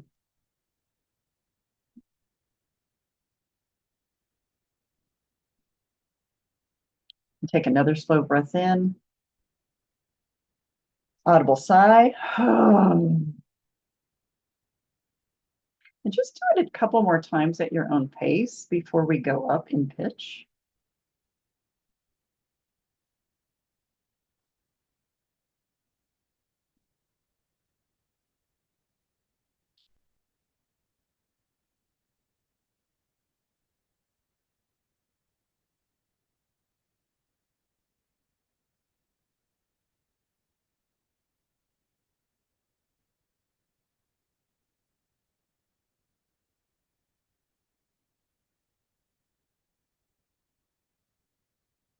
And you can either keep your eyes closed, you can put them open, whatever you want. But the next part I want you to do is take a slow, deep breath in, but I want you to intentionally make a higher pitched sound and see where it is in your body. And it's almost from top of your head all the way down, that just you're kind of measuring, like, where am I sensing this? Where is this coming from?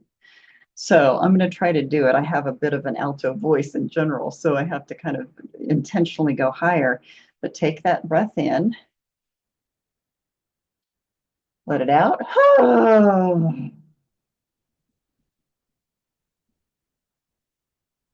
Another breath in. Do it a couple more times.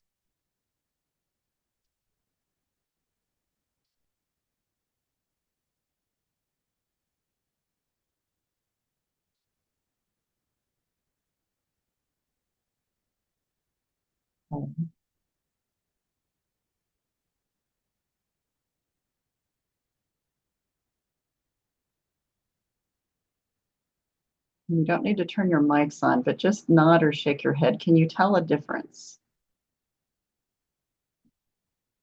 Okay. Okay.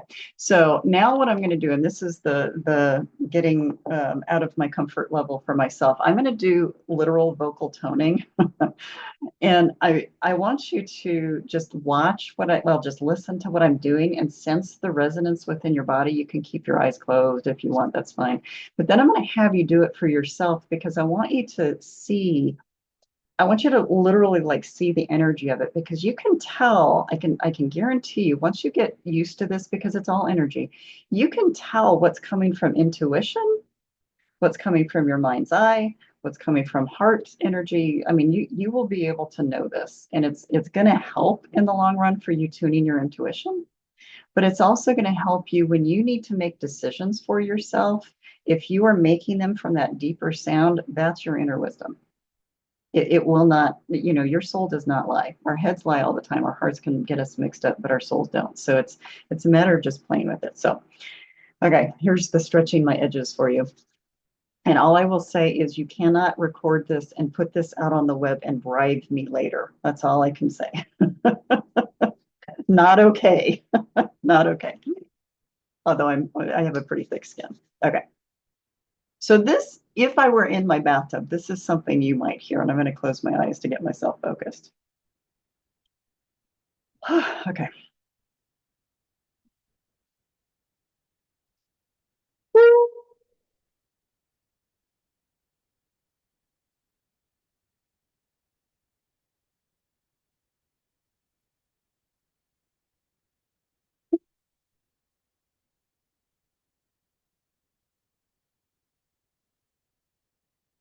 Mhm.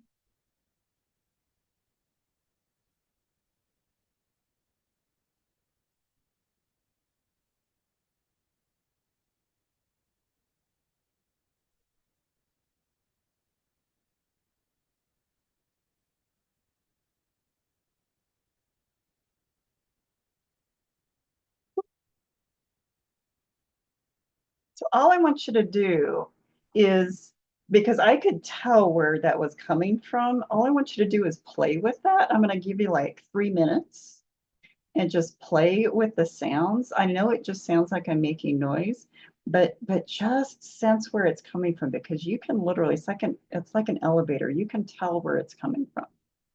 So I'm going to give you like 3 minutes to play with that. And I would close your eyes, and I'm going to close my eyes for a few minutes, because you can really tune in a lot more if you do it that way. So I'm going to give you like 3 minutes to play with that.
Okay, whenever you're ready.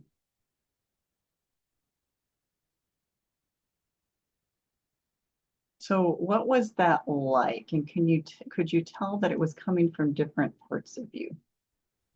Okay, so I think, well, this is interesting to me. So when I was doing the audible breaths prior, they started higher. So then we're talking about me being in my head, and then we're talking about tones, and now it's all like literally it's all connecting. That maybe I've been in my head the whole time, but I definitely I'm like, am I telling myself this is an elevator, or am I just really seeing? Because I'm very, I mean, but I definitely. So then I was still in my head about it. But I definitely could see that the elevator was going down as my sounds were getting lower. But I think it's easier for me to make the higher sounds. Yeah, so you're probably staying up here. Yeah. Yeah, I think you made the connection perfectly. Yeah, so what I would do is practice, even when you're out, walking or in your car or in the shower, just make deeper sounds, because what I know you can't see where I'm putting, but like you're putting my hand, but like your diaphragmatic level will sound like a deep tone.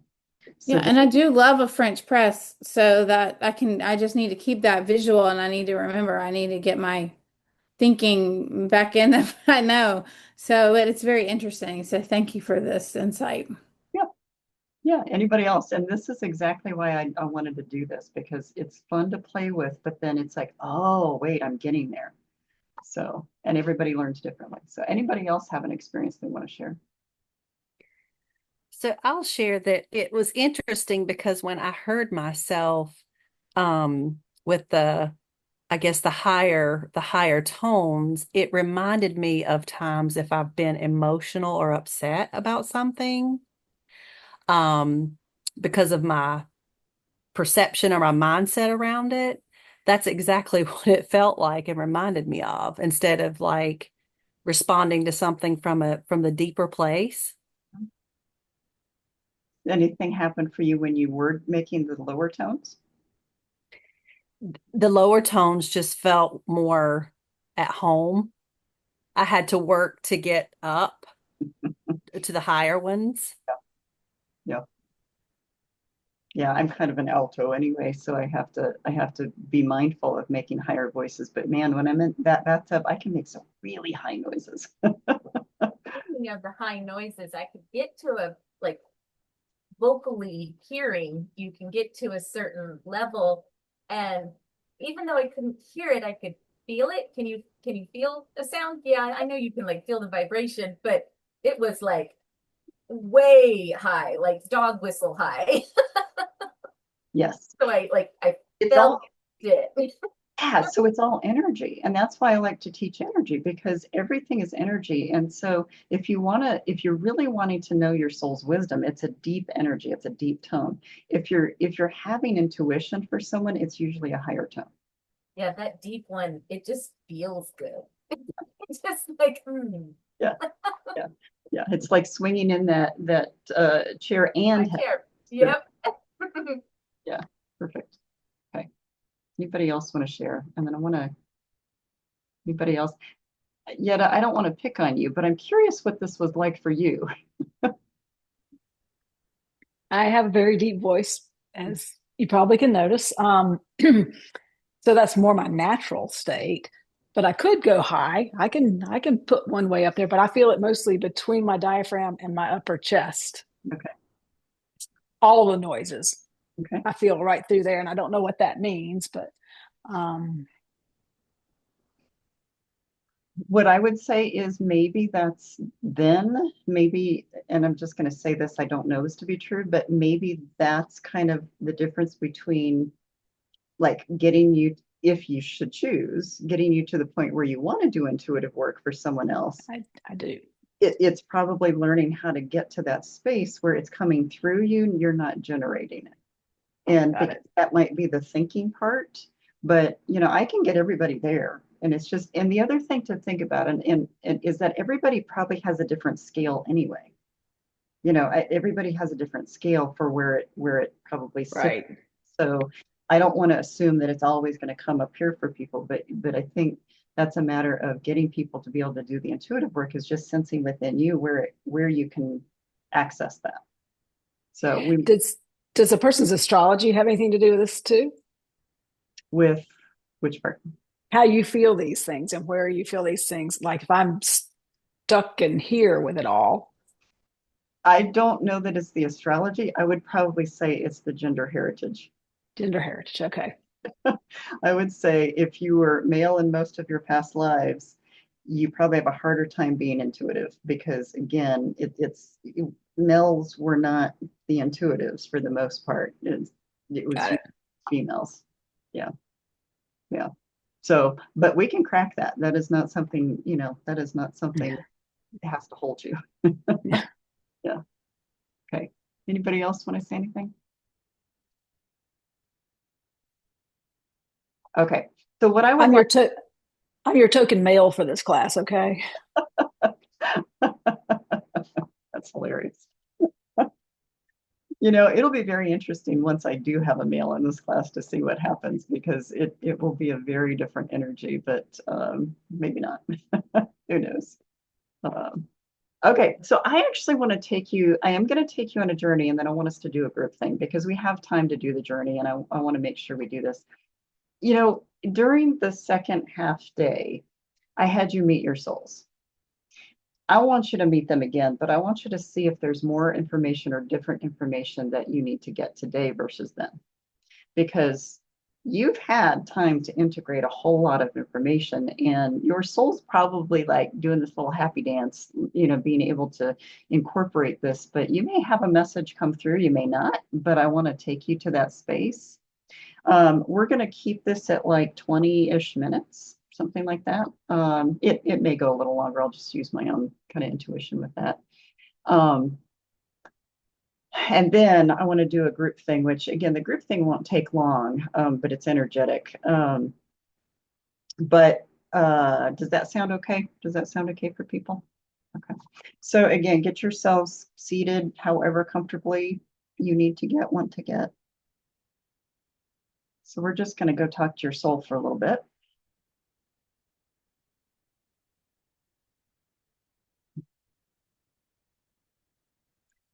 All right, so what I'm going to do is I'm going to walk you through 5 of those deep breaths that we've done before. So I will have you take a slow deep breath in as I count from 1 to 5.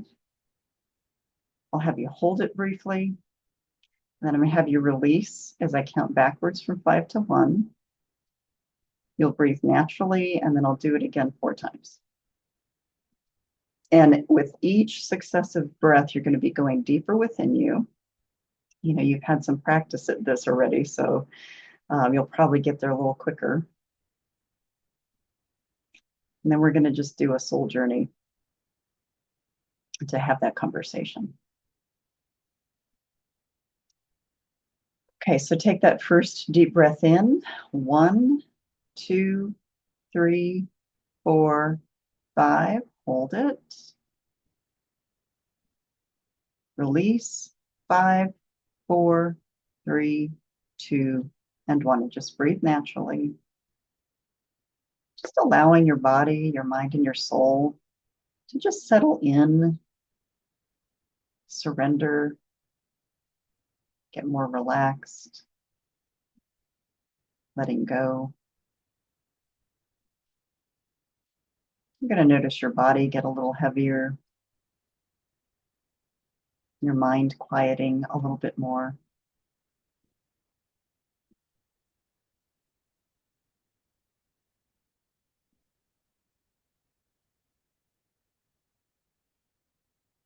And take that next deep breath in. 1, 2, 3, 4, 5. Hold it. Release. 5, 4, 3, 2, and 1. And just breathe naturally. Allowing your body to get even heavier, more relaxed, more at ease. Quieting your mind even a little bit more. Just settling in, getting closer to that depth.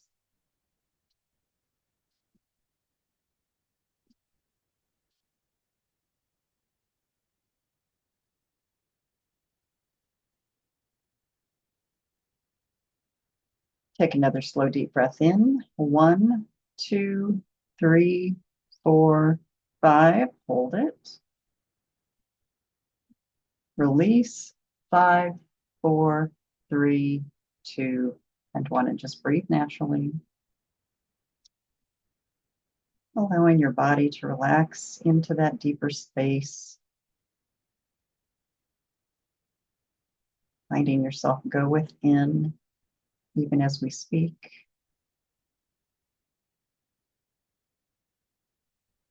Your mind taming those thoughts that might otherwise get in the way.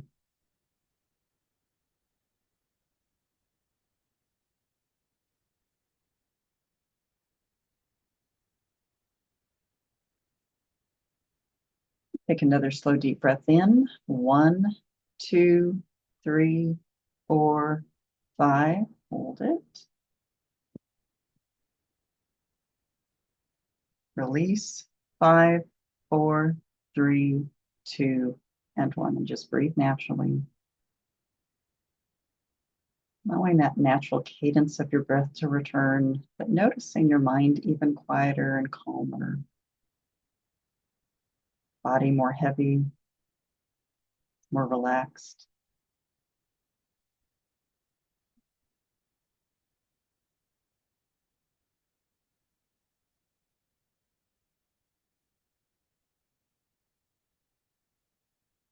And one more slow, deep breath in. 1, 2, 3, 4, 5. Hold it. Release. 5, 4, 3, 2, and 1. And just breathe naturally. Again, allowing that natural rhythm of your breath to return.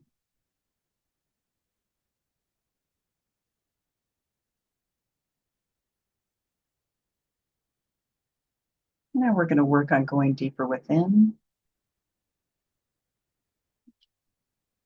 So without moving your head or your eyelids, just bring your eyes down as if you're looking at the floor right in front of you.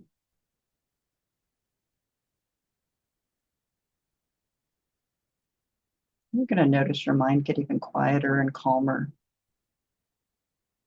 as if you're shutting the gate.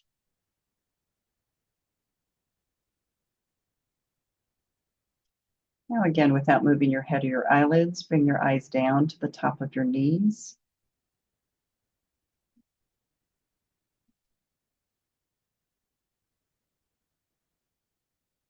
Again, your mind is quieting. Your body's feeling even more relaxed.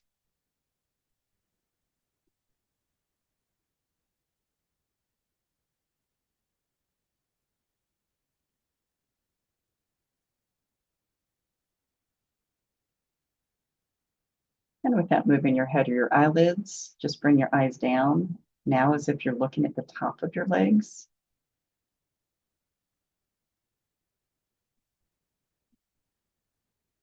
Your mind getting even quieter, and you're noticing yourself go deeper within with each change of the eye movement.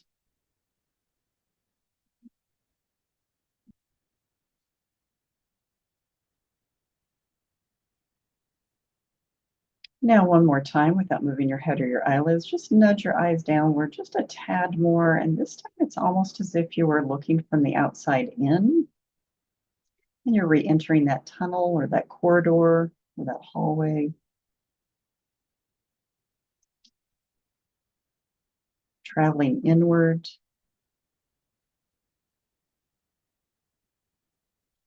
You're starting to notice anything around you as you travel through that tunnel or corridor. You're noticing that light somewhere at the end. You're just moving through that space.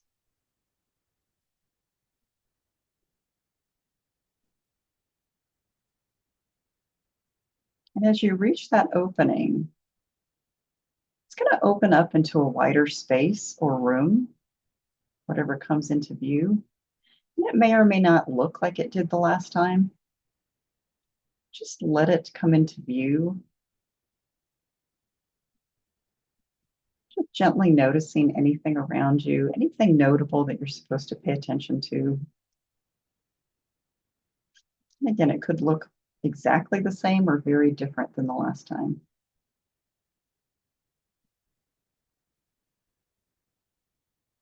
You're going to take several steps into that space.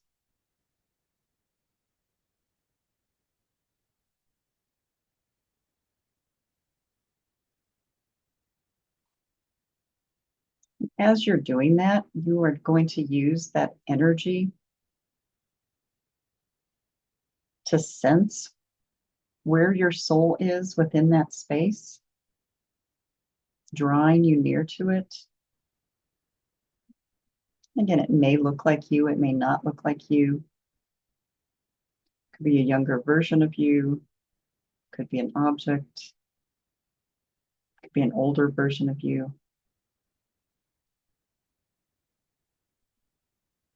Just move toward that energy that you know is your soul. Noticing anything around you that, again, you're supposed to take note of.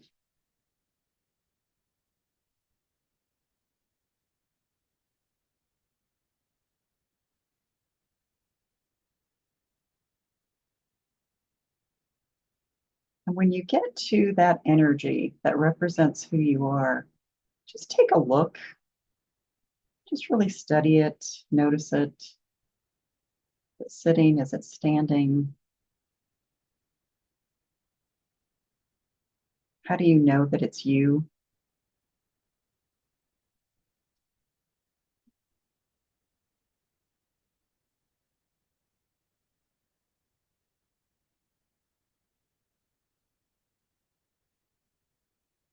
And notice about how far away from it you are.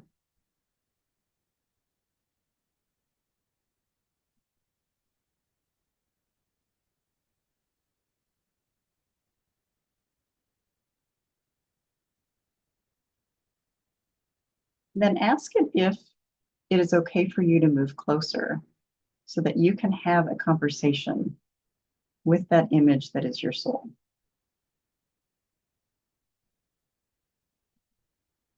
And if so, move closer. And you can decide if you're going to sit or stand.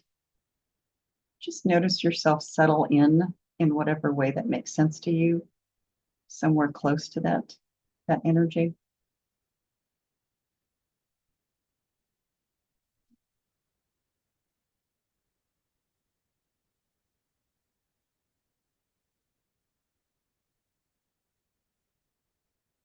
And once you've gotten yourself comfortable,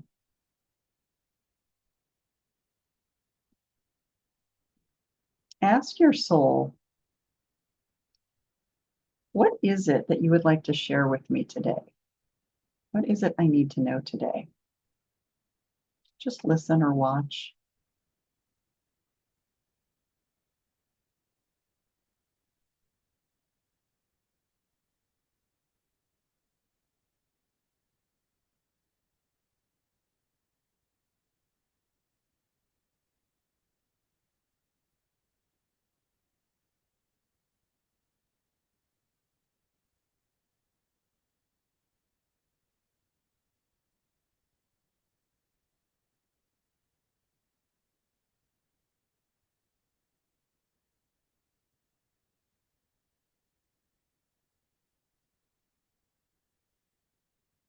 Also ask your soul, how do you need me to take care of you right now and in the next several months?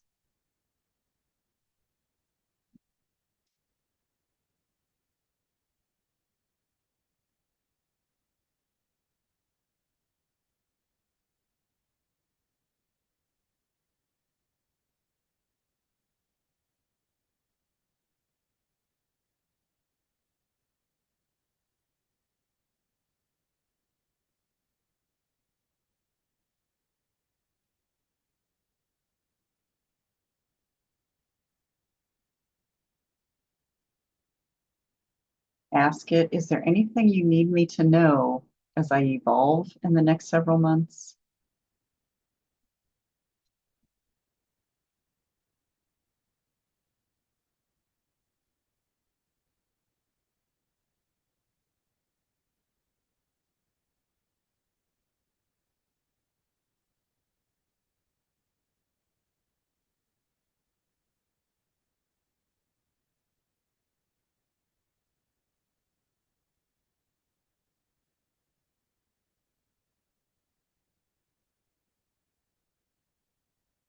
Ask it, is there anything I need to work on getting out of my way to become the person that we're supposed to be?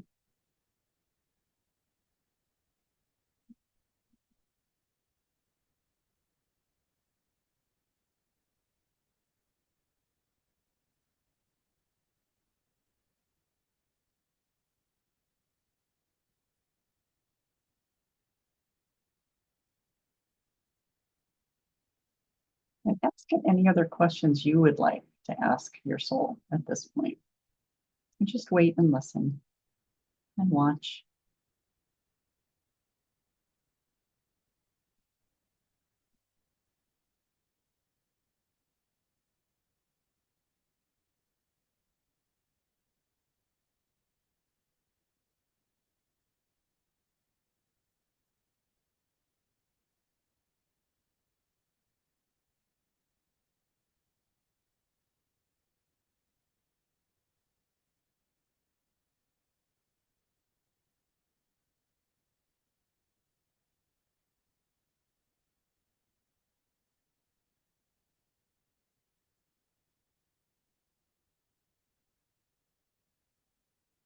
And now I'm going to have you, if you're not already standing in your mind's eye in that space, I want you to stand, and that soul image of you is going to stand right in front of you.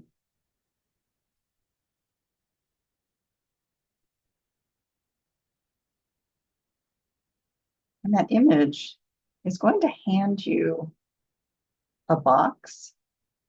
The box can look any way you want it to look, anything that comes to you. Just notice the box that that soul is handing you.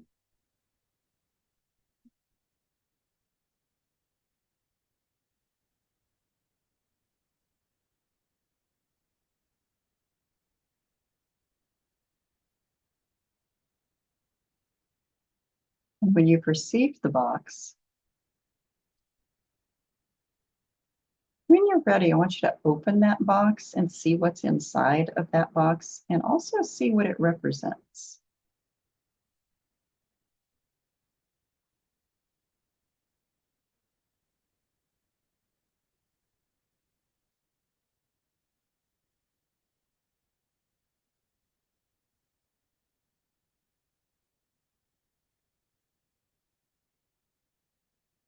There might be more than one object in that box. Just take a look to see what's in that box. And if you have any questions that you need to ask your soul about those items or that item that's in the box, or even about the box, ask those questions now.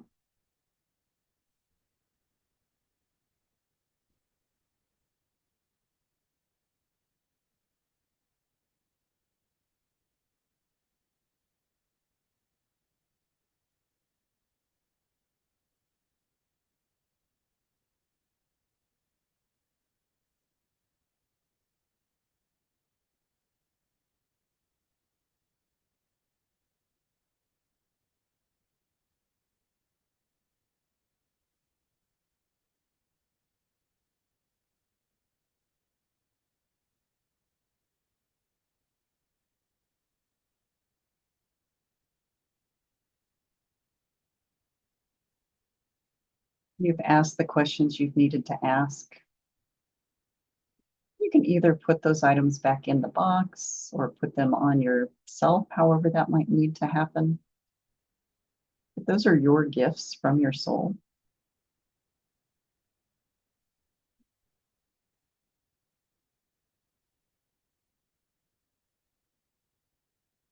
Just spend a little time thanking your soul for that interaction, for those gifts.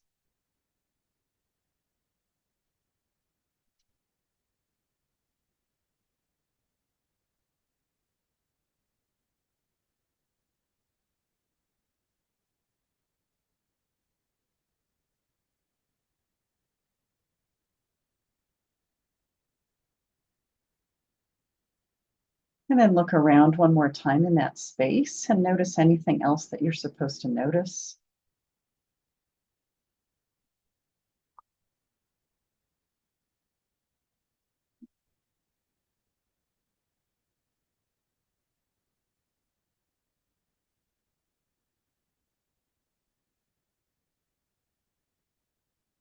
And you're going to start making your way back to that corridor or hallway or tunnel. Knowing that you can visit this space anytime that you want, even if it changes, you know that it is your space.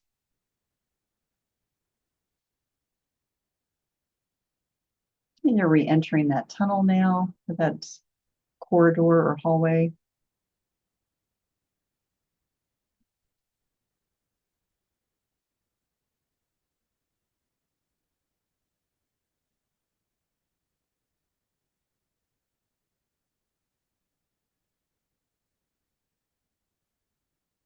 And in just a few moments, I'm going to have you take 3 slow, deep breaths in like we've done before.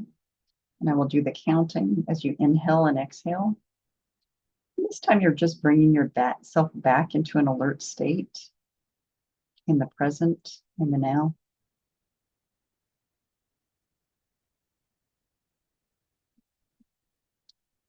So take that first deep breath in. 1, 2, 3, 4, 5, hold it. Release. 5, 4, 3, 2, and 1. And just breathe naturally. Becoming a little more alert, more grounded in the present.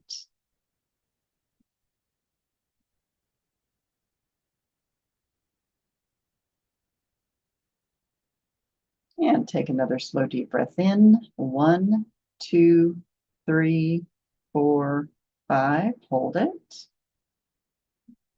Release. 5, 4, 3, 2, and 1. And just breathe naturally.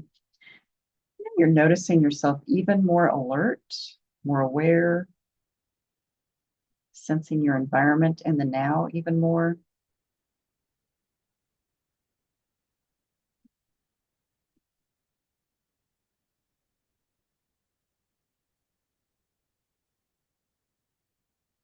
And take another slow, deep breath in. 1, 2, 3, 4, 5. Hold it. Release. 5, 4, 3, 2, and 1. And just breathe naturally. Might need to start wiggling your feet and your toes. Getting some energy back into your legs. You can move your hands and your arms if you need to. Stretch your neck if you need to. And whenever you're ready, you can bring yourself back to the present. Open your eyes.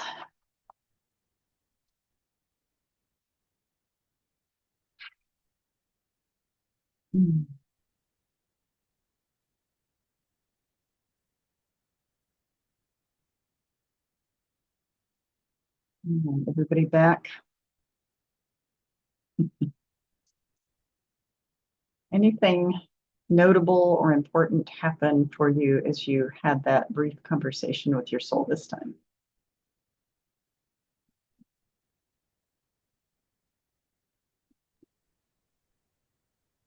My box had paper flowers. That's all it had was paper flowers. What does that mean? And I said, what does this mean? And I do not have the answer. Okay. So I don't know. Okay. I don't have the answers, but I really was pushing my soul to explain why just paper flowers. But Were they like origami paper flowers or? it was, yeah, it was like open the box and of like a whole bouquet of paper flowers. Okay. I love flowers, but I went outside during our break. I don't know. I don't know what that was. You. Do what? Sure to get out of your head and just say, what do flowers mean to me? Oh, what do flowers mean to me? Well, growth and joy all at the same time. So, So maybe that's the gift, is growth and joy. okay, well, I'll take any joy anytime, always, but maybe, okay. Well, maybe it's not that deep. Okay. Well, but it could be deeper. It might need some exploration. Yeah. Some growth. Mhm. Okay. Perfect. Anybody else?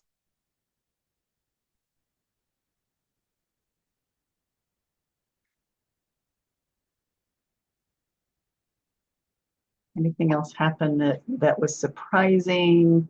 Did the space look the same as the last time? Was it different? Yeah, Carol. So for me, I was integrated with my soul. So it wasn't like I was looking at it. And last time I was looking at it. This time I was it. Okay. And so that was different. And I when I was asked to visualize a box, I saw a pretty wooden box. We have this beautiful, sounds weird, but it's a beautiful inlaid box for tissues, but it's this wonderful wood, has a great smell. So it was like a small version of that. And inside was a key, and that represented the key to my soul, and that I already have it. Mm-hmm. And an ankh, because I'm sure you're probably familiar with the Sophia code, and I'm starting to work with Isis. And so that was representing the work I'm doing with Isis. And then a piece of rose quartz in the shape of a heart, just to represent continuing to work on heart opening. Wonderful. Wonderful. Okay, so I'm jealous of that. I want to be integrated with my soul. I want to have more meaning in my box. I'm jealous of that. I'll get there. Yeah, you'll get there. You have to remember, Carol's been doing this for a while. And trust me, I used to get nothing, so I hear you. It will come. We'll come. That's why we call it evolution. Yep. I got a lot of evolving to do, apparently, folks. If we were done, we'd be dead. Yeah, me too. But this time my soul was in the form of a human type form, ethereal, not a dog. Last time it was a golden retriever. So I guess that's all I could was prepared to receive last time. I don't know. Hey, But they're very godly. this time it didn't really look like me, but it did have a humanoid shape. And inside the box were keys, Okay, old-fashioned looking keys, and I'm still opening doors. nice. I love that. Keep learning. Yep, nice. I experienced my birth. I'm sorry, say that again. I think I experienced my birth Okay. in a way. Like it wasn't like, oh, I'm going through that. It was when you said, down the corridor, I realized I'm like, oh, this is I'm exiting. I'm exiting. Yep. But what the transition from in to out, I ended up holding me as a baby. And when I was born, I had a really bad hernia that I had to go in and get surgery for like almost immediately. So the whole time I'm holding her, I'm actually feeling pain in my abdomen. Oh, well. Which was kind of uncomfortable, and that's what she even said. But I'm uncomfortable. Mm. And when the box came, it was like just a little small, kind of like a jewelry, like a ring box. And it had the black velvet on it. I feel it. And when I opened it, it was this very beautiful, but very gaudy looking ring. Like it was just like, whoa, like that's a lot. and I was like, I'm confused. Like, why? What? And it was, you're being too shiny. You're trying too hard. And I was like, oh, okay. And it was kind of like, you got the ring on top. She goes, just turn it. Interesting. So do you know what that means for you? I don't know, kind of a little. Like there's some truth in that. So yeah. And she wanted to go back before you even said time to go back. She was in a hurry. Okay. Yep. It happens differently for everybody. Yep. Well, and what I would encourage is for all of you to journal a little bit about what you saw because you're very likely to get more meaning. Because when we journal things, there's a conduit, there's something that happens that helps pull even more information. But when we nail the words down on paper, a lot of times, the vision comes a little clearer. So, okay. Anybody else want to share anything? Well, I was in the same room as last time with the beautifully sort of like this beautiful inlaid marble floor, like patterned. But then when I got the box, I fell asleep, and I don't remember anything else after that. So I'll have to go back and listen to it again. You'll redo the box. Yeah, I think so. But the room was the same. It was kind of cool. It was like looking around, going, "Oh yeah, been here before." Yeah, you're entitled to fall asleep, given that it was very early where you were when you started. So yeah, we're getting close to the end. The end of my yes. Yeah, your bandwidth is waning. Yeah, that's my bandwidth's getting a bit wobbly. I get it. All right. Anybody else? Okay. All right. So again, what I would encourage is spending a little time journaling because you're going to get more, and it's discovering either what was in the box or what was in the area, why things looked different. All of that is going to help you get a little further for what it is that you're supposed to glean from all of that. So, okay. So we're going to go back into energy, but what I want us to do, this is more of a group activity. And what I want us to do is, I don't want to create this as an awkward situation because a lot of times at the end of a training like this or a retreat, I will have people, share with another person if there's something that made an impression on them, if it was something that was very helpful, that they had said or they had done. But what I want to do instead is do this energetically. So what I want us to do is hold space for everybody individually. And you can send them whatever messages, whatever light and love, if you don't have a specific message or something that you want to appreciate them with. I just want you to send the message energetically. Does that make sense? So I'm going to hold space for each one of you for 2 minutes. And then basically you can send to that person whatever energy you would like to send to them, whatever appreciation you would like to send. I'm going to write the names of everybody down in the order that they are on my screen so that I can get through this.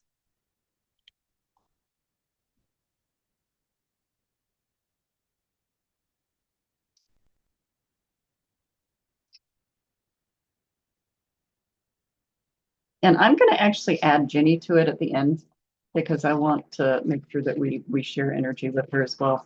So really all we're going to do is for 2 minutes, we're going to send energy to the person. And that is really, again, you can send them whatever gratitude, whatever appreciation, if there's something you really were moved by. And then if at some point you want to share that with them individually, feel free to do that because you should have all of the emails. And also with any future emails that I send, you'll have those. But so we're going to start in the order that they were on my screen. We're going to start with Carol. And so what I want Carol to do is I just want you to receive in whatever way that you receive energetically. And I want everybody to spend, I'm going to, again, let me get my little clock going here.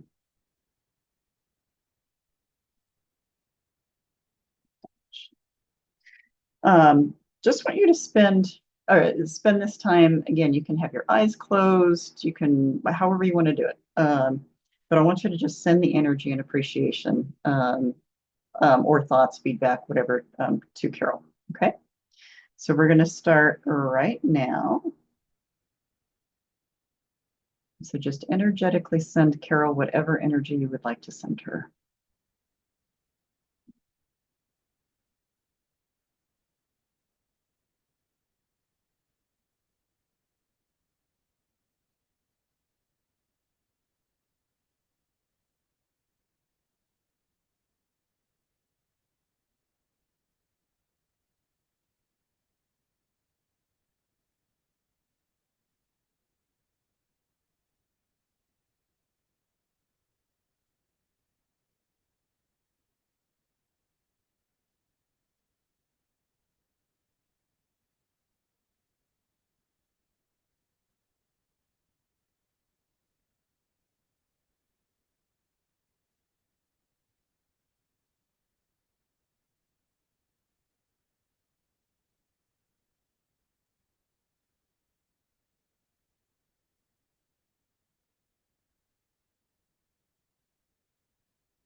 Okay.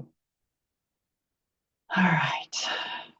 So hopefully you were able to receive good energy coming from everybody. Thank you for sending that to Carol as well.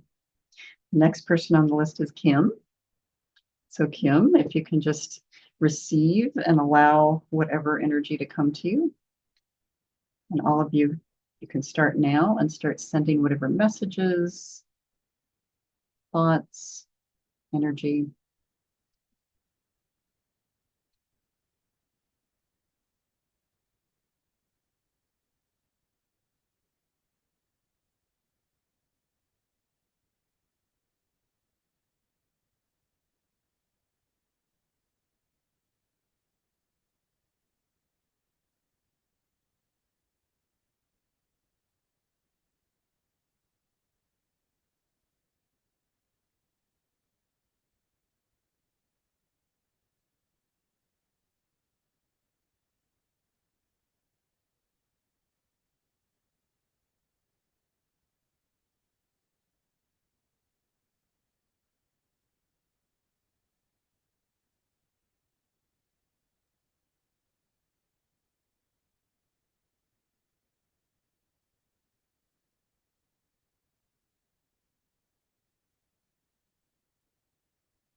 Okay, wonderful.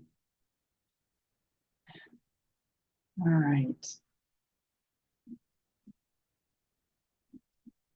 So Kim, I hope you were able to receive whatever energy was coming to you. And thank you for sending it to her. The next one is Donna. So Donna, just receive whatever's coming to you, and everybody can send Donna good energy starting now.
Wonderful.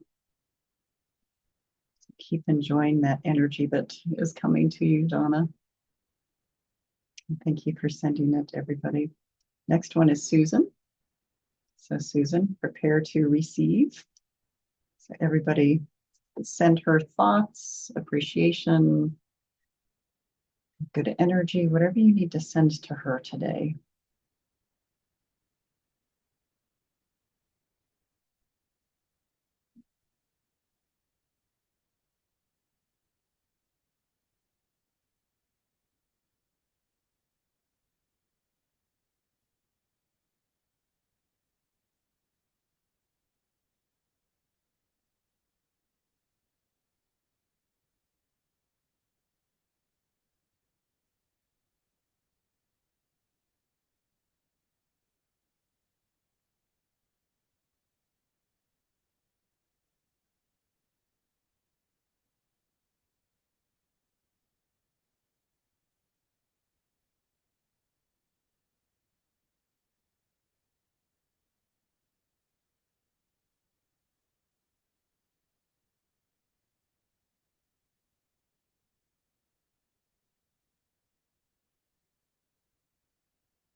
Okay, wonderful.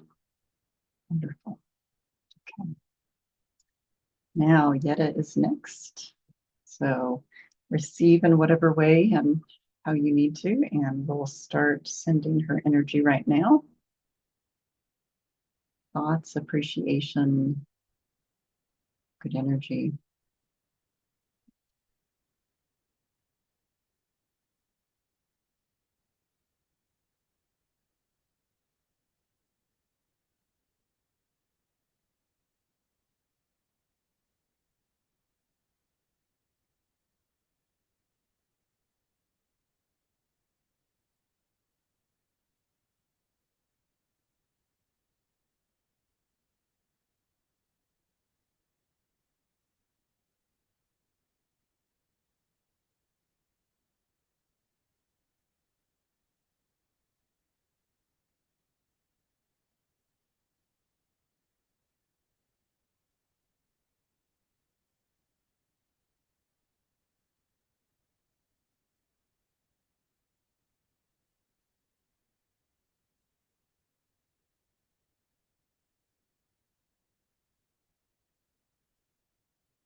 All right.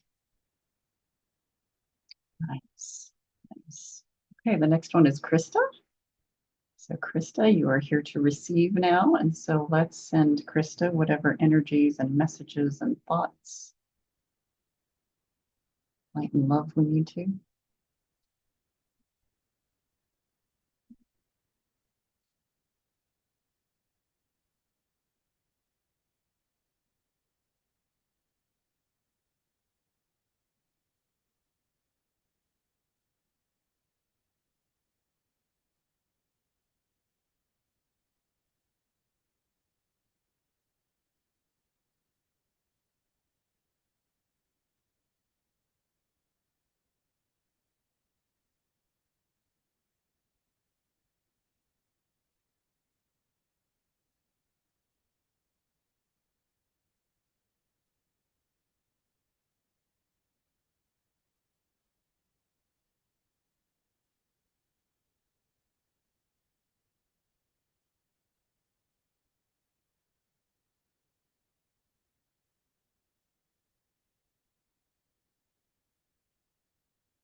Okay.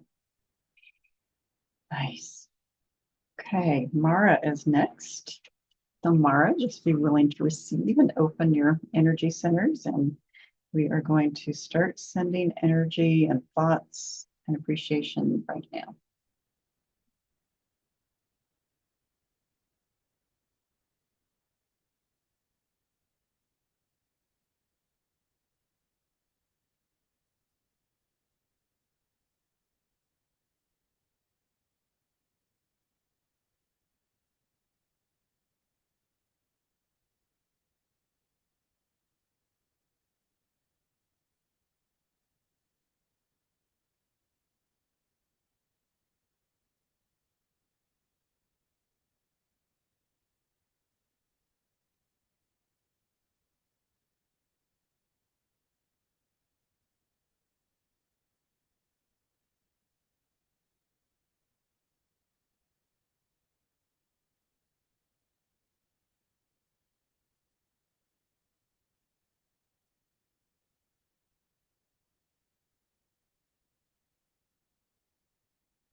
Okay, perfect.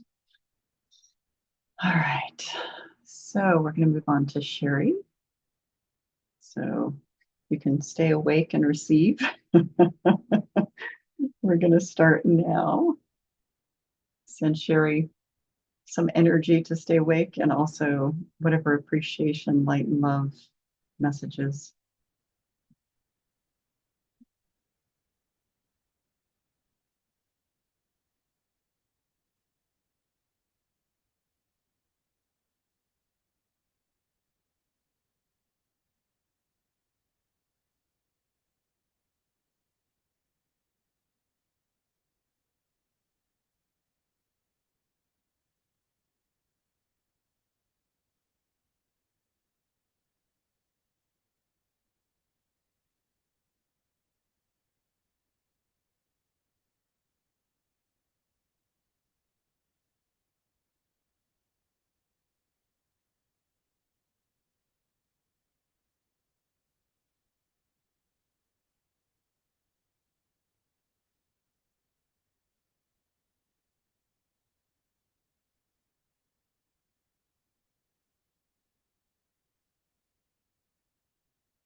Okay, there's the 2 minutes. And I want to make sure that we send energy to Jenny. She was a very important part of this until, life happened for her too. So let's go ahead and send energy to her. And then I will send her a message saying we've done that. She might experience it, but let's send her energy starting now.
Okay, so that's the 2 minutes. Before you get out of that space, I want us to kind of weave together kind of this, you really are the first graduates of this program, and I want to weave that energy together. So I want you to just kind of sit with that energy, and we're going to kind of connect in our energies even more. I'm going to still go through the names in the same order, but I just want us to kind of weave in whatever way your brains do this, your souls do this, your imagination does this. You just weave the energy together. As you know, this is you guys are going to be traveling through this process together, those of you who move forward. And I just want to make sure that the energy is very tightly kind of woven. So we're going to start. I'll start with me, just so we can kind of make this circle. But I'm going to start with my energy, and then we're going to go to Carol's energy. And so just imagine that weaving however we need to. Going to Kim's energy.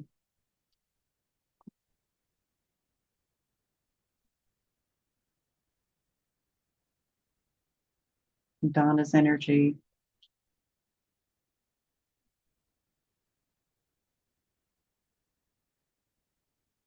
Susan's energy.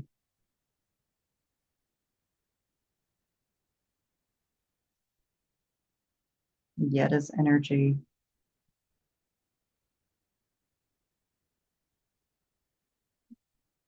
Krista's energy.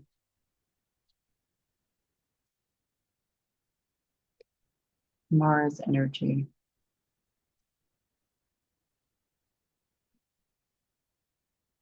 Sherry's energy. Jenny's energy. And I'm going to pause here because I realized that we did not do Jen. So I want us to send energy to Jen. And let me get my little stopwatch going. And Eleanor, don't forget. Oh my God. Thank you, Jesus. See, I'm sleep deprived. Thank you. Okay, so we got two more people. So let's bring Jen's energy in first, and we can start now.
Okay. And thanks to Carol for reminding me. Let's start sending energy to Eleanor as well.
We've completed the circle. Now, just sit for just a moment, and it's coming back full circle to me.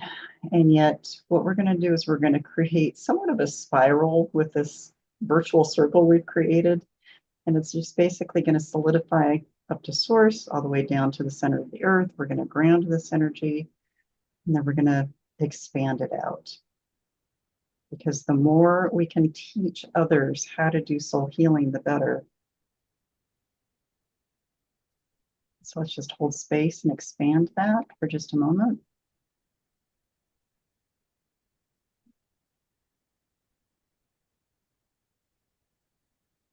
And inviting anybody else in at this point that needs to share anything or wants to share anything, or inviting in other souls to participate in this energy, whatever we need to do.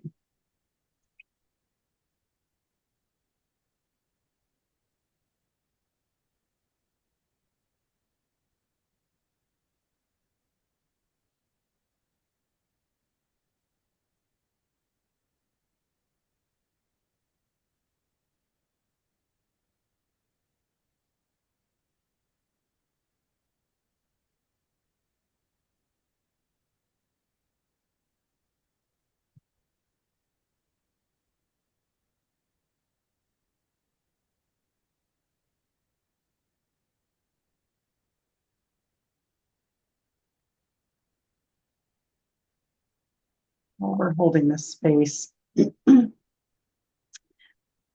before we talk about logistics, I just want us to hold this energy and hold this space. And I want to share, I'm going to get tearful when I say this. I want to share my gratitude to all of you, because this has been a joy and a learning experience for me. But there's nothing, there's really nothing better than me sharing what I can with all of you, so you can take it to grow and evolve for your own souls, but then also help as many other people as possible. You know, that's what this is about for me. And I'm just grateful. I didn't know I was going to get emotional, so thank you. I really can't tell you how much. Whew, I really can't tell you how much this means to me to be able to share all this. And there is so much more I wish I could have shared just in this session, because it's true that you don't know what you're going to teach till you teach it, but you think you have all of this time and space to teach until you start putting it together, and you realize, wow, there's so much more I wish I could pack into this. But you know, I'm just really grateful. So thank you, thank you, thank you, thank you. And um, yeah, thank you. And I'm glad that we have been able to share this time. It is really hard for me to believe it's been 6 months. I mean, it really is like shocking, honestly. And I know there's things I need to tweak and things I need to go back and tighten up. And I appreciate all of your grace with me doing this particular course for the first time, but also being willing to be the recipients of the first wave of this. And I'm going to be sending out, I don't want to talk about logistics until a few minutes because I wanted to hold this space. Each one of you has brought such a beautiful element to this process and this program. And I really don't know that I could have asked for a better combination of souls to be part of this. I just, you know, you never know what's going to happen. And for those of you who have taught, you know, you can get challenging situations, but this has really been, again, I can't even fathom a better group. So I just want to thank all of you individually as well. So yes, Carol. May I be bold and ask if I can lead all of us in giving you a minute of energy and appreciation and gratitude for all that you've done for us? Thank you. So let's do that for 2 minutes too. And I will set the timer.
Thank you so much for setting the sacred space for us and sharing all your wisdom and all of your teachings and all your gifts with us. It's been a wonderful journey.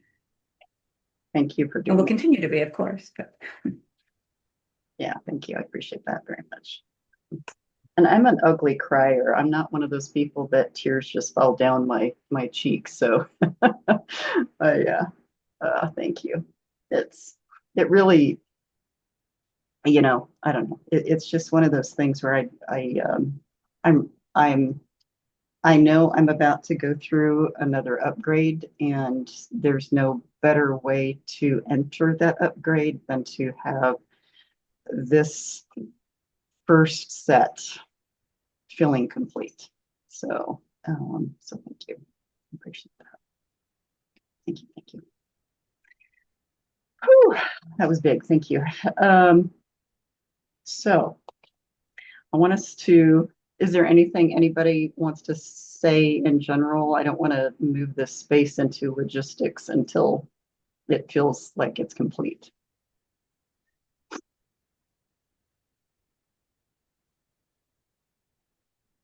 And I know this has been a long day for everybody, so I want to make sure that I was trying to shoot for like in the middle of 3:30 and 4:30 and hit it for 4. So we'll talk logistics for a minute. So again, forever gratitude. I'm going to be sending certificates so everybody who's finished the program. I would make sure that you've watched all the videos, gone in there, because the program itself tells me if everybody's kind of gone through that process. So make sure you finish those. For those of you who are wanting to continue this process and finish the certification, haven't been able to do that yet, contact me. I'm more than willing to kind of work with that and create the space to do that. There will be 3 of you, I think, between Mara, Jen, and Ginny. So we'll be finishing that. I'm going to be sending individual emails to all of you because I decided I really wanted to personalize this when I send the certification. So I know with some programs, they're automated and you just get a message. I wanted to send an individual message, so you'll be getting an individual one from me. Got my little note here. Just some things of business. I know some of you are interested in the medallions. I'm still trying to figure out what to call these. Shara, when it rains, it pours. I think I told you that she's going through a breakup and having to move where, well, her mom also was diagnosed with kidney cancer.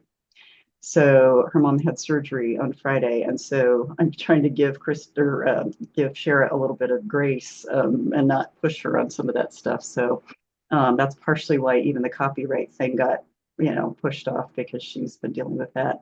Speaking of which, those of you who have not signed the copyright form, I sent that in an email last week, I think. I will need you to sign those before I can send the certificates.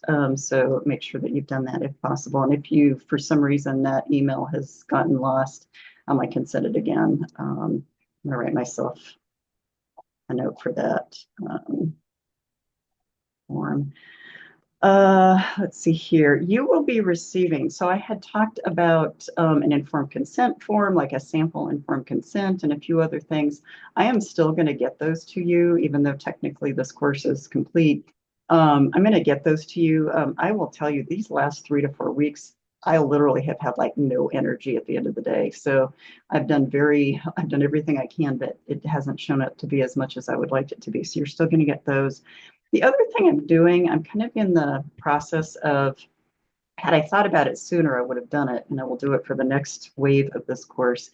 But I'm going to be sending you, I might load them into the program, but I'm going to be sending you reference lists of books that correspond to each one of the branches that might be helpful if you're interested in doing additional reading, as well as some of the other things we've talked about.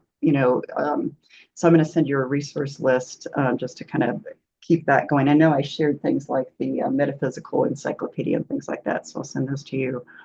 And I have that list of things that, as you were doing your practice clients that I was making lists of topics of different videos and things that I thought would have been helpful that I didn't think about.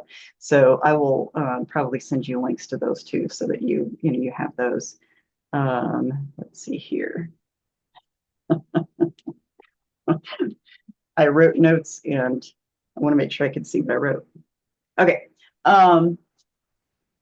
Okay, any questions on anything regarding actually finishing up this course? Is there anything that I can answer that we haven't already answered? Okay, so we'll keep it with that. And then, okay, so here's the thing about the next course. I really, and I appreciate everybody being very interested. I sent that email last week, partially just double checking because I know life had happened. And so I wanted to see, was everybody still ready and gung-ho to do the level 2 course sooner? A handful of people came back saying that they weren't probably going to be ready to do it in the spring. And that kind of makes sense given that life has happened for people. So one of the things that I think is going to happen is that I'm still going to have to do level 2 after another cycle of level 1 starts or finishes, because the problem with trying to do it sooner is that I need a certain number of people before I can feasibly do it. And so that's the other challenge. But because life happened, I'm going to have to push that out. The good thing about that is that what has happened with this, and I don't know if I can pull it up real quick. Let me see if I can pull it up fast for you guys. What has happened with that, and I think I told all of you that, let me pull this up real quick here. Yes.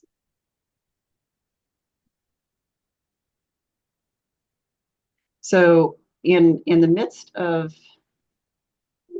oh, let me pull this download up. In the midst of the, I don't know if I want to call it a frenzy or not, but let me see if this is going to open.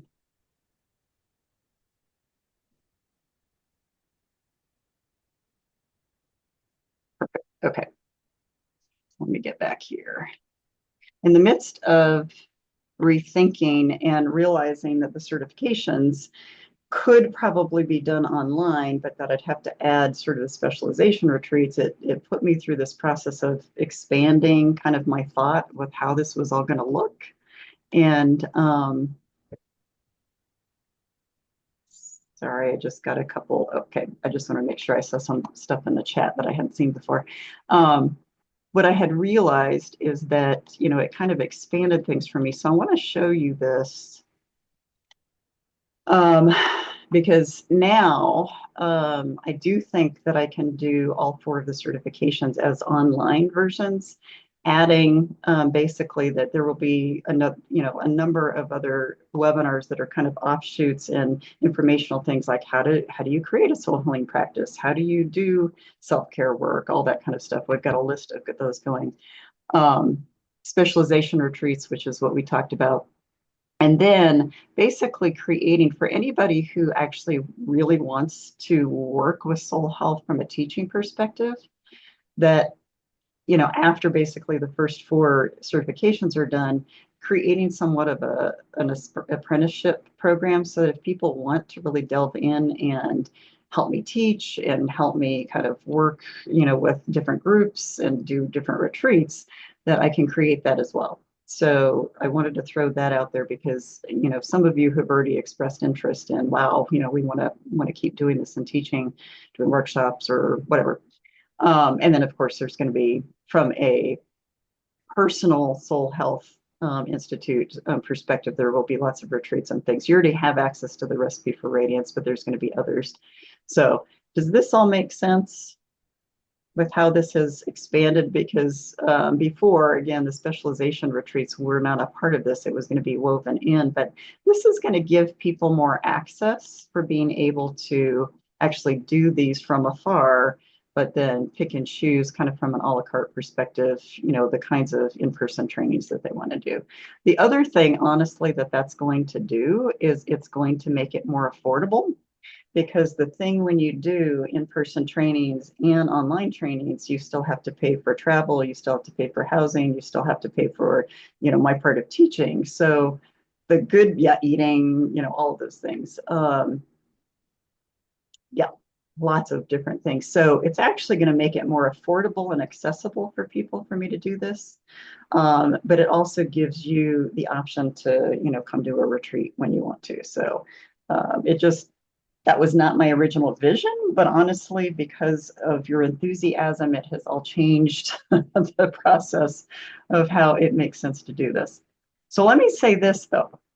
I think actually, and I'm going to lay this out how the vision seems to be coming together, is that although it goes back to the original doing the Soul Health Scholars 1 in like early part of the year, Soul Health Scholars 2 in the second part of the year, what's probably going to happen is that it's going to give me more time to offer levels 3 and 4 very soon after the second one, because if I tried to cram and do level 2 right away and was already doing level 1 again, I don't think my bandwidth could handle designing levels 3 and 4. And so there would still be a delay, for a fair bit of a delay after 3 or 2 was done. And I think it would have been really hard for me to do it well. And I don't want to do something unless I do it fairly well. Like I know there's stuff I need to go back and tweak for level 1. But that I think I can get done fairly quickly. It's just that it was kind of overwhelming me to think about how am I going to get level 3 and level 4 done for all of you, because it takes a lot to create curriculum and create all the materials. So if anything, I think that's actually going to work out better because there will be more continuity after that. But in the meantime, what I wanted to offer is a couple different things. And I think it was actually Mara who had brought this up, is maybe doing a monthly kind of like keeping some sort of monthly thing going to meet so that we can keep going.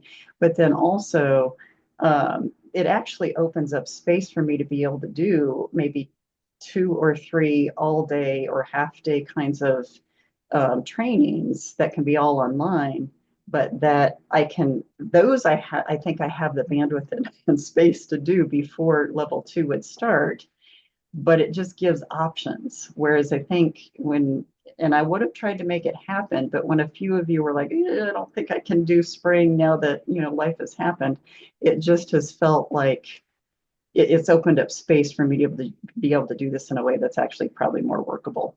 And I think it's going to be a better program for that.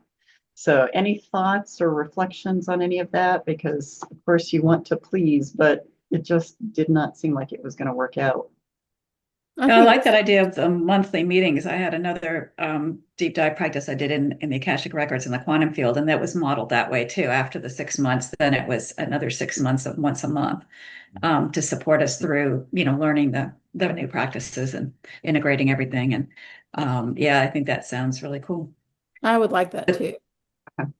Well, and it feels like continuity is important, not for like making sure that the information doesn't drop off, but I really want us to stay connected because there is something beautiful about weaving together the energies of everybody anyway. And I think I love the idea of doing it. So thank you, Mara, for throwing that out there when we were first talking about all of this. And it also, I think, gives opportunity, again, like I said, for me to create some other, like even brief programs, like a 2-hour this, a 4-hour this, a 6-hour this, but it's up until that time. And I also think what's interesting is as this vision has started to like form in a different way is depending on the topic, it's possible that people in the next level 1 will be able to do some of the topics. So then it's like, then you'll get to know even more people. Yes. The weaving will happen in a much different way. And then you can expand kind of your network of holistic practitioners, which is really quite beautiful. I mean, I love that. That's a big part of what I want to do is weave things together so people have opportunity to connect. So Yeah, I was going to suggest that too, that the next level one people finish, that they would join the monthlies too. Yeah. Monthlies or any workshops or even Yeah. retreats. I mean, I think there's ways to do this in a way that it expands this and grows it in a nourishing way. Yeah. Any other thoughts? Yeah, I've got two questions. One of them, some of these extra classes you were going to do, will they be available Yeah, and in the see, interim? that's what I was going to say, is it actually, with me not having to do a whole like certification course, it opens up space for me to do like a half day training here and there that I can interweave before the second one starts. And the more I thought about that, I kind of liked some of that because there are certain soul skills I can teach online and teach you how to do them. And I thought, well, this is a nice primer to get things started and make some or create some continuity. What I would need some help with is, telling me which topics you want first, because, and again, I know I sent that list before, but I think, again, I tell people, I obviously don't know everything. So whatever, I have some ideas of what I can put out there first, but yes, absolutely, we can. Yes. And then secondly, is there any concern of having too many people for level two? No, actually, I don't think so. I don't. I was wondering about that, but again, the other tough part is when you do these courses, you don't know how many people you're going to get, period. And my intent in the beginning was that I thought I would probably need 2 level 1s in order to get enough people for level 2. I know it's going to work out exactly as it's supposed to. I have absolute faith in that. So that's the other part of that. The good part about this for all of you is that if you really, if at the point where level 2 starts, and again, I've already got the curriculum kind of laid out. I'm just trying to see how to put it in a short enough space or a long enough space so that it doesn't like overwhelm people, because there's a ton of information that level 2 is going to be giving. I mean, I was making the outline going, whoa, I don't want to overwhelm. But the good thing is that technically, if everybody wants to continue through all 4 of the levels, you should be done by the end of 2027. Because the way I'm thinking this will go, again, you never know if it's going to go this way, is that level 1 in the spring, level 2 in the fall, and then the next spring I'll do another level 1, but then that's when level 3 starts. So then after your round, it's probably going to be like there will be 6 months in between the certifications for people. But if everybody wants to keep moving forward, technically you should be done by the end of 2027.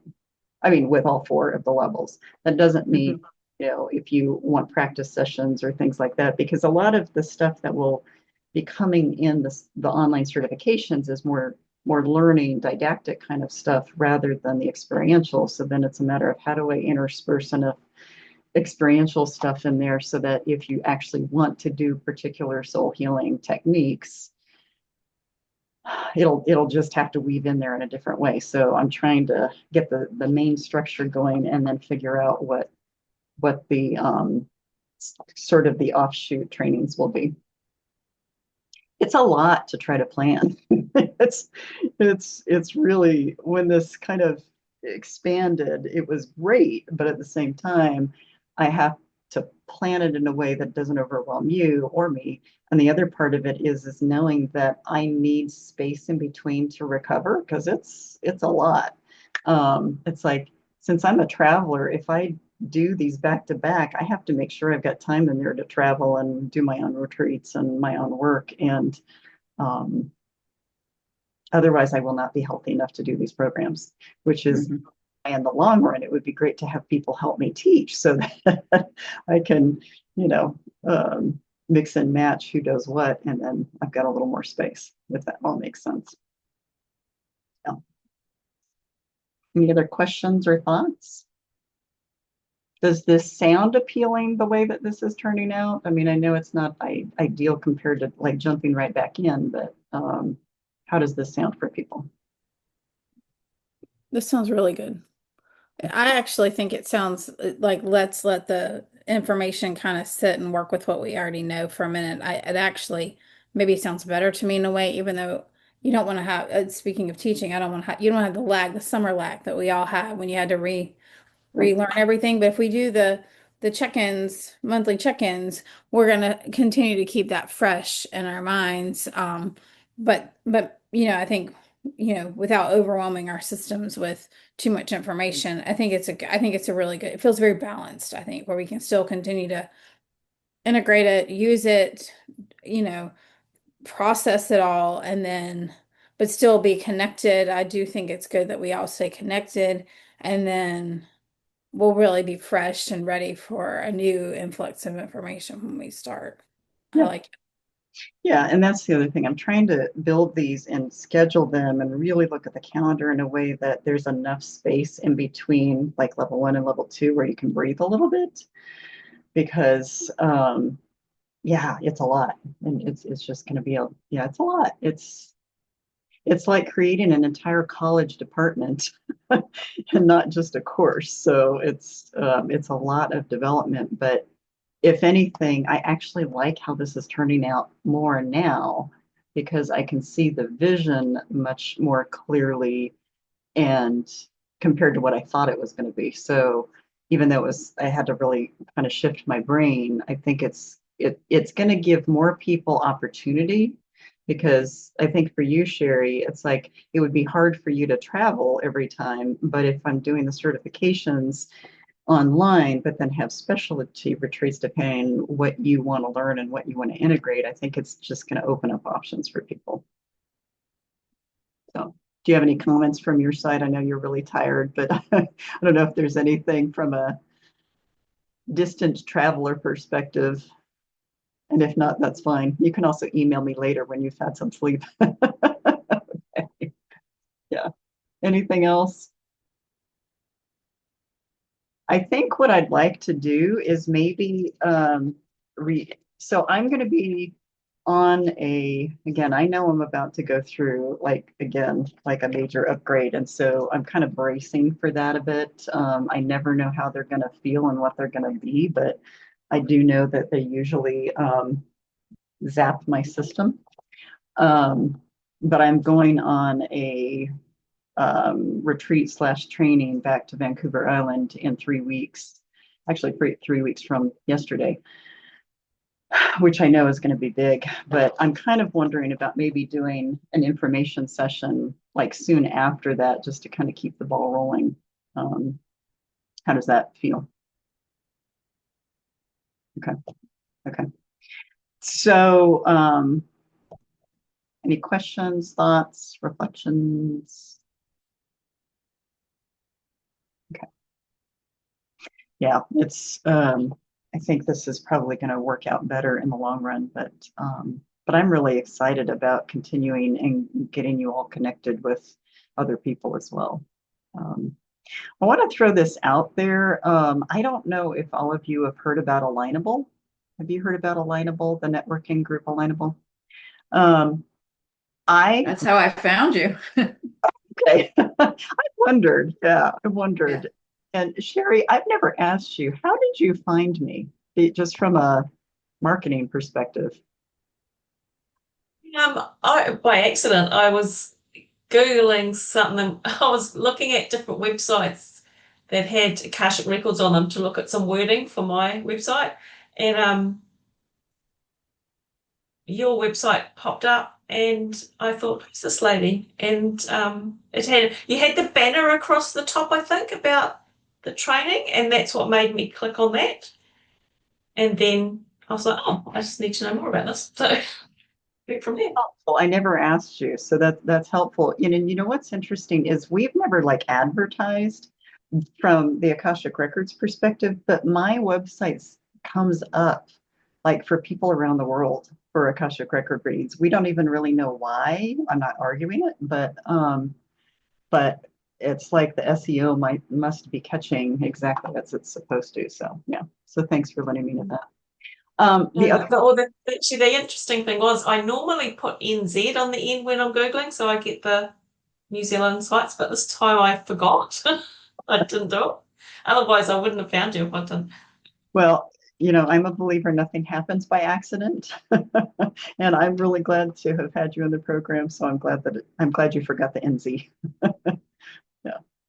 Um, and the other thing I will say is I'm going to be sending you information. I haven't done this yet, but I'm going to send you information that if you do spread the word to someone who actually applies for the program, then you will get a bonus. And I haven't quite. I know in the Learn Worlds program, I can set it up as an affiliate. So, that's another option. If you have friends or colleagues who are interested, I can figure out a way to give you like a percentage off or something just to kind of use that as an affiliate process.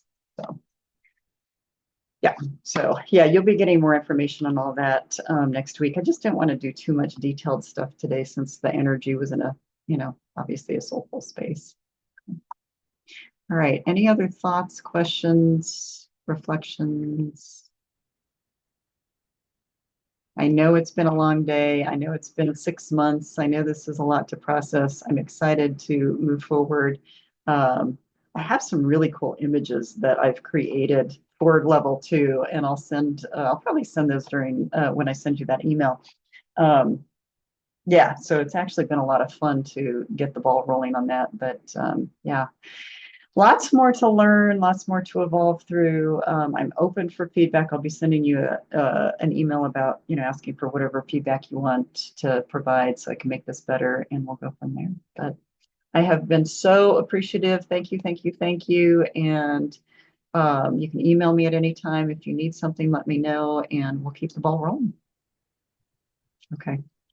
All right. Go nurture your souls for a little bit. Okay. Bye, everybody. Thank you. Thanks so much.